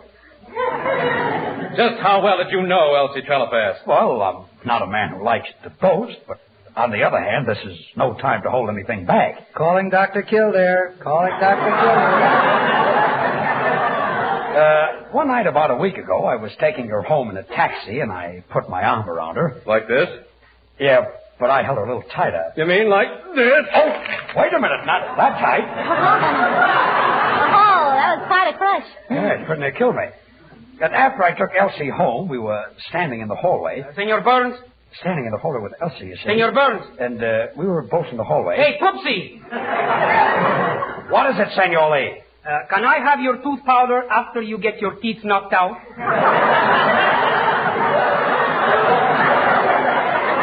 I'm not going to get my teeth knocked out. I know something that you don't know.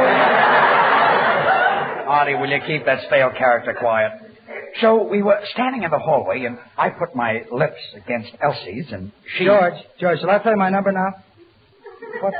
What number? Get out of town before it's too late. Artie, you're not playing that number. No, this is the number you're playing, Artie. Let me get at the piano. When April showers will come your way, be careful, Poopsie, of what you say. We're trying to tell you, take it on the lamb. This fellow isn't what you think he is. If you want to continue for Sam, just keep your mouth shut. Oh, quiet. Anyway, mister, I was standing in the hallway with Elsie, and she threw her arms around me. Stop, man. Stop slamming the door. You know I hate bangs. You hate bangs? Then keep your mouth shut. You've said enough. Oh, quiet. Yeah, what's going on? This guy behind you is pretty tough. You'll be looking up at daisies that you won't be able to smell. Wah, wah, wah, wah, wah. Whenever Elsie's boyfriend comes along. Good evening, Forest Lawn.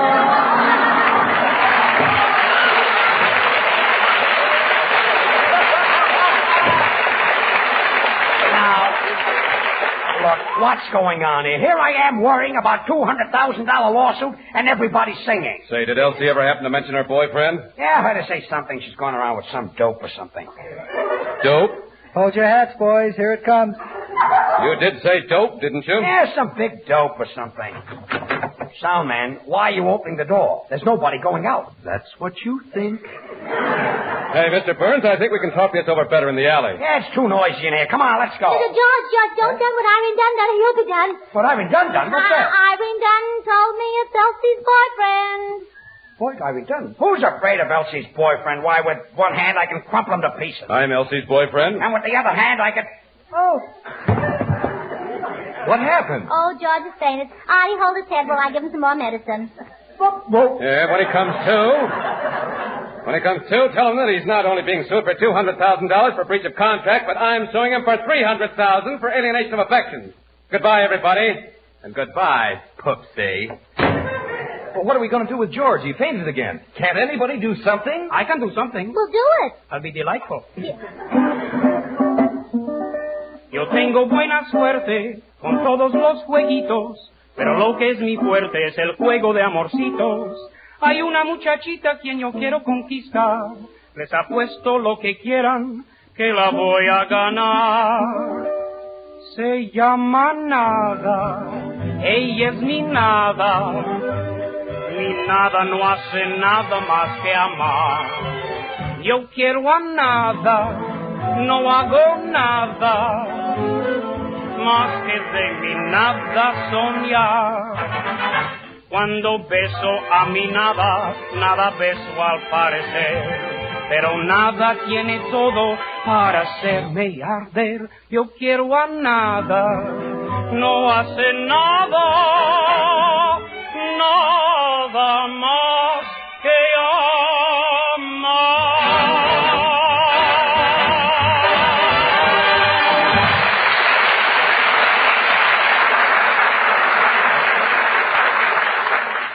Hold his head. I'll give him another spoonful. Boop, boop. Gracie, is this medicine good for fainting? Oh, it's marvelous for fainting. How do you know? Well, every time I give my daddy a spoonful, he faints. Oh. What happened? Who am I? George Burns. Where am I? George Burns. Oh, who types these things, anyway? Where am I? On the spam program. What's spam? What spam? Boy, you must be groggy if you don't remember what spam is. Why, George, spam is what you have fried with eggs for breakfast. Spam is what you have for lunch, sliced cold in sandwiches. Spam is what you have baked whole for dinner. Oh, yes, Bud, I remember now. And you ask me what's spam. Why, George, you should be ashamed of yourself. Yeah, I'm a bad boy. Why, everybody knows that spam is tender, delicious meat, all ready to eat as it comes from the can. All right, Bud, I'm sorry. Easy to serve, economical to use.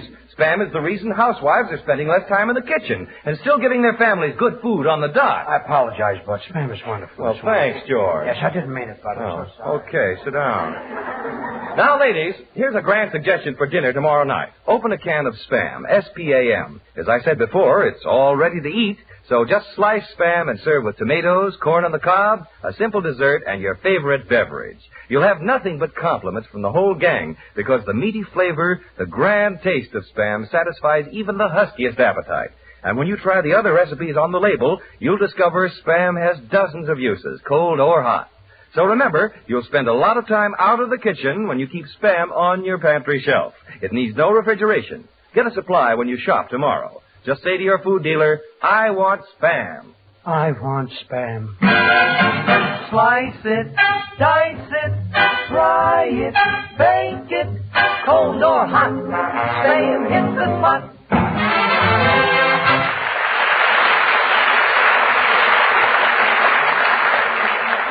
Oh, now I remember. Elsie Trellafas' boyfriend. What happened to him? He's gone. I wish that lawyer would come. Being sued for $200,000. Why, if I lose that case, it'll be like taking the shirt off my back. Well, here comes Striptease Burns now. Striptease Burns? Yeah, 'cause her boyfriend is suing you for $300,000. $300,000? Oh. Artie, hold his head. Oh. Say, George looks flushed. Has anybody got a thermometer? Here's one, Senor Bud. I got it off the wall. That's a barometer, not a thermometer. In his condition, he'll know the difference? Oh, give it to me, Bud. Open his mouth, Artie. My, this is awful. Well, what's wrong with George? What does it say? He's partly cloudy in the southern region.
hold his head? Oh. Bud, take the barometer out of George's mouth. Oh, here it is. And now put his teeth back in. Now give him another spoonful. Boop, boop. Gracie, that's the 30th spoonful you've given him, and it hasn't done him any good. I know. Well, then why are you making him finish all that terrible medicine? I want to get my nickel back in the bottle.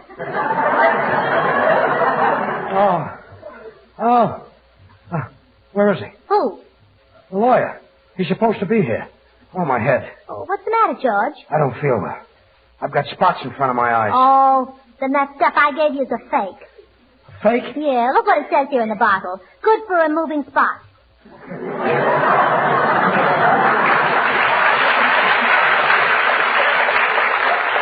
Gracie, that's Carbona.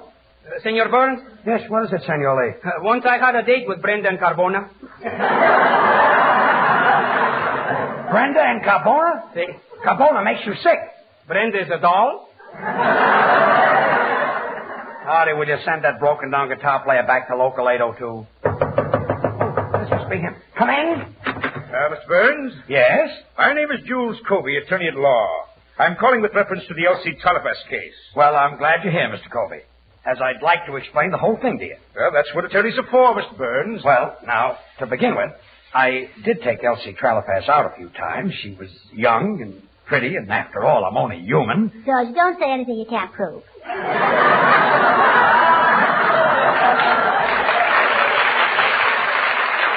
I've got that down, Mr. Burns. Well, anyway, the first night I met her, we drove out to the beach, and the radio was playing, and I had the pot of gold on. Is that prettier than a derby?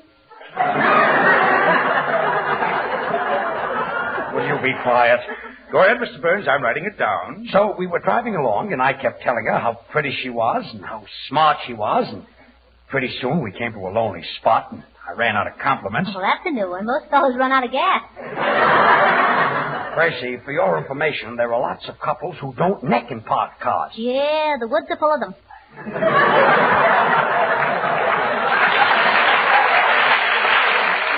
All right, so maybe I kissed her a few times.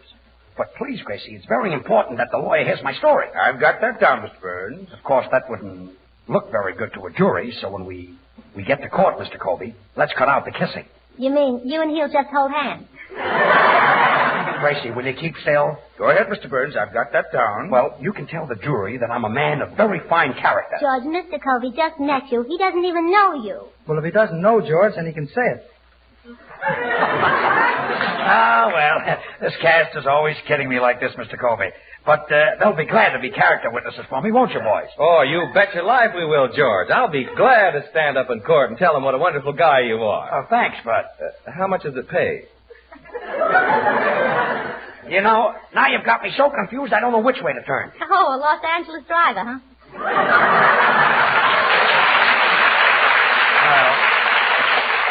A lot of fine friends. Senor Burns? What is it, Senor Lee? For 50 cents, I will tell the jury that you are a perfect gentleman. 50 cents, huh? Okay. I won't pay it. All right, so I'll say you're good for nothing. You got that down, Mr. Colby? Poor George, he started out looking for a character witness, and look what happened. No witness? No character. Oh, keep still. Anyway, Mr. Colby, I met this Elsie Trellafas in a restaurant, and you never saw anybody eat so much in your life. She ordered a double porterhouse steak, and in 2 seconds she looked up at me, and what do you think she said? I've got that down, Mr. Burns.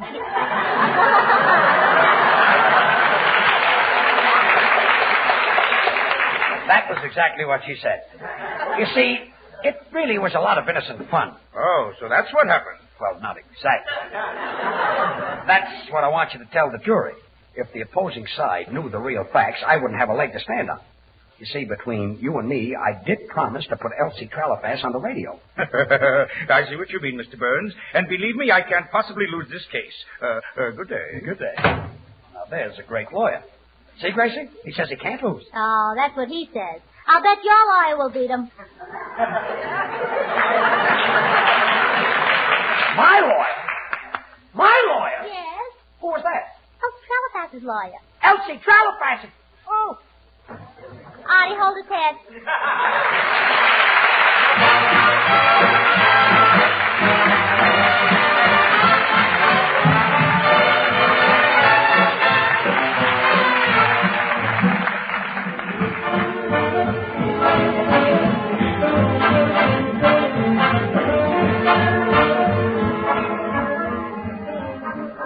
Before George and Gracie return to say goodnight, they want me to tell you that Spam is a mighty good mealtime hint for your household tomorrow and every day. Ask for Spam, S-P-A-M, when you shop tomorrow and try the easy recipes on the label. Well, thanks, Bud. Well, Gracie, say goodnight. Oh, good night. And by the way, George, here's some good news. You know, it didn't do Elsie Trellafas any good to tie up your money. Swell, Gracie. Why? Well, I found out that your bank just failed. Oh. Artie, hold his head. Well, will George come to by next week? Will he win the case? Will he have to pay $100,000? What will happen? Who cares? Good night.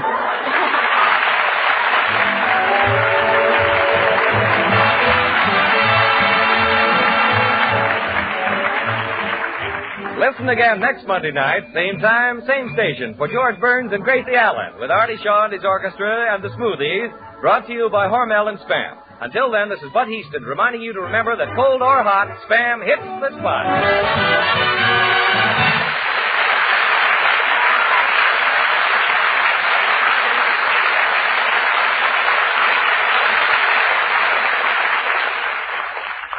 Have you tried Hormel chili con carne? You may think you don't like chili, but chili con carne, the way Hormel makes it, is different, and everybody likes it.